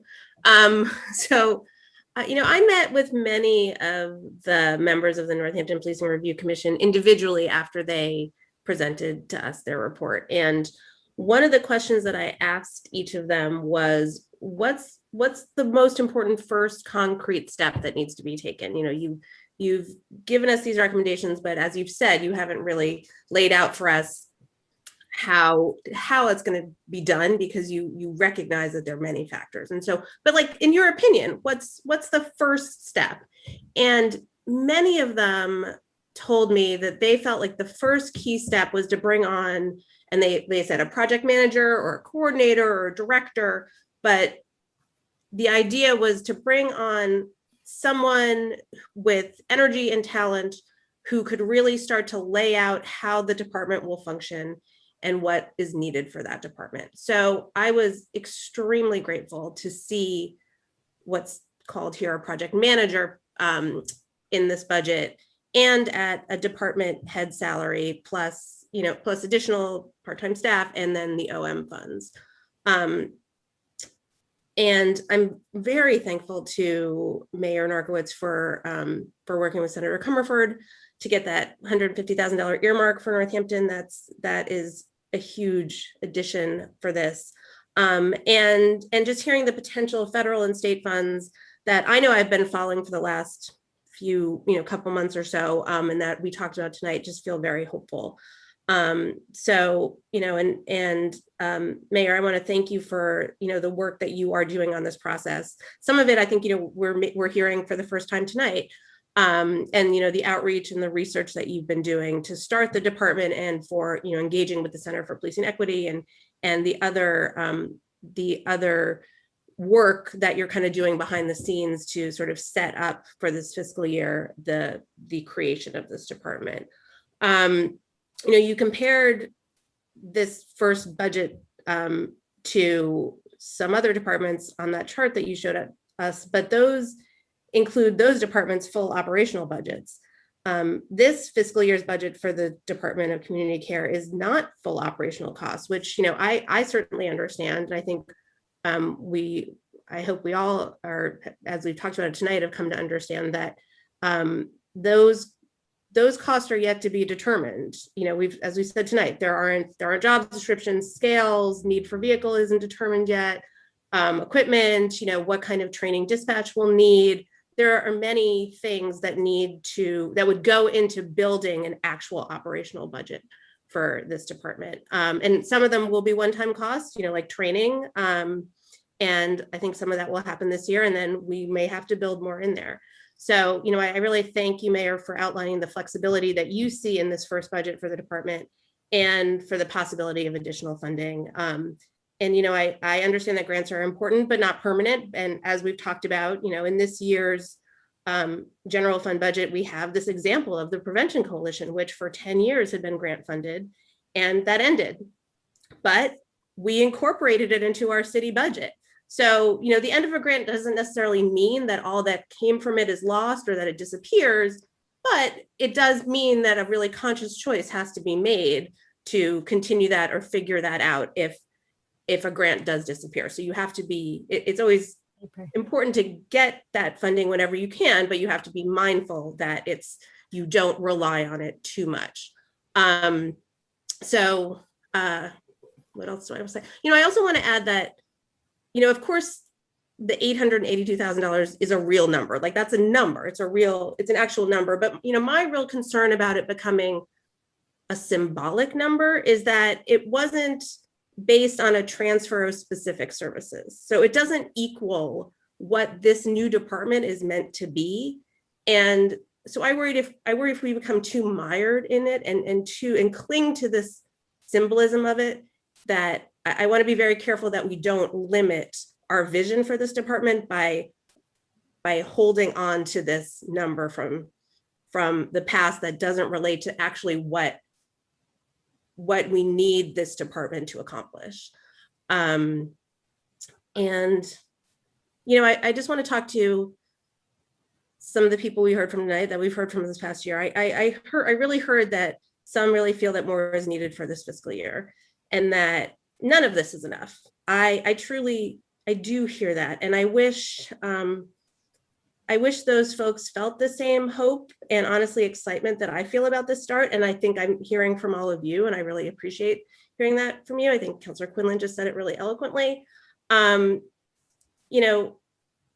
Like Councilor Foster had said, I also have had dozens and dozens, maybe hundreds of conversations in this past year throughout the city, and about, what has gone from an idea of and a real need to be filled that we clearly heard from many in our community, to then a very well thought out and researched recommendation by the Northampton Policing Review Commission.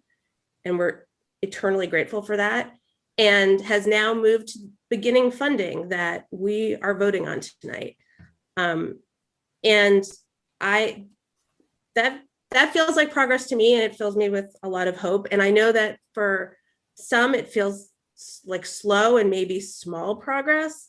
But, I hope that we, as Councillor Quinlan just was saying, I hope that we really can work together on this and come together as a community, because I'm committed to seeing it through to be a fully operational department and to making it be the supportive response to those in our community most in need of our care. And I think that we can come together and do this. And I hope that we can do it with a sense of purpose and accomplishment and an appreciation for everyone that has contributed to getting us to this point.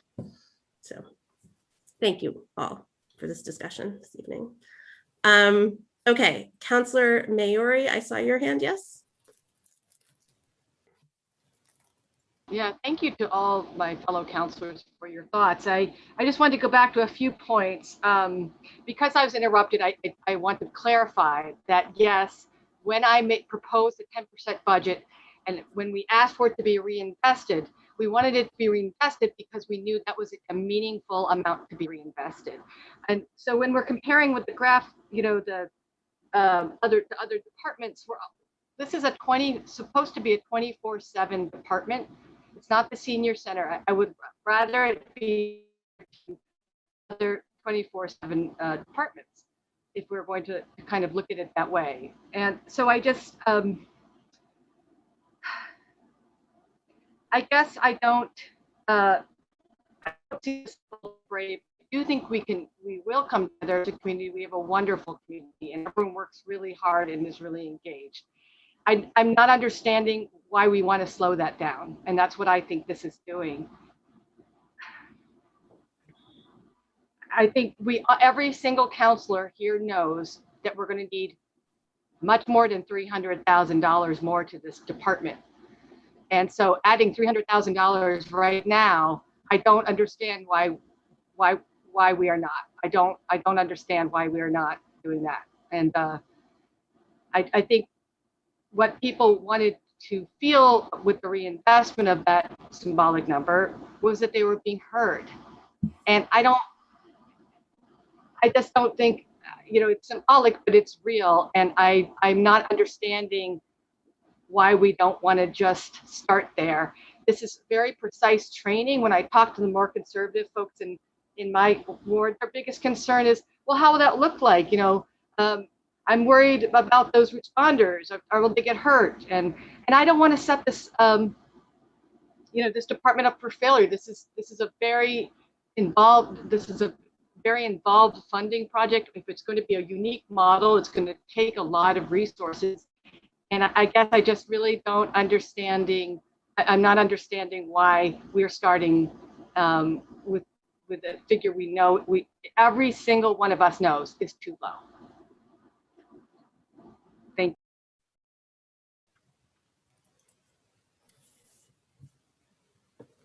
you. Other councilors? I saw another hand before, but Councilor Labarge. Mayor, I just wanted to let you know that on an email that I got yesterday, somebody apparently had emailed Tim Blake from Cahoots, and they charge $300 an hour for consultant. So I just wanted to give the mayor that message. Understood. Thank you, Councilor. You're welcome.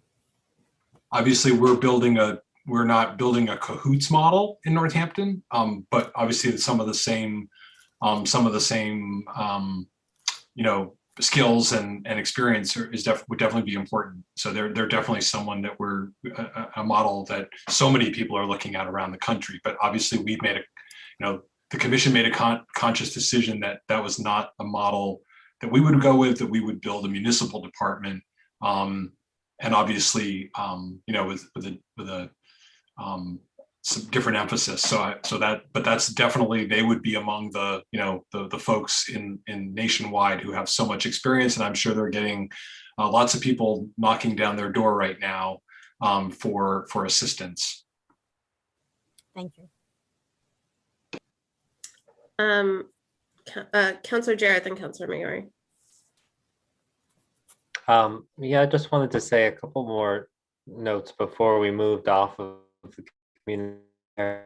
Um, the cahoots model, we're not choosing to be a contracted model, but many of the things that cahoots provides, with peer response being very large, is certainly a thing that I'm hoping that we will take lots of inspiration and information from. And then also the community care department, it's not just about emergency response, that investment is needed in all aspects of community safety, and peer response is one, but just to remember that any money we put towards initiatives that support people, so housing, the resilience hub, that meeting people's needs will reduce the need for policing and lead to better outcomes. And it doesn't all have to be housed in the community care department, but I do think it needs to be accountable in whatever way we devise, like the community care department. So just putting that note that, in a way, we are spending on the resilience hub and such, we are investing in the community in that way. And more is going to be better. So I just wanted to make those points there. Thank you. Thank you. Mayor Narkowitz, did you want to respond? Oh, you're muted. Thank you for making that point, Counselor. And again, I would refer you back to the budget message and the budget itself. I mean, the single largest increased division in this budget this year is Health and Human Services. And we are making, we're making our largest increases primarily in our Health and Human Services division, as well as education. And, I know you spoke with Dr. Provost about some of the work that they're doing in the school system that also is toward that same mission. So anyway, just want to reemphasize that again, sort of the global budget here and the choices we're making globally in terms of where we're putting our greatest emphasis of investment. Councilor Mayari. Yes, when Councilor Labarge brought up and Councilor Jarrett brought up cahoots, I remembered a point I wanted to make, which is one of the biggest problem that cahoots self-reports is underfunding. So I don't think Councilor Nash's point that that's I think they probably need a lot more than they are receiving. And the Amherst Safety Working Group is proposing 2.2 million for Amherst, and that's for 24/7 and 15 staff coverage. Amherst has budgeted $140,000 in FY 2022. Yes, but I'm saying that, but the people of color who led that proposed 2.2 million, and that's who I'm listening to. Okay, any further discussion?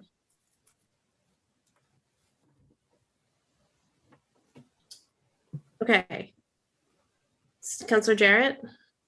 All right, I have more questions and discussion about the budget, but are we done with the community care department? I mean, this moment in time is about everything except for that one line item that we have provided. Okay. So go for it. Okay, great. Well, I just wanted to say overall, I feel this is a solid budget that I can get behind. I'm glad we're bringing staffing back up. We're funding these new initiatives.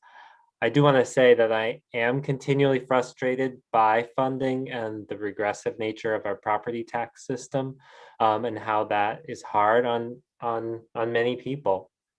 And we continue to advocate for changes in that, including the fair share amendment to boost reimbursement.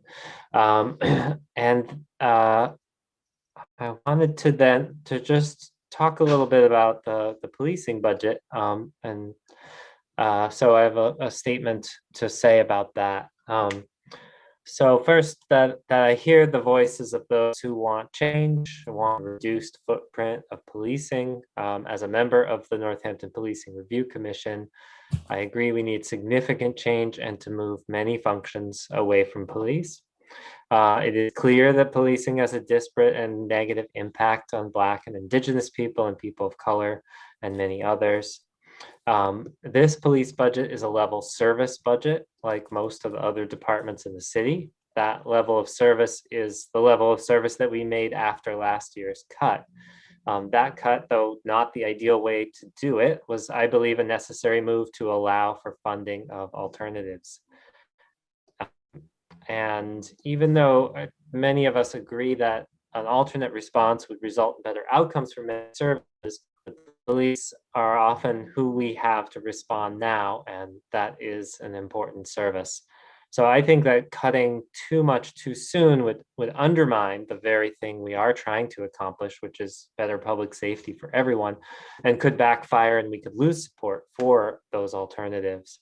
Just that the Policing Review Commission report calls for fully funding the alternatives and then evaluating moving funding from policing.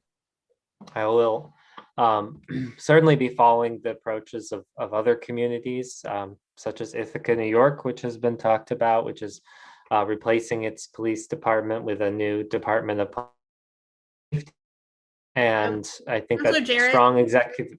Sorry, you're freezing up a bit. Why don't you try turning off your camera? Yeah. So I think strong executive action will be needed to make real change and stand ready to support that. But did most of that come through? Yes, you just kind of froze towards the end a bit. Okay. So there's my statement. Thank you. If I knew you were wrapping up, I might have let it ride, but I just didn't want you to get stuck. Sorry. Thank you for that. Any other discussion? Okay.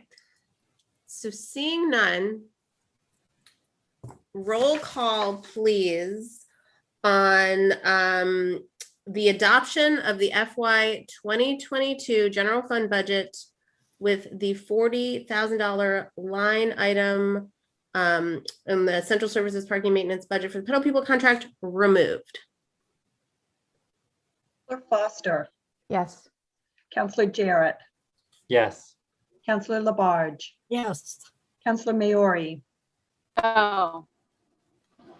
Councillor McNash. Yes. Councillor Quinlan. Yes. Councillor Shara. Yes. Councillor Thorpe. Yes. And Councillor Dwight. Yes. Okay. Councillor Jarrett, we're going to go ahead. Yeah, I just wanted to thank everyone for going through the process and allowing me to participate. So thank you again. You're welcome. So we're going to ask you to step away. And so now we are going to deliberate and vote on the $40,000 line item in the central services parking maintenance budget for the Pedal People contract. It is already on the floor. The motion is there. So discussion. The motion stands. The motion stands. Is that right? There's a motion on the floor that already. I've spent hours figuring this out, and yes, it is already on. It was there. It was just in two separate parts. We did one part, and now we've moved over to the other part. That's where we are.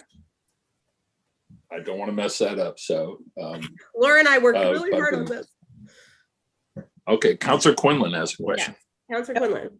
Okay, so just to be clear here, looking on page 51, there's a line, it doesn't say pedal people, it says trash removal. That's the 40,000 we're talking about. Just want to make sure that we're all aware exactly of what that is. Yes, thank you. Laura? We've taken two votes so far, the vote to divide the question and then the vote to adopt the general fund budget with the 40,000 removed. I thought we still do need a motion and a second to approve. We need a total of 4 votes in this whole process. I've recorded 2. I'd like to so I'd like to move this item just to be safe. I would like to move this item to put it on the floor for purposes of discussion and vote. Okay. Second. Okay, that motion's been made and seconded, but so just bear with me for one moment. So Laura, we had the initial motion, right? Yes. Then we had the motion to divide, Yes. right? And we had a vote on that. Then we had the vote on the adoption minus the line item. Now we're going to have a vote on the adoption of the line item. And then we'll go to the order. Okay, but we've only had two votes with motions, so this is the third. That's fine. It's not what we Okay. discussed earlier today, but that's fine. Which was that once we divided the question, they were both on the floor. They would have two separate votes. But a motion's been made and seconded. I'm fine to do it for safety sake. Belts and suspenders. Yeah. Move the trash. I will not be the one figuring this out next year, so good luck to you all. Okay, so any discussion on this motion? Who had that question? Councilor Quinlan? Yes. Was that question answered? Not yet.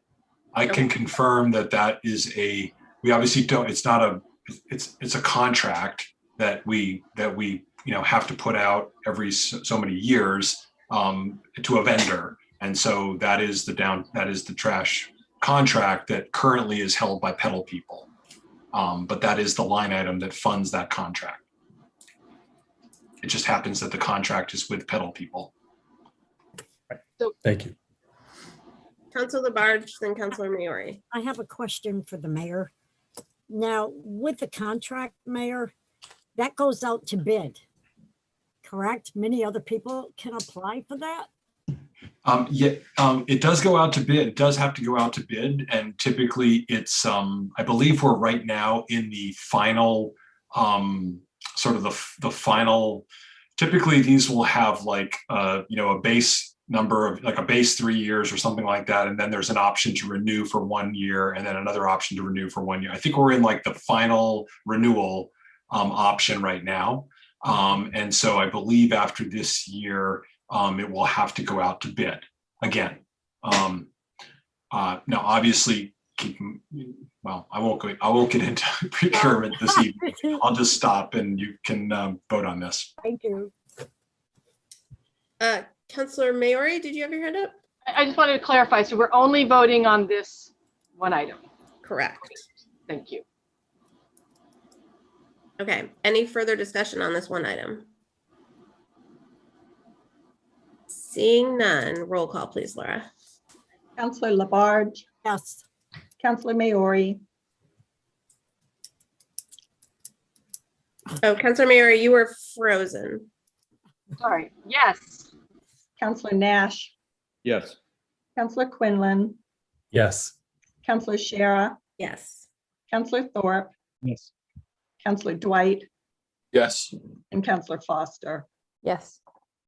Okay, that passes in, that adoption passes first reading. So now our next step is we go back to the agenda. And so we are at 21.280 in order. Councilor Dwight? Requesting a break, if we could. Sure. Let's be back here at 10. I mean, I was just saying, only if everyone's agreeable or you're agreeable. It seems that this might be a natural point at which we do that. Sure. In 5 hours. That's fine. Okay, so let's be back here at like 10:15.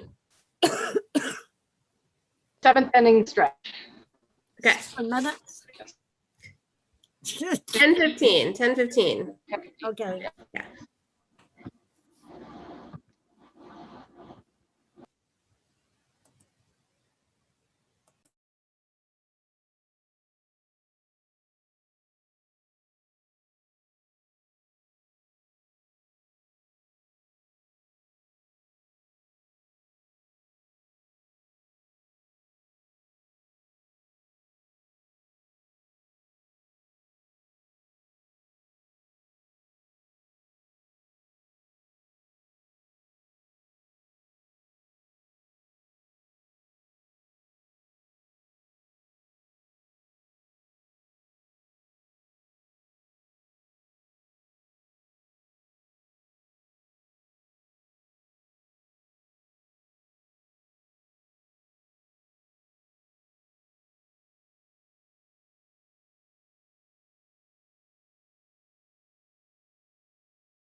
Okay, we are back and we are up to 21.280 in order to approve the FY 2022 general fund budget.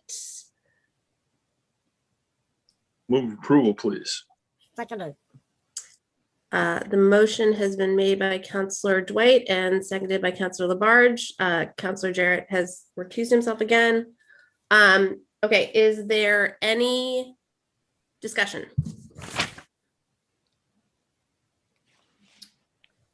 Okay, seeing none. Everyone's moving. Okay, roll call, please, Laura. I missed. Councillor Labarge. Yes. Councillor Maori. I'm sorry. I didn't actually hear. I couldn't hear anything. Starting with what President Chiara said. Okay, so I'm sorry. My audio cut out when I sat down, so I couldn't hear what we were voting on. Okay, so we're at 21.280 in order to approve FY 2022 general fund budget. And Councillor Jarrett has recused himself. So we're up to the roll call. Okay. Wait. What did we just vote on before that?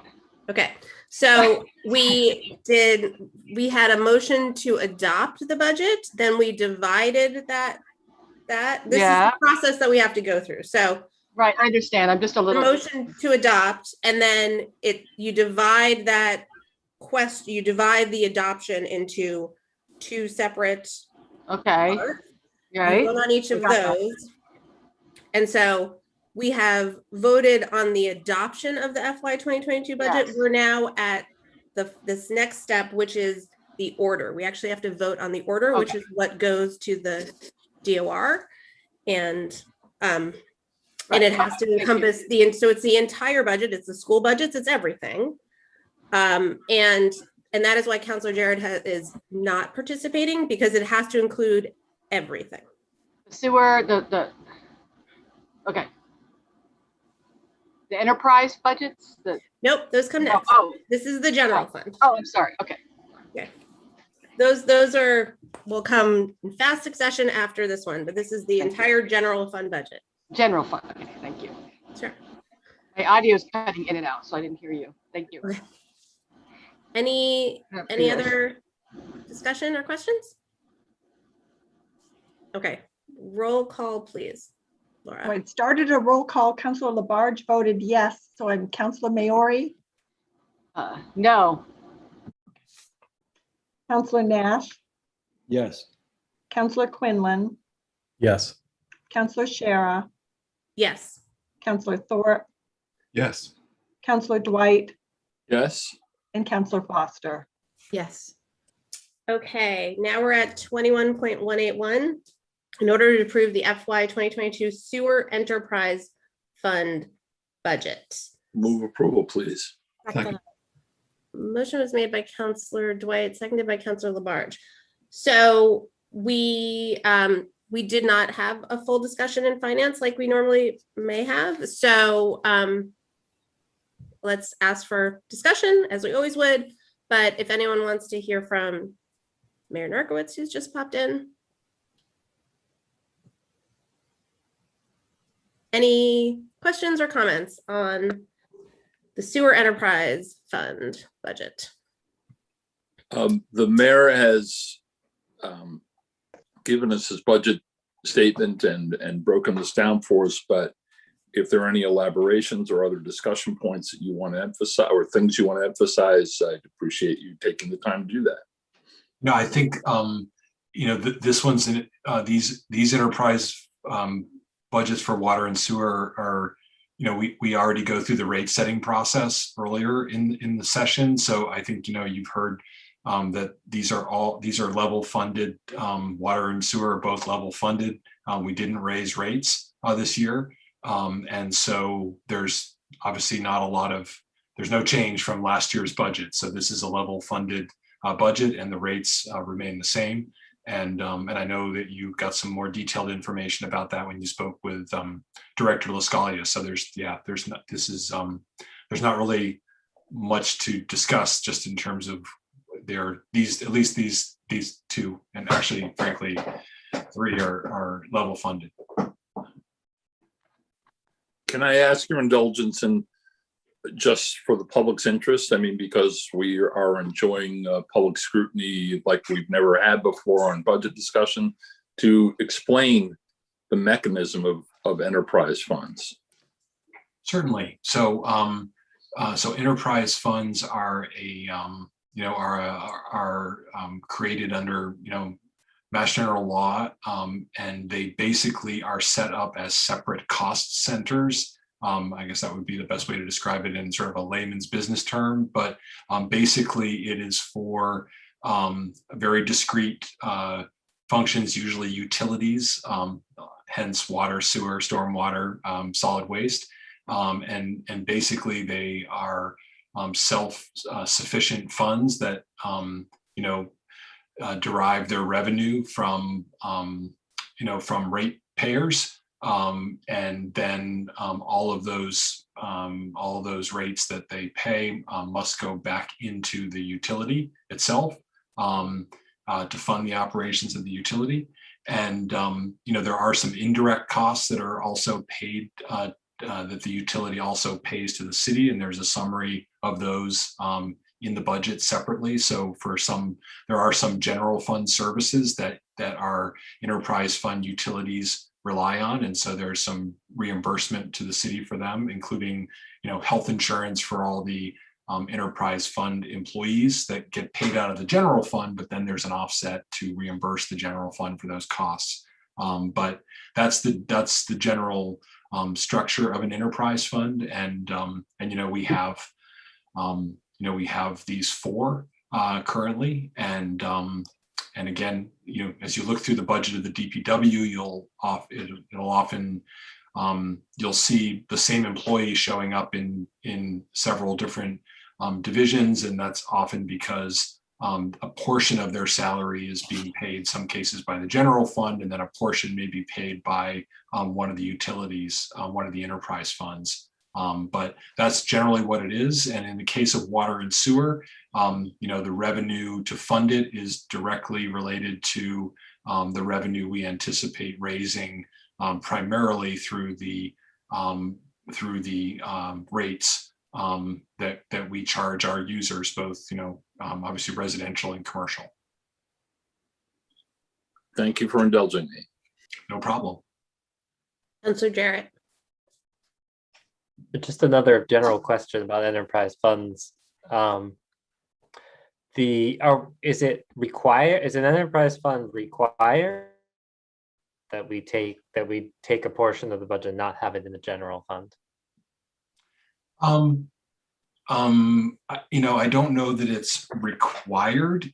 But it's considered a good financial practice. Because if you're trying to run a utility and you want it to be self-sustaining, it's by accounting for it the way we account for it, it's clearly separated in the budget. I mean, ultimately, if a utility were to run into a deficit and that it couldn't cover, it would still fall back onto the general fund.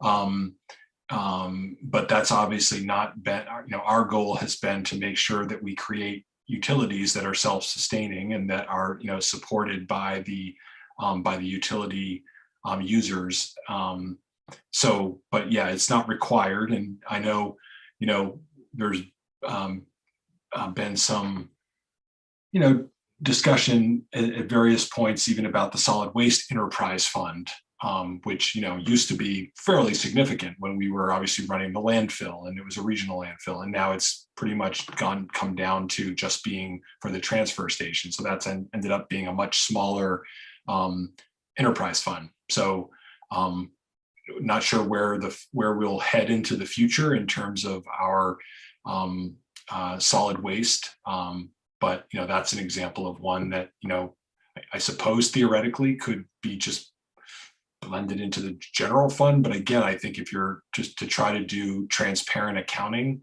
and be able to let, because obviously not every resident, not every taxpayer uses the transfer station. We know that half our residents use a private vendor. So so in terms of just transparency and accountability to the folks who are actually using the transfer station, I do think the model is a good one and sound.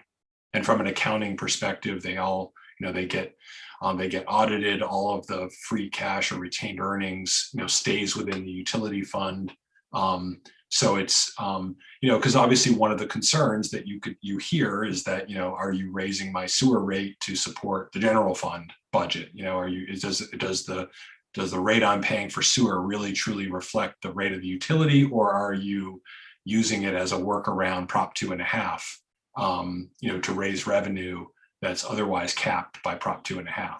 So I think it provides good transparency and good accountability, and just as a managing of finances, I think it's a good model, which is why we've tended to go with it. Thank you for that explanation. Any other discussion on the sewer enterprise? Okay, seeing none, roll call, please, Laura. Councillor Maori, Yes. Councillor Nash, Yes. Councillor Quinlan, Yes. Councillor Shara, Yes. Councillor Thorpe, Yes. Councillor Dwight, Yes. Councillor Foster, Yes. Councillor Jarrett, Yes. and Councillor Labarge. Yes. Okay, we are at 21.282 in order to approve FY 2022 water enterprise fund budget. Move approval, please. Second. Motion moved by Councillor Dwight, seconded by Councillor Labarge. Discussion on the water enterprise fund.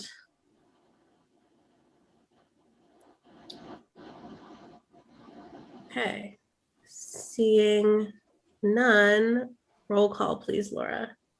Councillor Nash, Yes. Councillor Quinlan, Yes. Councillor Shara, Yes. Councillor Thorpe, Yes. Councillor Dwight, Yes.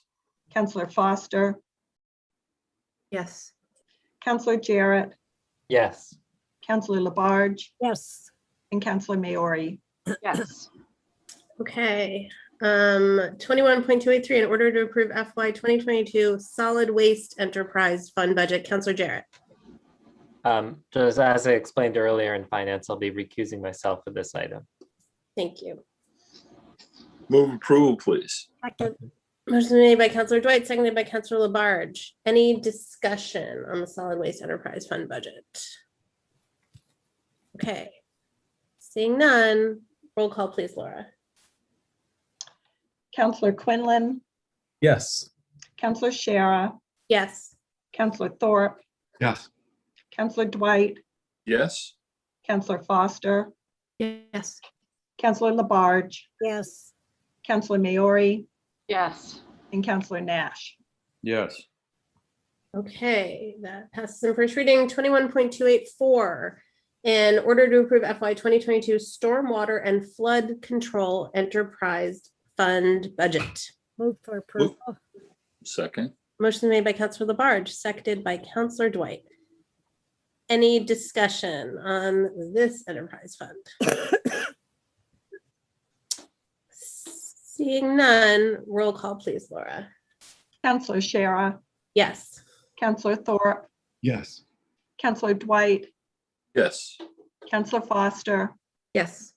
Councillor Jarrett, Yes. Councillor Labarge, Yes. Councillor Maori, Yeah. Yes. Councillor Nash, Yes. and Councillor Quinlan. Yes. Okay, that passes in first reading. We're at 21.285 in order to approve FY 2022 revolving funds. Move approval, please. Second. Motion made by Councillor Dwight, seconded by Councillor Labarge. Mayor Narcoitz, with sort of the same reasoning that Councillor Dwight said before, could you explain to those who are paying attention to the budget and these funds what a revolving fund is? Certainly, again, it's another category of an account that's allowed under Mass General Law, and it's similar concept to an enterprise fund, although not quite as elaborate. But basically, these are a series of revolving funds that are set up Again, usually for, if you look at the actual like lists of the revolving funds, they're typically for departments that have some kind of a cost center, a great, starting with energy and sustainability. And, we made a decision as a city to put, well, they used to be called SRECs, now they're smart credits from our solar, as well as other renewable and green energy funds into this revolving fund that then we could then utilize to spend on energy and sustainability projects. So that's an example of one. And, right on down the line, the senior center activities revolving fund. So funds that come in for all the various different activities, these can then be spent on those types of activities. Obviously something like the aquatic center at JFK, run by Parks and Rec, there's funding that comes in, and this basically authorizes Parks and Rec to spend up to this amount, without having to come back to council. And again, it can only be spent on the aquatic center. And actually the council sort of has double approval on this because the law was changed a few years ago under the Municipal Modernization Act that we actually have all these revolving funds have to be in our ordinance as well. So they're in ordinance, and then you also still approve them as part of the budget every year. So that's essentially what a revolving fund is, and as a requirement of Section 53E and a half. Yes, there are half sections of letters in Mass General Law, E and a half, that the council has to set a limit each year on how much can be expended. So that's what these are. And so these are always part of the budget every year. And when we add other revolving funds, we have to first come to the council and have it adopted as an ordinance, and then obviously incorporate it into this order with an annual spending limit on what can be drawn from the revolving fund. Thank you for that explanation. Councillor Jarrett. So that's the annual spending limit, but there's no limit on how much could be added to it in a year? Yes, that's correct. And, and theoretically, if for some reason we needed to, take more money from a revolving fund, a request could come to council to appropriate money from that revolving fund. Yes, that's right. So yeah, the funds can come in. There's no limit on funds that can come in, but they come in and they automatically flow to this revolving fund. And then, there are obviously limits on what can be spent. So, departments look at, what they think they need that's reasonable, the authority that they need, reasonably. Because obviously, these are often very small transactions, people paying for water aerobics classes, at the pool at JFK, so all those fees, coming in, and then fees going out to pay the lifeguards or to pay the water aerobics instructor, so they're, and the same with the activities funds and all the other smaller funds. So I think they're designed, again, to have a discrete fund that is, monitored separately, has a very separate purpose. And, when the revolving fund is created, which is created by a vote of the council, it clearly spells out the uses for the revolving fund dollars that flow in and out of the revolving fund. So, and can it go negative, or it must be there first? You're muted, Mayor. Yeah, I don't. We're obviously not supposed to have it go negative, and we're supposed to, obviously be monitoring that closely and not allow it to go into the negative. And obviously, the there would be implications, against our free cash if we did have a negative account. But yeah, we would not want to it to go negative. So we're constantly monitoring those and obviously picking limits, within this order that that fit. You couldn't spend, you can't deficit spend from a revolving fund. So that would instantly be flagged by the auditor. The auditor will have all these spending limits built into their controls. And so as they process, bills and other spending, they will know when they've reached limit on what's been authorized. Okay, thank you. Any other questions or comments on the revolving funds? Okay, roll call, please, Laura. Councillor Thorpe, Yes. Councillor Dwight, Yes. Councillor Foster, Yes. Councillor Jarrett, Yes. Councillor Labarge, Yes. Councillor McGorry, Yes. Councillor Nash, Yes. Councillor Quinlan, Yes. Councillor Shara. Yes. Okay, that passes in first reading. So the next one, 21.286, the request has been to continue that to Monday. So let's move down to 21.289 in order to approve Mayor's Youth Commission gift fund expenditure for t-shirts. Move to approve, please. Second. First name is Councillor Quinlan, seconded by Councillor Thorpe. Mayor Narkowitz, tell us about the t-shirts, please. I'm actually, well, obviously there's a gift fund for the Youth Commission, and we can accept gifts into a gift fund, but then we need to come to the council to appropriate funds out of it. I'm actually going to defer to the Councillor Dwight, who works very closely to provide the specifics on these t-shirts.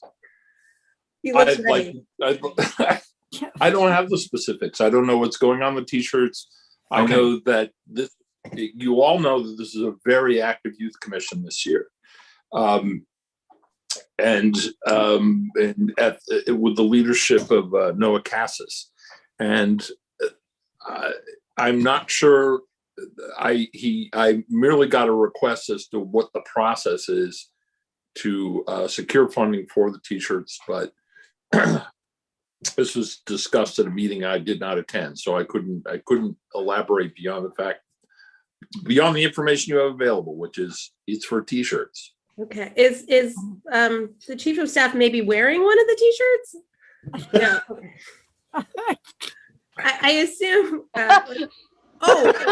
He's gone.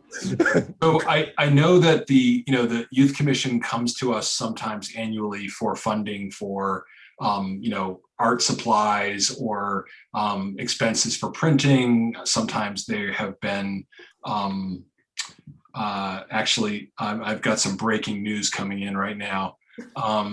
These will be custom t-shirts to be used for downtown canvassing to raise support for the Youth Commission's initiative to lower the municipal voting age to 16. So that is, they're very actively campaigning on the special act legislation that they've supported, and they want to create t-shirts to as part of their effort. So I've just gotten a request for reimbursement. I believe that's what it's for.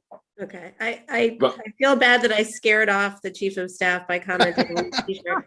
I apologize. This came to me from Finance Director Wright, so she had the request. Okay. It's also, it should be indicated that the source of this funding actually was generated by youth commissions past, who through a number of fundraising efforts for various things like providing backpacks for refugee students who were coming to Northampton, who eventually didn't get to come to Northampton because of Donald Trump's orders. But the fact is they have, in some respects, a larger fund available to them than many other departments. And that is money that they've generated through their own good work. Excellent. Alan, do you have anything you want to share? You just want to see if he changed his t-shirt. Well, I can see that he's still unmuted. So I don't know if there's something they wanted to say and then was bashful. All right. I guess not. Any other discussion or questions about these t-shirts? All right. Seeing none, roll call, please, Laura. Councillor Dwight, Sorry, yes. Councillor Foster, Yes. Councillor Jarrett, Yes. Councillor Labarge, Yes. Councillor Maori, Yes. Councillor Nash, Yes. Councillor Quinlan, Yes. Councillor Shara, Yes. and Councillor Thorpe. Yes. Okay, that passes in first reading, and we're at 21.290 in order to appropriate $435,000, $653 free cash to Academy of Music restroom expansion and renovation. Move approval, please. Didn't hear a second. Second. Second. Now I heard too many. Okay, motion was made by Councillor Dwight and seconded by Councillor Labarge. Mayor Narcoitz, you want to talk Yes, so this, as you know, over the last several capital improvement programs, we've been making some significant investments in the Academy of Music, which many people may or may not know is owned by the city of Northampton. It's the oldest municipally owned theater in the United States. Obviously, it's run by a board of directors, a private board of directors, but the facility is owned by us. And so we've been working very closely with the director, Deborah J. Anthony, and the board to really work on some significant safety upgrades and other improvements. And especially during the last year of COVID, when the theater has been dark, we've actually, use that as an opportunity to accelerate some of that work that is in many cases very disruptive and would cause the theater in some cases to need to be go dark during some of the construction. So we've been working on a number of things, safety, fire sprinklers and access, and you've probably seen the lovely new backstage ramp that was built a few years back. And so this is a project that we have been working on with them, and they've sought various grant sources through Mass Cultural, CPA, and other sources. And it's the bathrooms. And for those who have been to the bathrooms downstairs at the Academy, they're vintage. They're old, they're dated. They're obviously very elegant and beautiful looking, but they're small and undersized in terms of the capacity for the theater. And so they've been working on a project to modernize and expand the bathrooms at the Academy, including adding proper ventilation, doubling the number of stalls, as well as upgrading the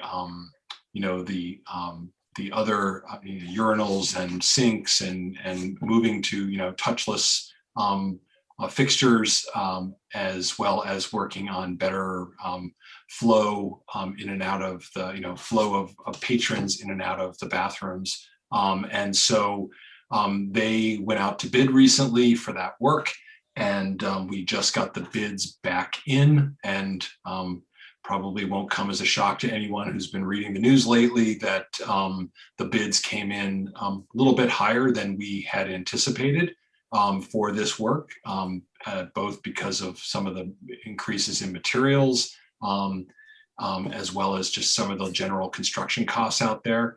But we feel really strongly that this is a critical project. The theater is slated to reopen September 1st. They've managed to get through the pandemic and continue to pay their employees using a lot of different grants they've been able to get. And they've really been able to sort of weather COVID that way. But they have pretty much a full schedule booked beginning on September 1st.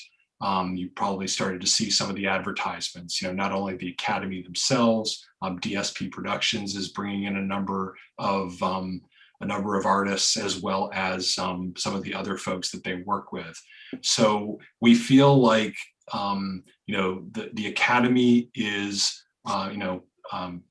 as Councilor Mayor referred to earlier, it's obviously a cultural sort of gem in our city, but it's also a major economic development driver for the city. It brings thousands of people to the city every year for performances, and that has a multiplier effect in our local economy. People who come and go out to dinner, people who shop, people who spend maybe the night or the weekend in our local hotels.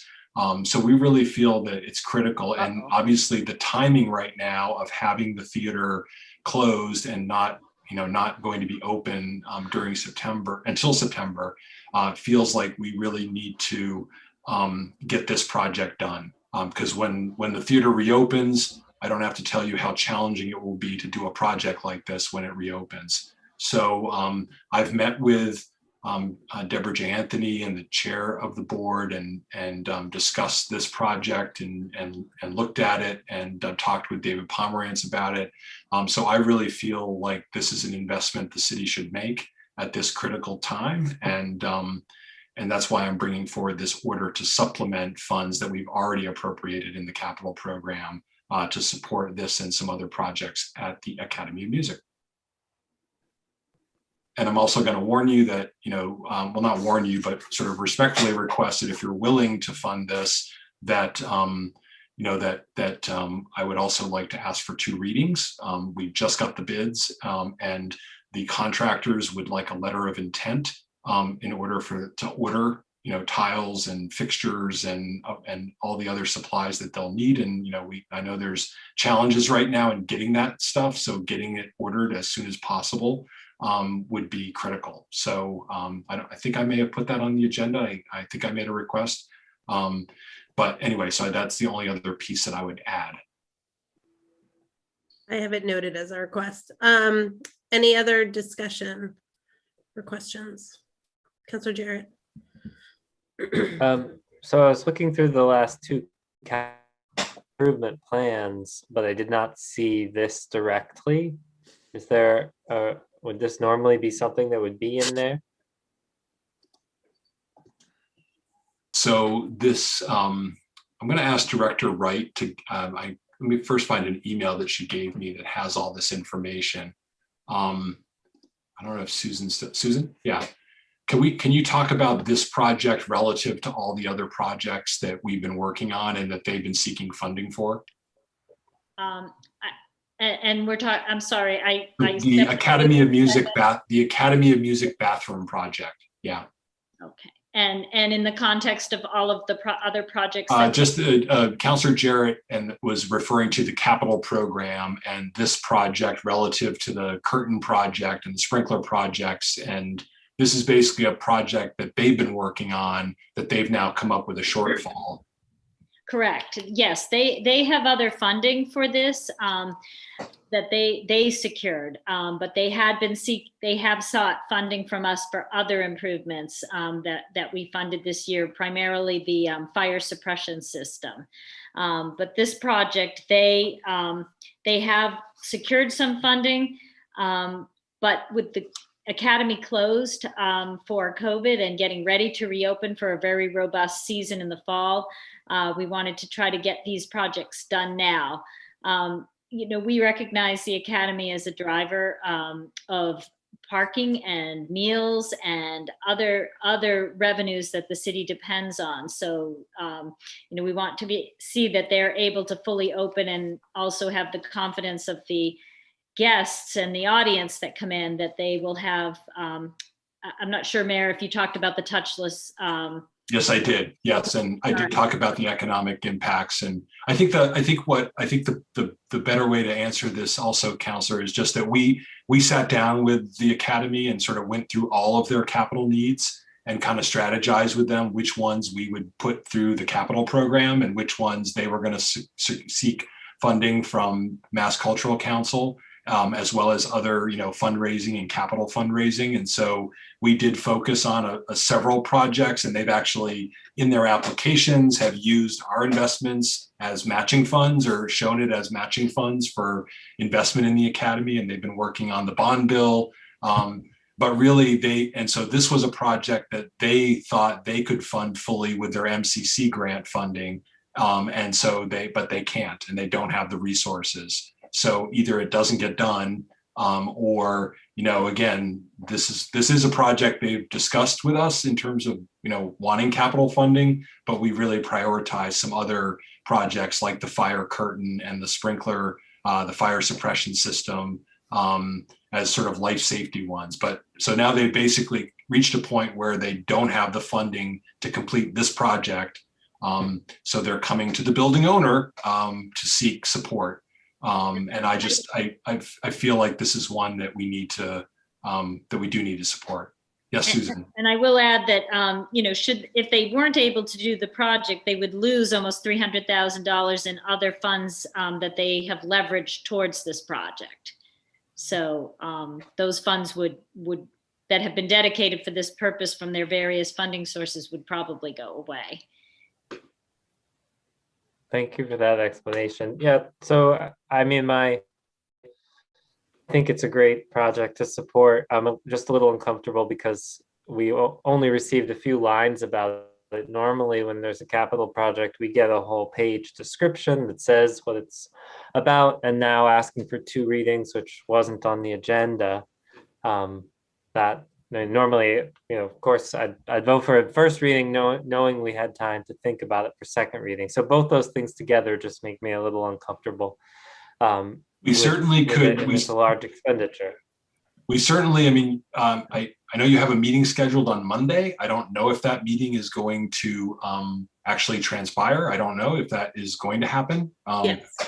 It is. Okay. It will happen. It definitely will happen. We have things that are. Good.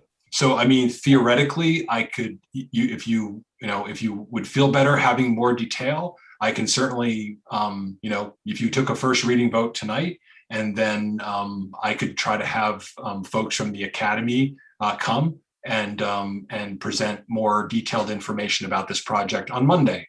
I'm making that promise without talking to them, but I did say that could be one possibility. That would lose us a few days, but obviously not that many days in terms of being able to commit to the, to the contractor, the low bidder on the project. So that is an option as well, if you'd feel more comfortable. Okay, before we sort of make that decision, Laura, we talked about this earlier. So if we took a first reading tonight on this, would we be able to take a second reading on this on Monday or no? This agenda is double posted on Monday's agenda. It's posted as a first reading, I believe, but it's still the project itself is on the agenda. Yeah, obviously, it's definitely on the agenda. It just is posted as a first reading. And so that's the question, whether we could. You can suspend rules like you do every meeting, but. Right. That's actually all it would require is a suspension of rules. It's always listed as a first reading when we suspend rules. And it's only listed as a second reading in subsequent meetings if we haven't suspended rules, if that makes sense. So it would just require a motion to suspend the rules in order to vote on, do a second reading on Monday. Okay. So Councilor Jarrett, would you be comfortable with that? Yes. Okay. So any further discussion on first reading? Okay, roll call, please, Laura. Councilor Foster. Yes. Councilor Jarrett. Yes. Councilor Labarge. Yes. Councilor Maori. Yes. Councilor Nash. Yes. Councilor Quinlan. Yes.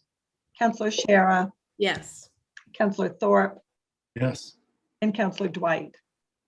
Yes. Okay, that passes in first reading. Shall we go on to this next? Can we finish these financial orders? I don't know what that is, Laura. I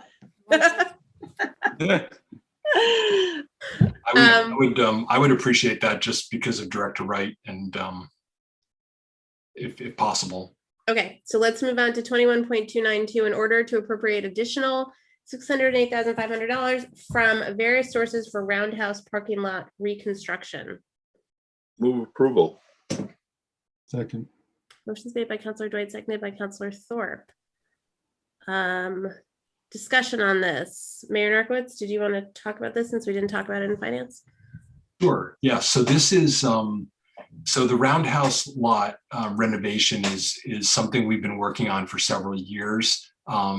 It's really kind of the phase 3 of the Pulaski Park renovation. As folks may know, we did the initial renovation of Pulaski Park. Then we made the decision to build the overlook, which was sort of a community designed expansion of the park. And then one of the pieces of that was we wanted to eventually, renovate the Roundhouse parking lot, but we also wanted to offset some of the parking spaces that were lost because of the overlook project. So we've been working over the last several years. There was an initial capital allocation to this. I believe it was 2018 or 2019. Believe it was about 230,000. And so we've been doing not only engineering during that time, but we've also been working with some abutting landowners. And you may or may not recall some orders that came to the council where we actually acquired some slivers of land along the back part of the of the Roundhouse lot. And so this project would basically expand the footprint of the Roundhouse lot. It would actually redo and move the bike path so that the bike path would stay on the outer edge of the parking lot like it is now. It would allow us to create overall an additional 22 spaces in that very heavily used lot. It would work to improve surface water drainage concerns. We've worked on some access issues to the South Street apartments with the fire department access. We'll be adding EV charging stations as part of the project, as well as embedding infrastructure for further EV charging stations. And we'll be doing work to accommodate the trash collection that's associated with the South Street apartments, as well as upgrading accessible parking locations in the lot. So it's a project that we've been working on for several years, and it was brought to the planning board recently for site plan review, and it did get site plan approval, and we put it out to bid, and we got the bids in recently, and so this additional funding is needed to actually execute the contract and do this project, which again is sort of, if you've seen the lot, and of course it will include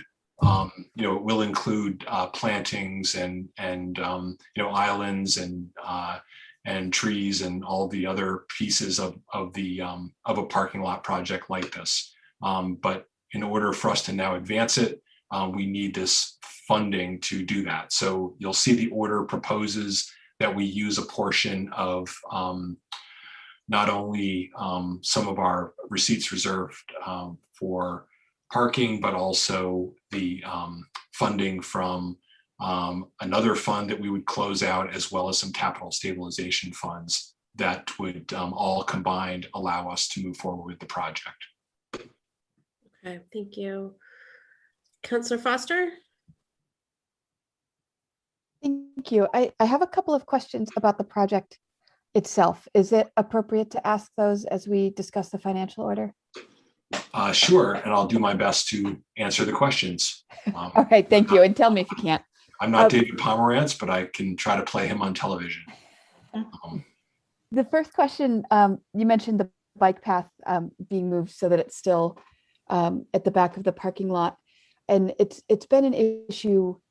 I talked with Director Fiden about this a couple of years ago, but the way the snow removal works, the snow actually gets piled on that stretch of bike path. And I was wondering if you know off the top of your head what the plan is, if that's still going to be an issue, if there's a new plan for snow removal there. I know that snow removal would have been one of the issues discussed at site plan. Actually, is Mr. Fiden on this call? Interesting. Don't think Maybe so. not. I didn't know if he was here. How about is Ms. Mish on here? Possibly. Nope. Okay. All right. All right. I just was going to ask that question in the context of that. I can get you more information about that. But I know that snow removal would be one of the considerations that we would look at, and obviously drainage. And so that is a question I will have to get you an answer for. And I have two more, if that's okay. Sure, totally. Okay, great. The other question I've just been hearing, and just so you could explain, I assume it has to do with the bidding process, but there was some question around the timing for the reconstruction of the Roundhouse lot, and of course it's at the same time as the other lot downtown. And if you could just sort of explain how the timing shook out as it did.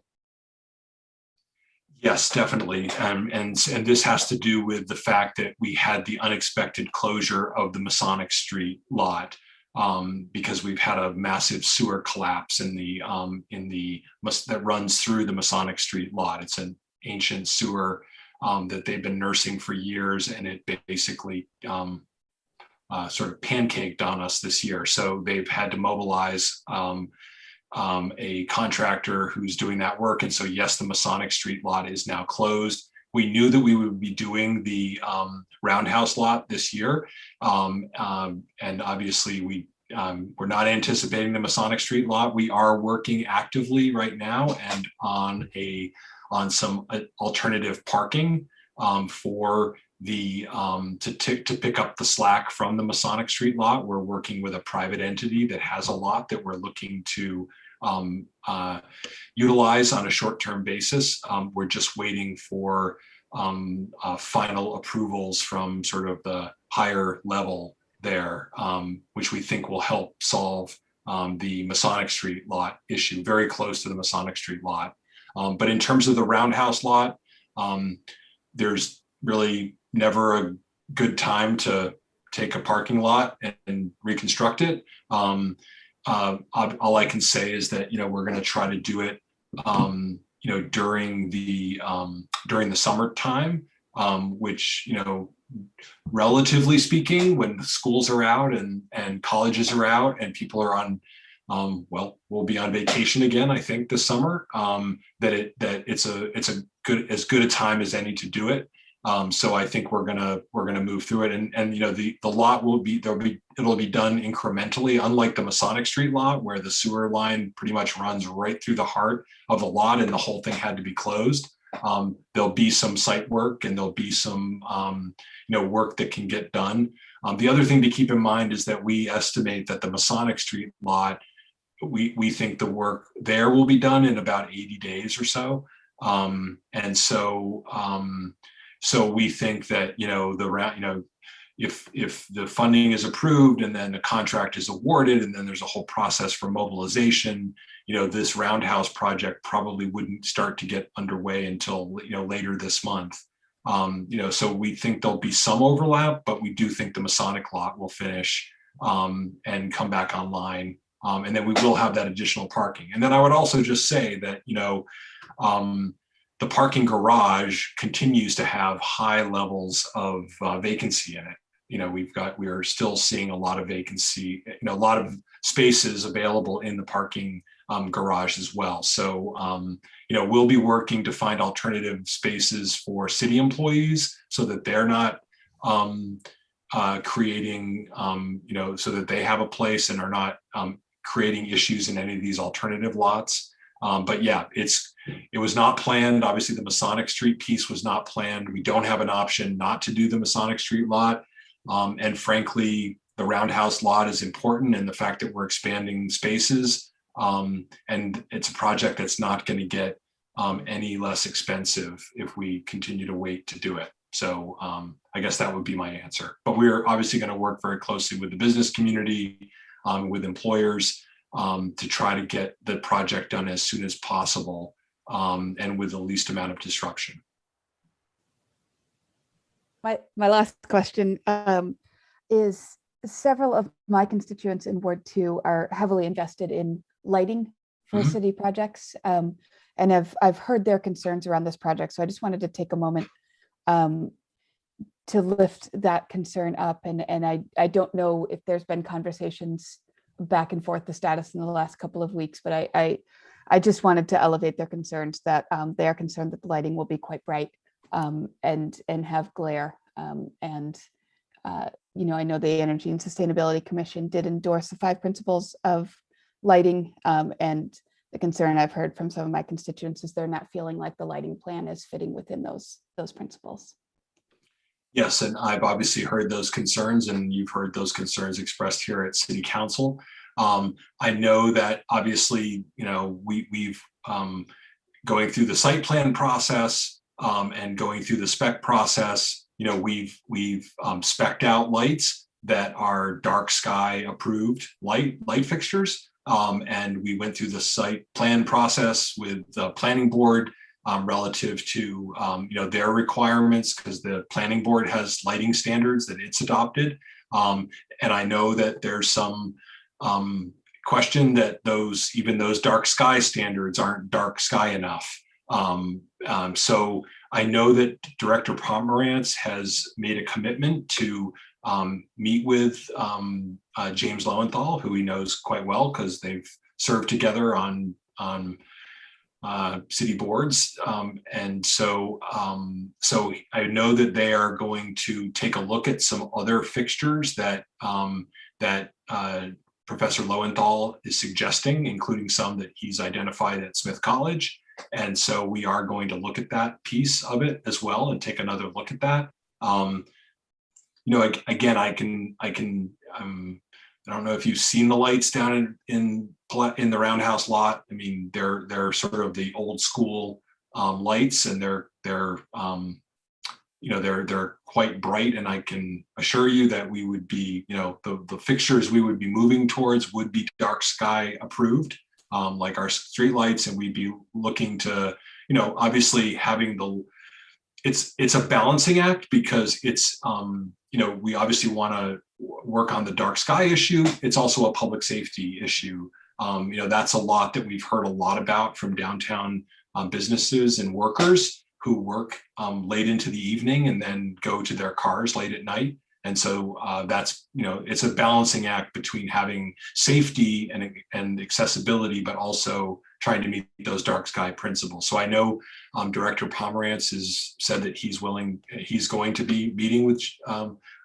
James and looking at some potential alternative fixtures, and you know, we're working with Ty and Bond, who is the you know, who's the engineer on the project, and they've been working with a lighting consultant who is you know, they're willing to do another photometric assessment of the proposal. But in terms of meeting all of our existing standards and meeting our current lighting standards, you know, the project conforms to that. But we are going to work with and listen to some of these additional concerns.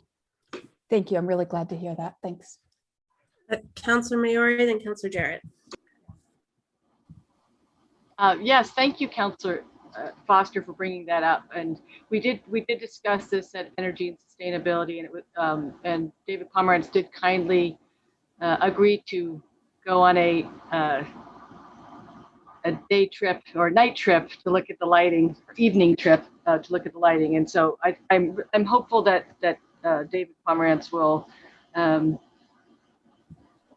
be able to kind of address some of those concerns. And but what I'm hearing and what we discussed at NESC is that in fact the lighting really doesn't meet the five principles of responsible outdoor lighting, which is part of our climate resilience and regeneration plan, and it actually violates several of the tenets of our own Northampton's own outdoor lighting. And you know, there's safety in lighting is an interesting issue because there's a perception and there's a reality, and there's a lot of other alternatives for lighting that keep people safe. There's a lot of glare, and what I learned is that if you have lights that are lower, that actually is safer than the lights that we perceive as making people safe, because there's actually lots of glare and dark spots in those. So I'll be interested to follow up with David Pomerantz on that issue, and I'm hopeful that they can do something, but I do actually hold the same concerns. Councillor Jarrett?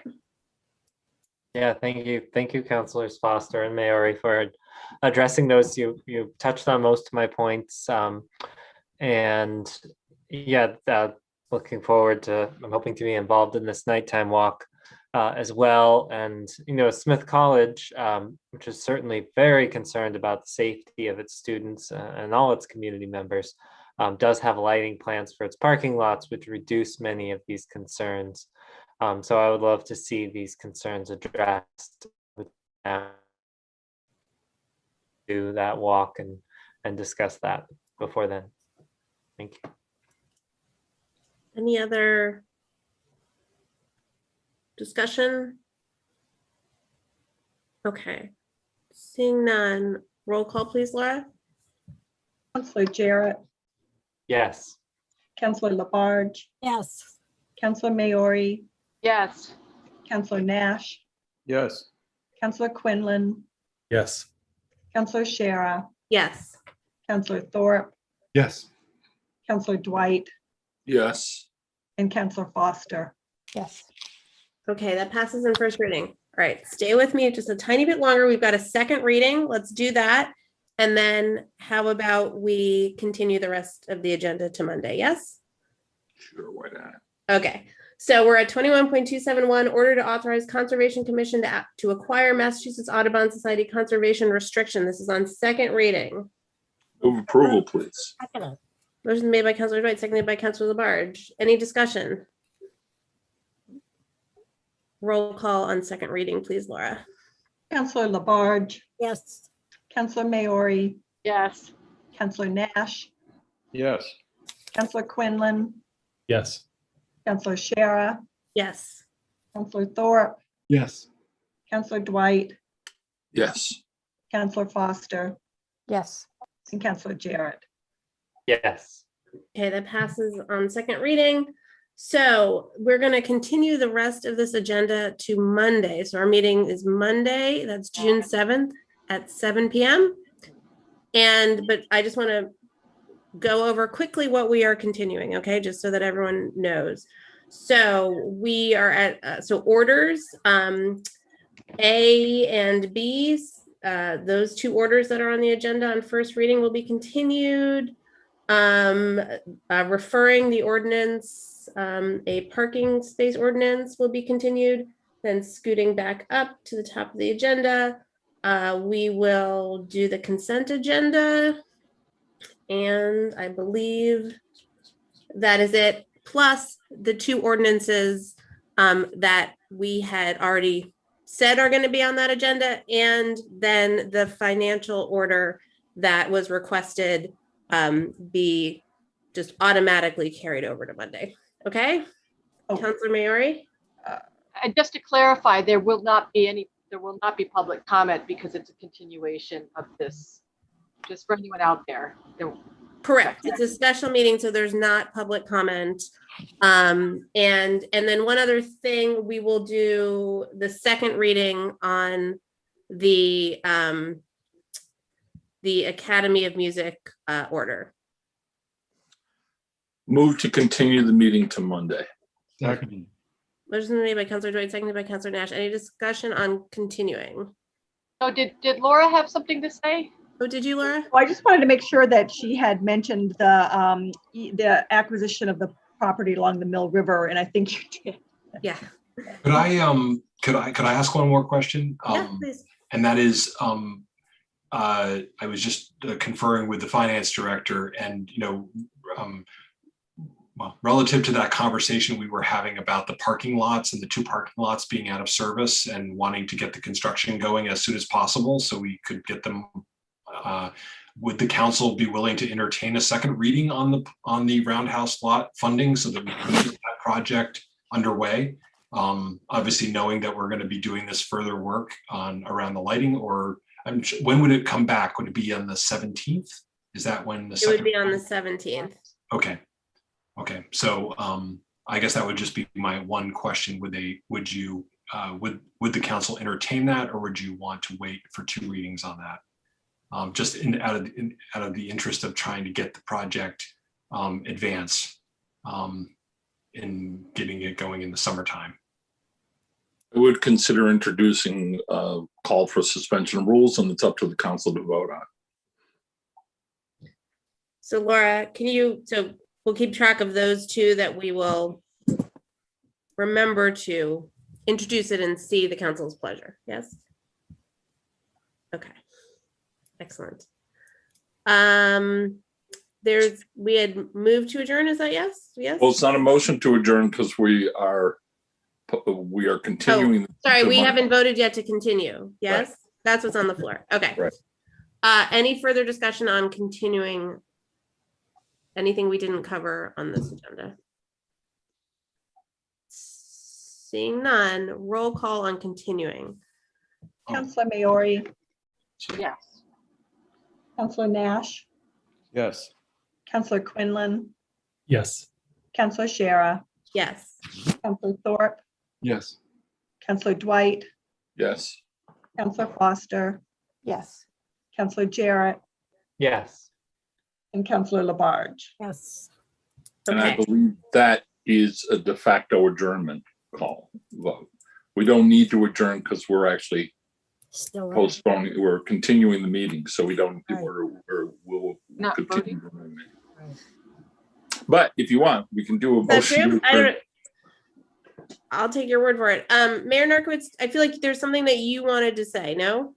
Well, I had asked if you would consider a second reading, but you've already moved on. So. Did you mean tonight, or I thought you meant on Monday? It can be Monday. It's fine. I was not clear. It could just be Monday when we take up the other order. It's fine. Okay. Yeah. Okay. I'm sorry, that's what I thought you meant Monday. Yeah. Yeah. No problem. It's tomorrow's Friday, and Monday will be fine. Okay. Monday comes after the other 2 days there. Yes. Okay. All true. Okay. Stop showing off. Too fast sometimes. Yeah. So Laura, do you agree that we don't need to adjourn? That sounds right to me. I couldn't hurt to do a motion of vote, but I think he's